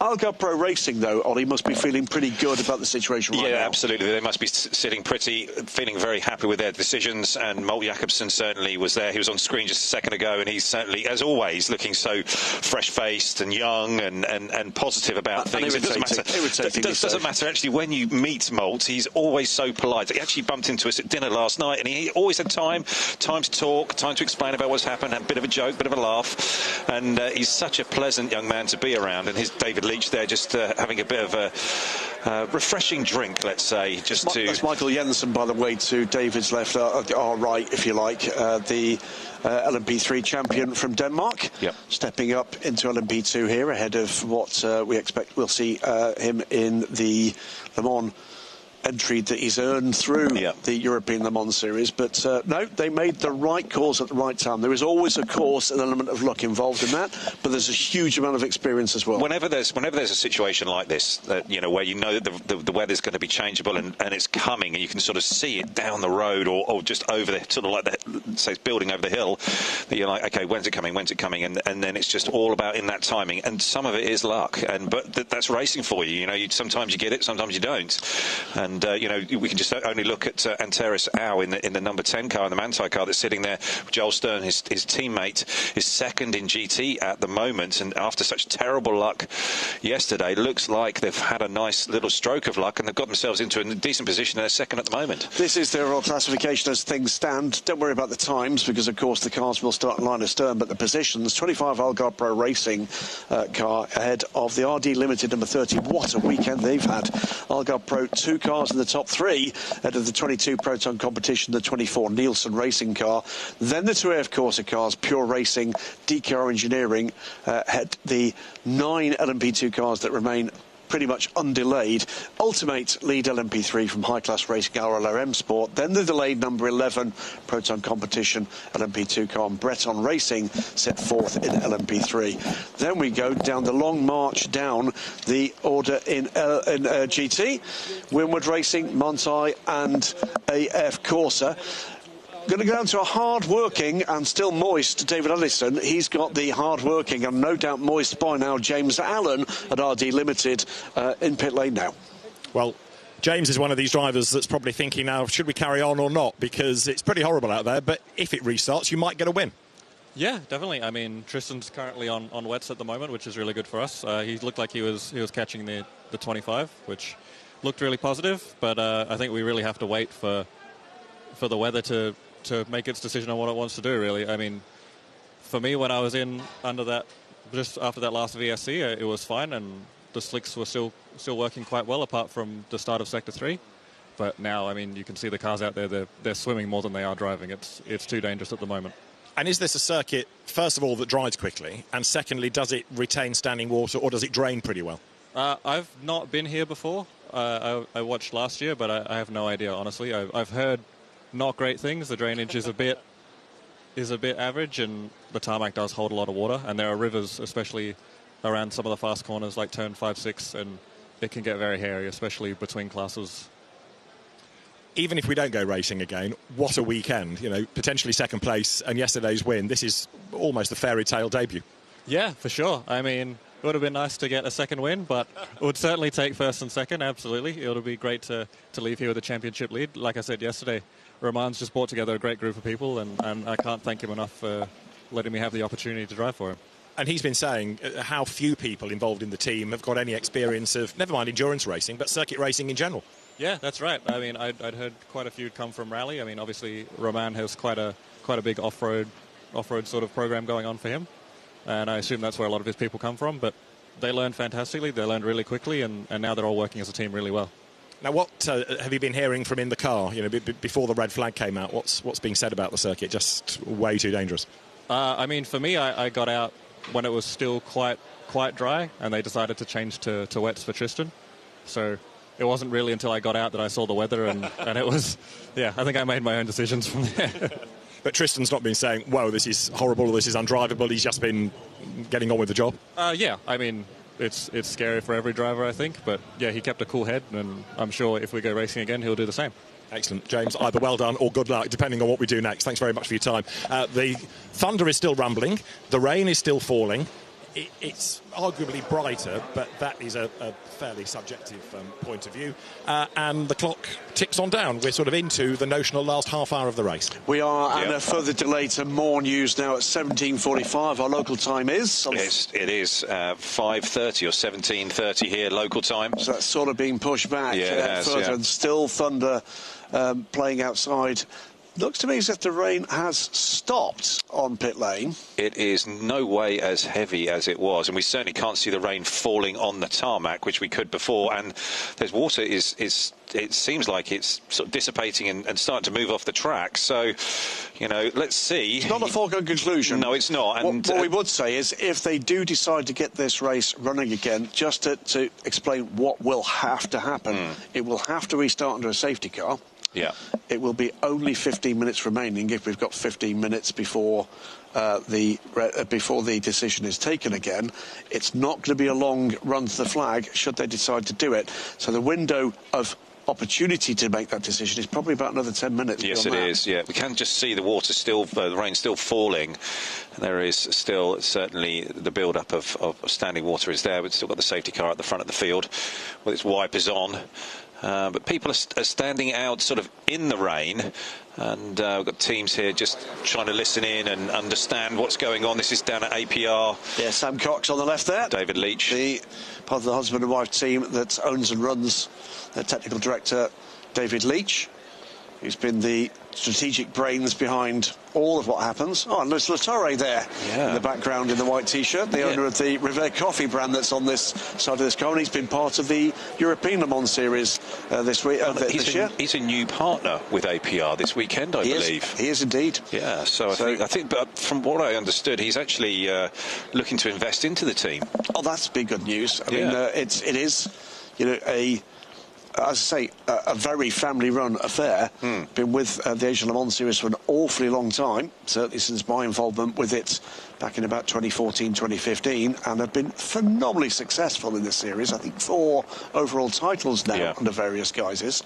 Yeah, and they just keep producing the wins. I saw Andreas earlier on in just before the start of the race, and he just was saying, he's decided to sort of start a bit of a partnership with APR, and invest into the team. Well, there you go. Business being done in the Asian Le Mans Series that I hope will carry things forward, not just here in Asia, but when we get home to Europe as well. Before David picks up another interview, let's just finish that point about the UAE. If you're in Western Europe, Central Europe, Eastern Europe, and you're enjoying the racing in the Asian Le Mans Series, obviously not right at the moment, but right up until that point, we do have 4 races across 2 weekends in the UAE in February. 2 races in one weekend at Dubai, which spectator facilities are vastly improved there, and then the fabulous Yas Marina circuit. Plenty of accommodation available, plenty of flights available, and you'd be very welcome to join us at the UAE as a spectator. So please do look into that opportunity. If you look at, there you go, if you're looking for something to delight someone in your life that you're fond of with a motorsport treat, there's your opportunity. Maybe she's booking her flights. I'm sure she is. Yeah. Or maybe she's getting the update on what's actually happening. So, well, back to us, Ollie. always frustrating on a red flag, but completely understandable. I mean, you know, we're obviously chilly in our air-conditioned booth, but it looked pretty wretched out there for the drivers. It did. It was super tough conditions, and they are really, really tricky conditions that every driver, when they're put in those positions, they're sort of like, yeah, I'm not really sure about driving around here for much longer. Maybe we need to go, you know, safety car, and then you look to the next step, which is actually ultimately the red flag. I've been in quite a few situations, whether that's in the United States or I remember a race out in Shanghai when I was doing a round of the WEC with Corvette Racing, and that was treacherous conditions to finish the race, and it was heavy rain and it was chilly conditions, and it was really, really not very pleasant. And then they decided to go back to green to go racing, and it really did surprise a few people that we were going to do that. But you know, that's the way that international sports car racing is. Sometimes you just got to deal with those circumstances and work with what you've got.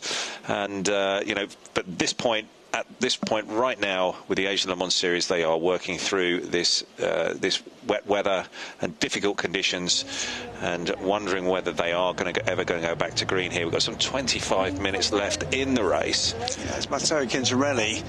That is Multi Jakobsen. He's looking increasingly happy with his lot. Why wouldn't he be? From his point of view, I'm sure, yes, indeed, would love to go back racing because he's a racer. He but is. if we do go to get to the stage where they decide not to restart, then of course he's going to win the race. Yes, I think David was just trying to give us a bit of an update there, but I'm not sure we could hear him that well. I wonder whether David could tell us that again. We've got to think a bit of a ghost in the machine. So we are getting towards the point where there's going to have to be a decision made. Yes, more information, but there's a tipping point. Great to see some local fans here, by the way. And as is always the case, the ultimate duck. That should be a brand, I feel, somehow. Should be out in the pit lane. And yeah, I think what we're seeing here is that within the next 5 to 10 minutes they are going to have to decide here on whether this race is going to go back green or not, or be restarted, because it's going to take about 15 minutes to get everybody going again, 10 maybe.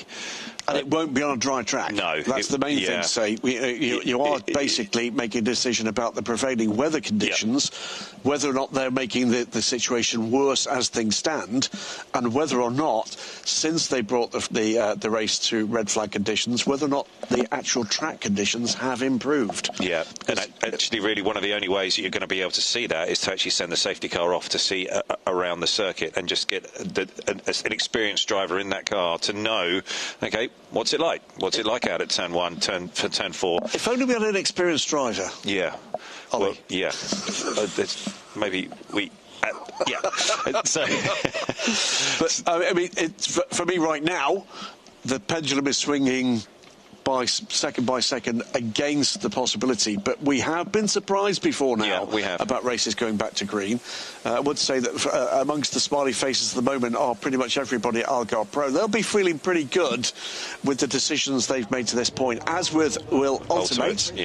And with my apologies, I cannot remember the name of the gentleman on the right-hand side, but I can tell you that he is an Asian Le Mans Series Championship winning team owner, CD Sports, back in the day. I think that might have been your first year with us, with the 1-2 with the two Ligiers. Actually, Michael Jensen aboard one of those as well.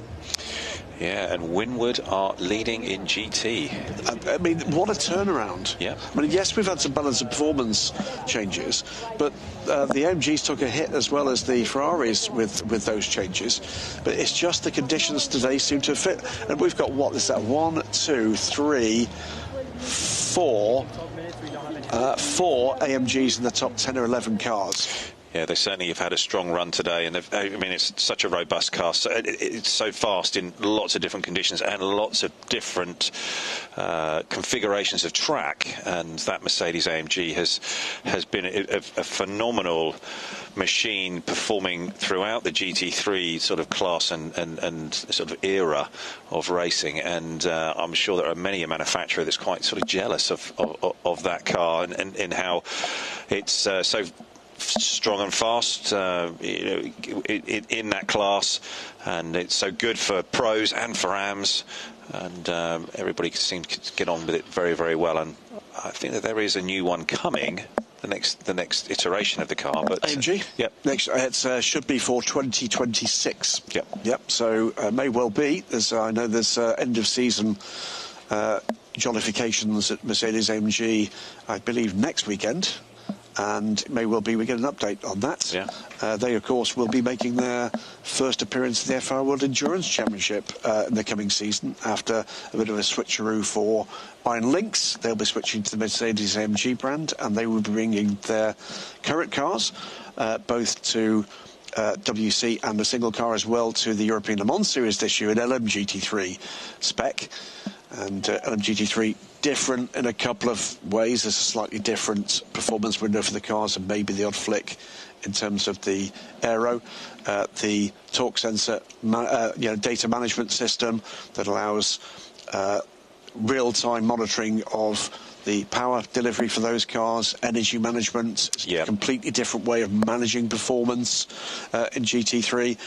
But it also helps significantly with the balance of performance, doesn't it? It does indeed. There's nowhere to hide. Yes, exactly. It's what it comes down to. And by the way, that system as well being adopted for the coming season in North America for IMSA's WeatherTech Sports Car Championship for both the GTD Pro and GTD classes, which use similarly GT3 spec cars. Moment to say, as we look at that array of cars, most of which are GT3s, GT racing, where you spent the vast majority of your career, Ollie, with GTS, GT1, GTE.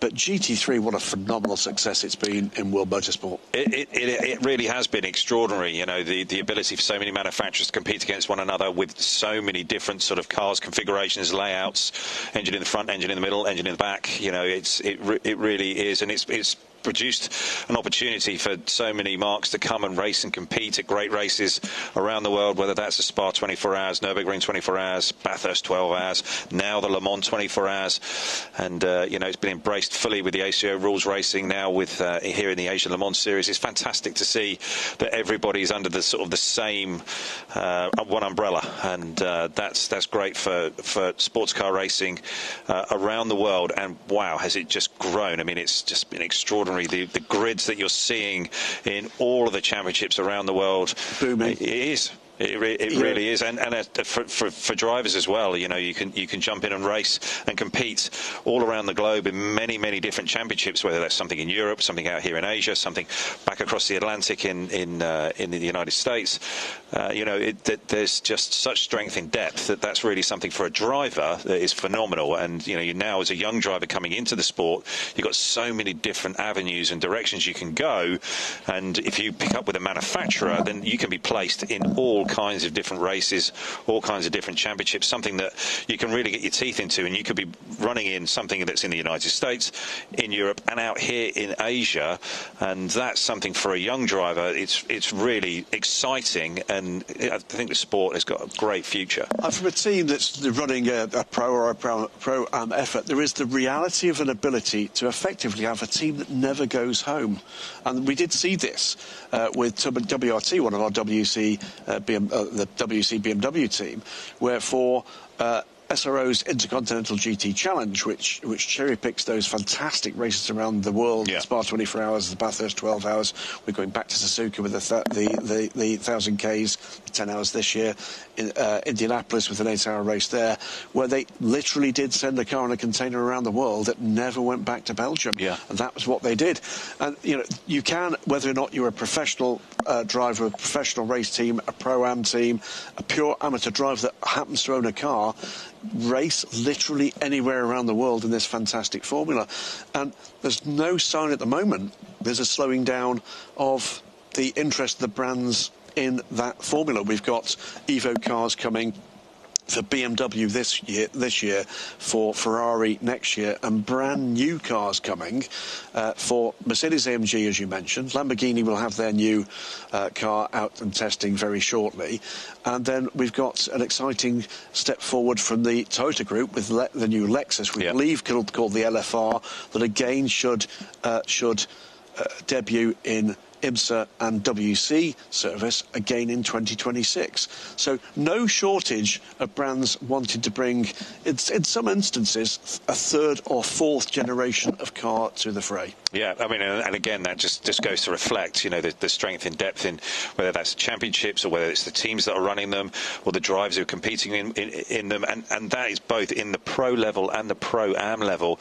That's one of the big pieces that so many manufacturers are working really, really hard on to make sure they can have a car that's fast both in pro hands, but then also in the am hands. The gentleman who wants to come along, this is their passion. This is the thing that they absolutely love to do, and they want to go racing, and they want to go racing whether that's in Europe or whether that's in Asia or whether that's in the United States, and sort of really embrace that passion that they have on multiple different tracks and all around the world. And it's something that they are so engaged with it, but that manufacturer, whether that is a Corvette or whether that is a Porsche or a Ferrari, they have to be able to build a vehicle and develop it so that it's good for both pros and ams. The race will not resume. The race will not resume. Well, that's it from Graham Boursier. Yeah. And that is the emotion for the Algarve Pro Racing team. Instructions to follow. Get standby with all your mechanics. We will allow mechanics 4 per car to go on the grid to push the cars to parc fermé. By pushing, I mean pushing on their wheels. No skates will be allowed. At my command, you will be allowed to enter the starting grid. For the moment, you are not allowed to do so. You will push the cars to parc fermé, with the exception of the winner of each category, which will be pushed under the podium, under the supervision of the officials. Well, that's all very clear. The teams will very soon be wandering on to that. We can now say congratulations to Algarve Pro Racing, the 25 squad. Melter Jacobsen it was that brought the car to the flag, but it's Valerio Rincella in his first weekend of LMP2 racing, and Michael Jensen in his first weekend of LMP2 racing. It's a double win in LMP3. The grid to push the cars. All teams may now access the grid to push the cars via the gate which is at the start-finish line into the pit lane straight to parc fermé. All cars to be pushed to parc fermé. Thank you very much. A lot of passion there. A lot of teams extremely happy. The only double winners, by the way, LMP3.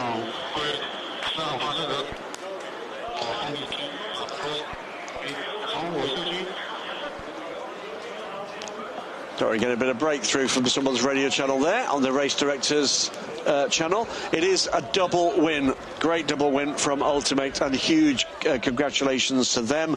Stefan Lemaret, Matteo Quintarelli and Bence Valent from Hungary, and it is a new winner too for the GT category. And again, a team on their debut weekend in the Asian Le Mans Series. They did look extremely happy in their pit box. It was really quite a moment for those guys, I think. Winward Racing, Jules Gounon, who will be a full-season Alpine factory-driving hypercar this year. And that's great to see. Gabriele Piana and Rinat Selikov, they are going to be our 3 winners. So 5 different winning teams across 6 possibilities this weekend. And the one team that's dominated with 2 wins, the Ultimate team, in LMP3. So happily, the weather, it is still chucking it down with rain, but not quite as bad as it was. Yeah, I think that it's eased somewhat, and well, actually, no, I'm saying that, and I don't think it has. I just think that the guys out there picking their cars up, it's like, well, okay, just going to get out there and get on with it. There's David Leach there. He's going to be very, very happy with today's result. Just standing in the garage doorway there, that was Crichton then 2 days. He'll be delighted with the podium there. Let's run through the 3 podium finishing crews. There is their overall classification. The 25 Algarve Pro Racing car, 83 laps completed with this short race from RD Limited and Algarve Pro's 20 car. Proton, number 22, the 24 from Nielsen, the top 5. 35 Ultimates, 49 High Class Racing, another second place from them, and the 15 RLRM Sport Ligiers complete the podium in LMP3. And the 81 AMG from Winward Racing, Montage, number 10, what a turnaround from them, Porsche, and the number 28 AF Corsa Ferrari mean it's a 1, 2, 3 for 3 different marks in GT3. Quite the race to that point. Shame it had to be stopped, but it's absolutely the right decision to do so. That was undrivable. Okay, so teams making their way towards the cars on a still sopping wet grid, and as you heard, we'll be pushing them down pit lane. The Origin guys have got there quickly. Yeah, yes. And I think we're going to be, well, when you look at the championship standings after this weekend, RD Limited are going to be sitting pretty in P2. They are indeed. I mean, because it's been a first and a second for them, and you know, I'm trying to do the maths in my head, but I'm thinking that it's going to be quite a gap they've got. Well, with the premature end, before we get to podiums, we're going to take a look back at the action to that point at the 4 hours of Sepang. 30 plus degrees, barely difficult to remember that 4 hours ago. As away we went with the LMP2, LMP3 and GT cars underway. Judge Roda it was, fending off a snarling, snapping pack behind. Alex Malikin coming through in second place at that point, but it would be Jeremy Clark that would come through in second in the 50 AF Corsa car. The GT pack of 25 cars made for a colourful sight through turn 1 and turn 2 with no major incidents this time around after trouble yesterday. Jeremy Clark and Jonas Reed would go side by side. Jonas Reed getting by briefly, but the bronze rated driver in the 50 AF Corsa car would make it back ahead. Great move from the Stefan Leverett pedalled Ultimate car, the number 35 to the lead, but there was trouble for Car Guy. One big hit and then another with the 42 Lamborghini. Both cars would be out at that point. Rear damage for the Lamborghini, very substantial front damage to the 57 car. Kreitlin Tudis with a bit of a moment at turn 15, but he would recover to the track in the 20 car. The 57 car's damage would be picked up, or the damaged bonnet would be picked up by one of the Optimum McLarens before full course yellow came out to allow for collection of a whole lot of debris. 43 from the Inter-Europol team back today after losing the car yesterday with a brand new chassis. Then either side of an AMG for Alessia Rivera and a rampant Harry King at this stage in the lead in the 91 before damage and then debris for RD Limited on the pit straight. Then the rain came and there was a tough set of decisions to be made by teams up and down the pit lane.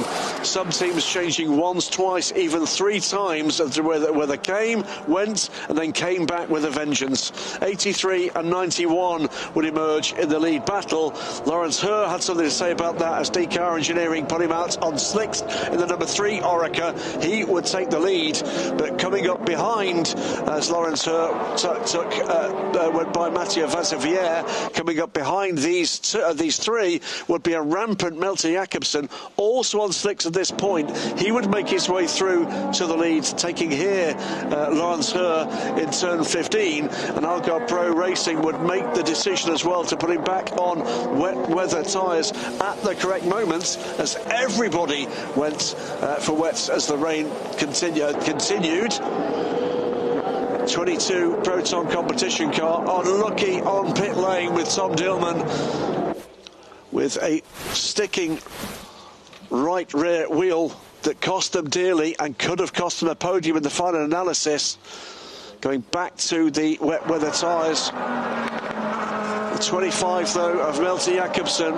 Algarve Pro Racing called it when it mattered, and when the red flag flew, it would be David Leach from Algarve Pro Racing congratulating the young Dane, the Ultimate team and Winward Racing loving it. There we have the only double winner this weekend. It's the perhaps unlikely double win for the 35 Ultimate crew. Only completed their crew in the days before we actually got here to Sepang, with Stefan Leverett having a late call from Amato Ferrari, was telling us yesterday. When he's just getting ready for Christmas party, wasn't it? Christmas party season he was getting ready for. Yes. Out of training. Yes. But he's glad he took that call. Absolutely, and he said yesterday it's kind of one of his biggest wins of his career, and you know, amazing to be back in a prototype car after what, 15 years of being away from a prototype car. He said he'd only ever driven a prototype car once. It was the Formula Le Mans. The car's known more recently as the LMPC class, the FLM 09 Oreca's. They were fine machines, lovely. Yes, absolutely. Chevy engine. Yeah.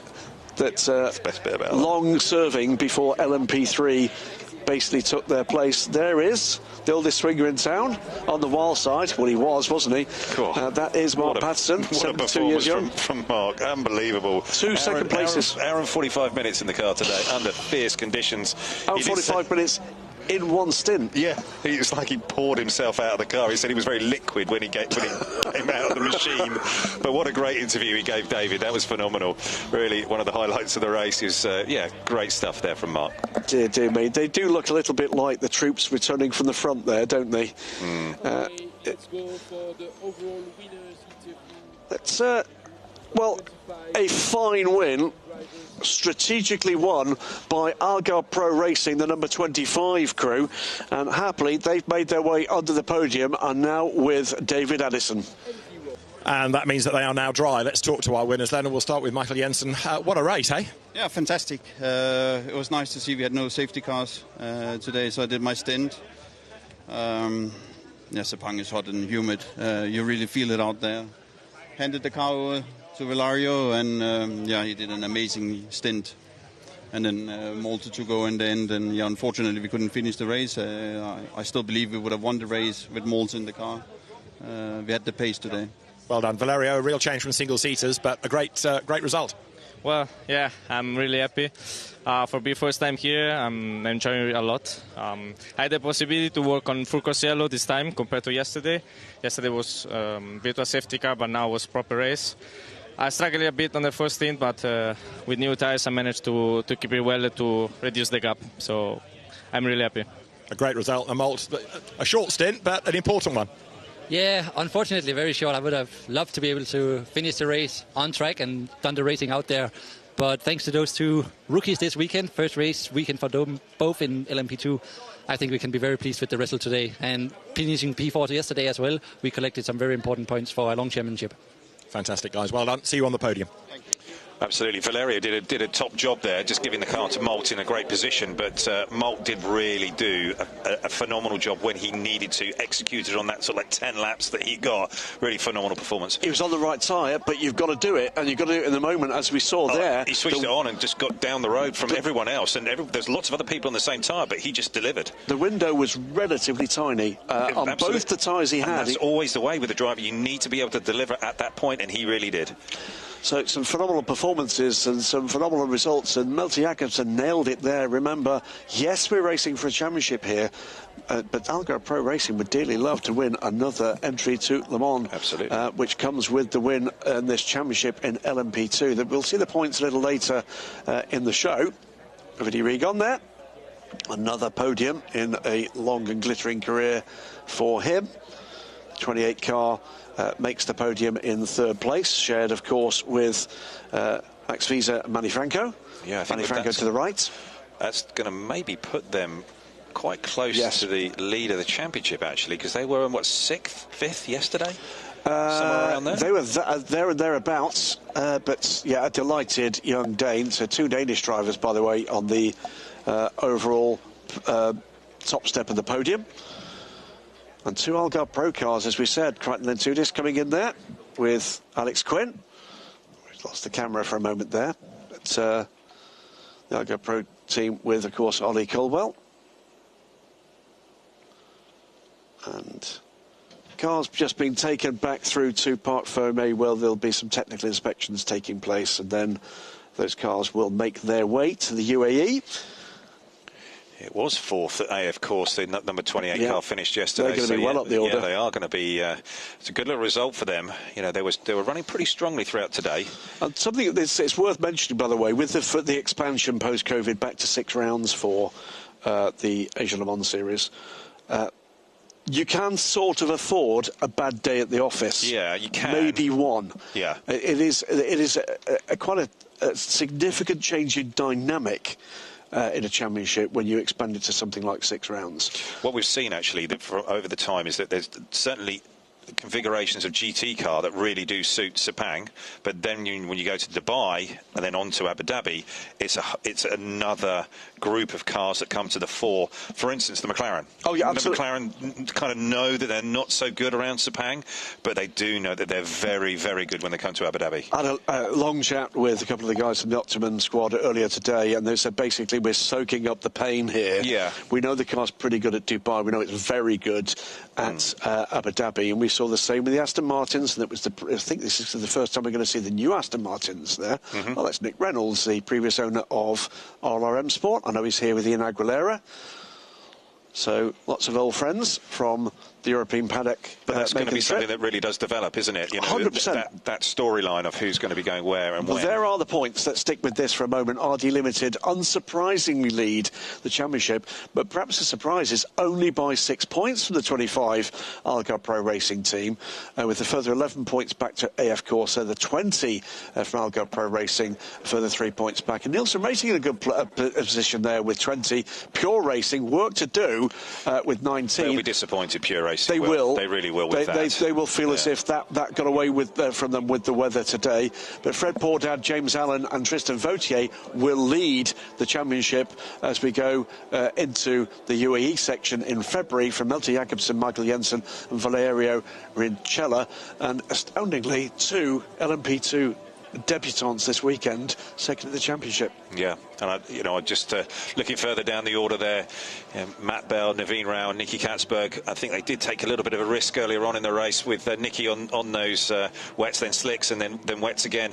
Rolled the dice a little bit, but didn't quite come off, but still came away with a reasonable result. It picked them up a couple of places, no doubt. But just one step further down there, we've got Alex Malikin and Harry King and Louis Delatraz. They're going to be disappointed with their points all walking away here from Sepang.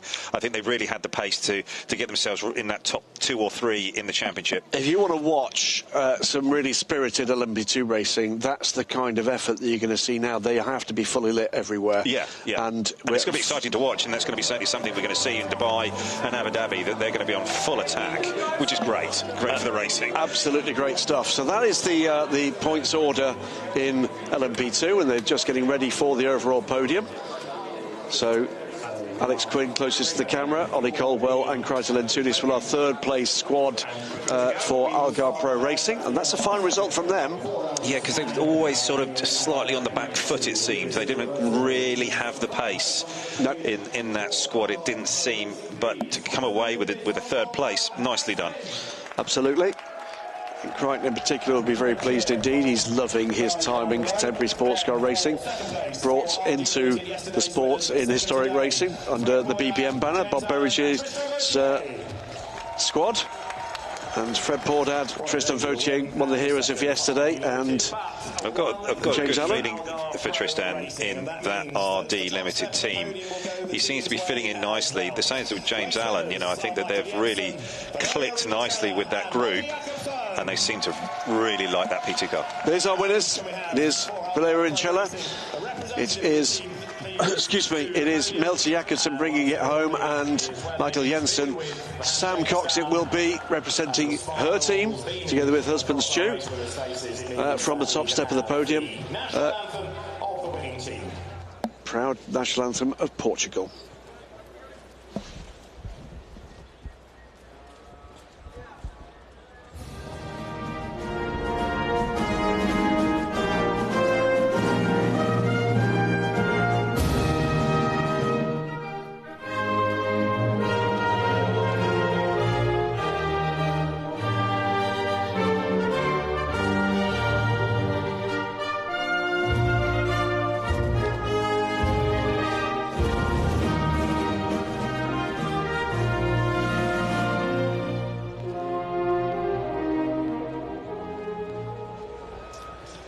And so congratulations. How many times has the Portuguese national anthem been played in international motor races, courtesy of this husband and wife team from the UK?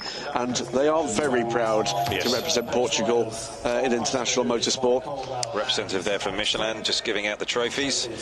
Great yeah, tyres did their work today, didn't they? Yeah, they certainly did. Great to have that tyre partner with us here in the Asia Le Mans Series. Phenomenal partner. So APR, without doubt, they're going to be utterly elated with the result today, but I think Romain Dumas and the squad are just going to go away thinking, what on earth happened there this weekend? That is quite amazing. Yep, it is. It's one of the all-time great first weekend results in this level of sports car racing. Yeah, the victory certainly goes to APR today, but over the weekend, it's definitely RD's weekend. Yes. And by the way, second, even after that incident that saw the front wheel cover shedded from the car. So they got the car around and made the change and still recovered that position. It seems like every single hurdle that's put in front of them, they just clear it. Not a problem. Yep, dealt with that, yep. And it's even a spin, but poured out in the first race, you know, nose damage, changeable conditions, and they're just, boom, they're just right there in the hunt. As somebody who's unashamedly a sports car racing fan, it's another credit to the discipline you see in terms of the crew formations you see in rally and off-road racing. But it goes to show that if you come together with a good group of people who are super competent, led well, got a good group of guys behind the wheel, all of a sudden results start to come. So this is the provisional results in the points for the LMP2 battle, and it is maximum points from the weekend because, of course, it was 2 pole positions from Stefan Lamaret as well as the 2 race wins for the Ultimate Squad. I don't think he's had a better weekend, really, has he? I can't believe he has. From kind of the high class racing duo, let's not forget, and RLRM Sports. So it's doable in the UAE without a shadow of a doubt. Lots and lots more points to come, but boy, oh boy, did they make us a great start. Yeah, here. Real statement there. Absolute statement. What I say, though, Anders Fjordback and particularly Mark Patterson, what a weekend from them with 2 second places for a 2-person squad. I'm sure they'd like a third driver by the time we get to the UAE. But we're going to be going down now to David Addison, and he's got the winners in LMP3 with him from Ultimate. Our P3 winners then, 2 out of 2, a great result. Let's talk to Matteo Quintarelli for today's victory. A confusing race, but a great weekend it's been for you. Yeah, absolutely. You know, coming into this weekend, after seeing what team I was in, of course, the Ultimate, and seeing my 2 teammates, I had no doubt we would be able to do 2 wins in a row. You know, obviously doing it is better. But yeah, absolutely no doubt. I want to thank everyone, all the team, you know, Ultimate and of course, my 2 teammates, Benz and Stefan, for an amazing job. And yeah, now we have to try to do it again. Guys, congratulations. Matteo Quintarelli, Ben Valent and Stefan Lemaire. P3 winners, well done. Yeah, great stuff from them this weekend. Dominated is the RLRM Sport trio. James Dayson, Nick Hancock and Ian Aguilera on the 3rd step of the podium. 2nd place for high-class rating Anders Fjordback and Mark Patterson. How he's got the energy to step on that podium, I don't know. And we've just seen the trio from the 35, Stefan Lamaret, Matteo Quintarelli and Ben Valent. Big gap they had at the end of that race.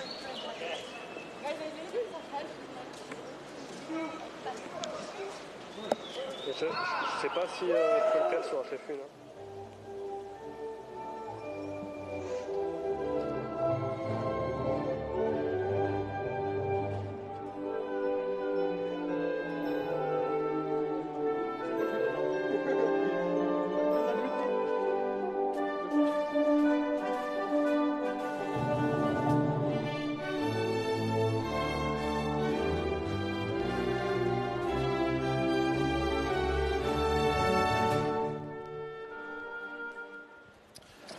So can I ask, please, for great stuff, and victory well earned by Ultimate. So we're seeing on the podium there the young female engineer that's holding the duck, the ultimate duck. Yes, ultimate duck. Yeah. I'll let you decide what the superpowers of that duck are. I think it's winning LMP3 races. Great to have our partners here. Total Energies here, just delivering the trophies to the winners and the podium winners here. And again, remembering that it is their renewable fuel that is powering the Asia Le Mans series. And that's renewable fuel from absolute waste from making wine. Absolutely. So what I mean by that is there is no food possible food use for that waste. So it's stuff that otherwise would simply be ploughed back into the ground. Absolutely. Okay. So it is completely renewable. Yep.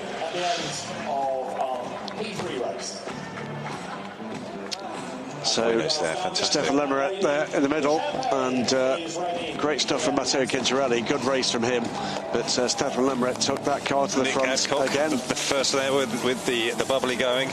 Absolutely. Ambushed. He's had plenty of practice. Yeah. And by the way, coming from last weekend, we're second place in the Kyalami 9 hours in another prototype. Wow. Nick. I think he is 2 or 3 times South African endurance champion. Kyalami 9 hours. Yes, in a small prototype. Wow. I raced it was previously, by the way, a round of the IGCC. Okay.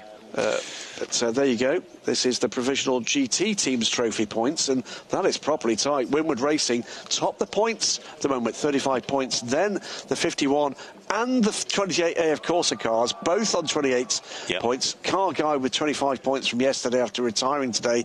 Montai number 10, big recovery for them with the second place here today, 5th in the points. Montai EMA, Climax Racing, Kessel Racing 74, and then Origine getting points on the board today in Proton competition. So Gabriel Piana, Jules Gounon and Rinat Salikov, it is that top the points from the 2 AF Corsa crews. This is tight. This is really tight. It is, and there's going to be an awful lot to play for when we get into Dubai after what we'd say the Christmas break or the New Year break, and we get there in February. I think that we're going to see quite a few teams, different teams, coming to the fore. But I think that when we actually get on track in Dubai, I think the Ferraris are still going to be very, very quick. Well, remember, in each of these classes, 104 points still to be awarded. 4 wins, 4 and 4 pole position points to come. Third on the podium is the number 28 Ferrari. That's we just saw David E. Rigon, Manny Franco and Max Visa. Second place is the Montai number 10 car. Must be one of the stories of the day, really. They rebuilt that car last night. Brand new car overnight. And here it is, second place finish for them. Yeah, Klaus Bachler and Joel Sturm, 2 of our WEC winners from this year. Delighted to see Tarasau with a great big smile on his face. And then, of course, the 81 crew from Winward Racing, Jules Gounon, Gabriele Piana, and Rinat Salikov. They'll be utterly delighted. A team making their debut in ACO Rules Racing, with the exception of one run at the Road to Le Mans this weekend. Yep.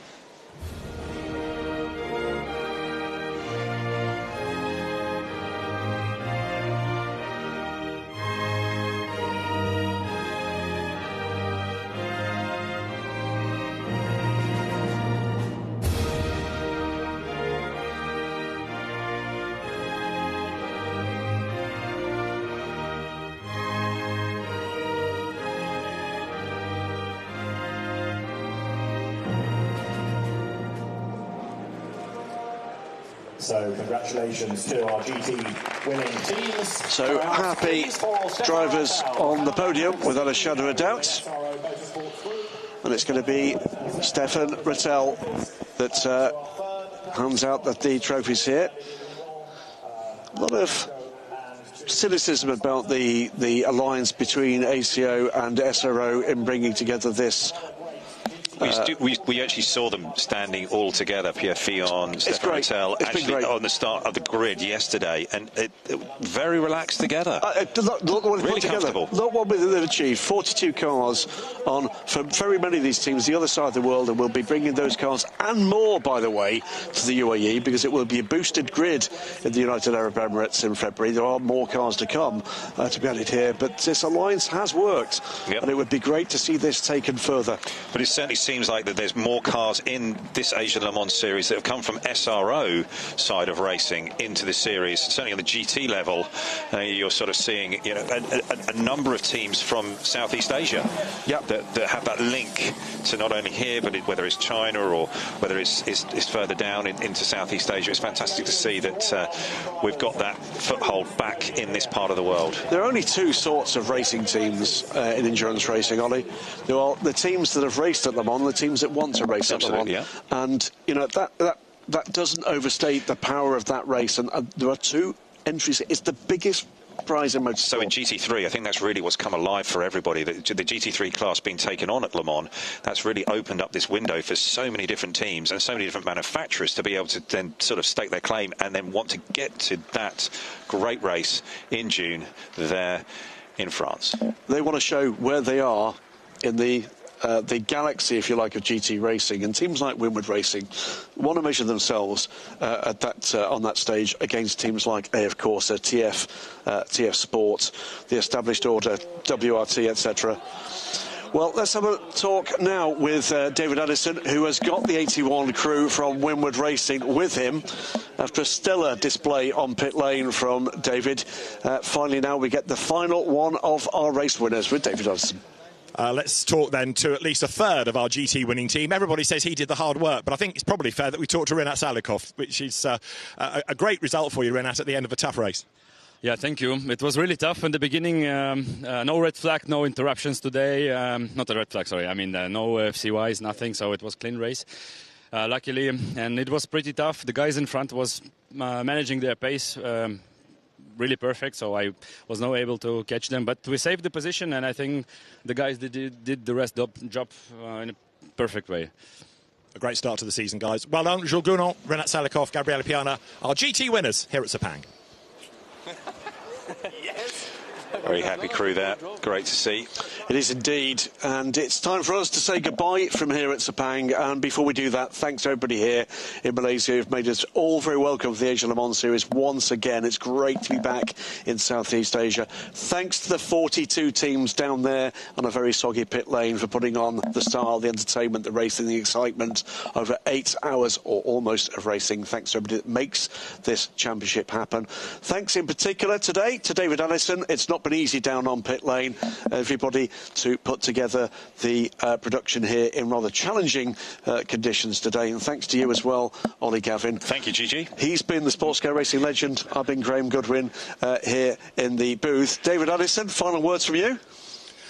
Well, what a weekend it has been, and a great start to the Asian Le Mans Series. We've had just about everything, haven't we? From bright sunshine to humidity to heavy rain to torrential rain to a red flag. We've had so much drama.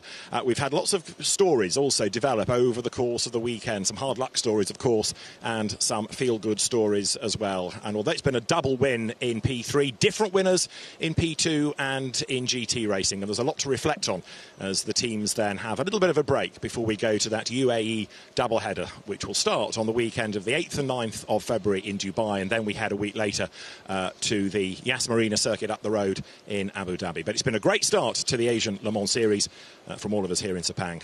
Goodbye.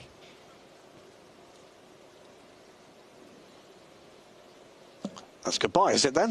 I think that's goodbye. That'll be goodbye. I think it might be goodbye. It's goodbye from me. It's goodbye for you. Run the VT. We might have a technical failure here, I think.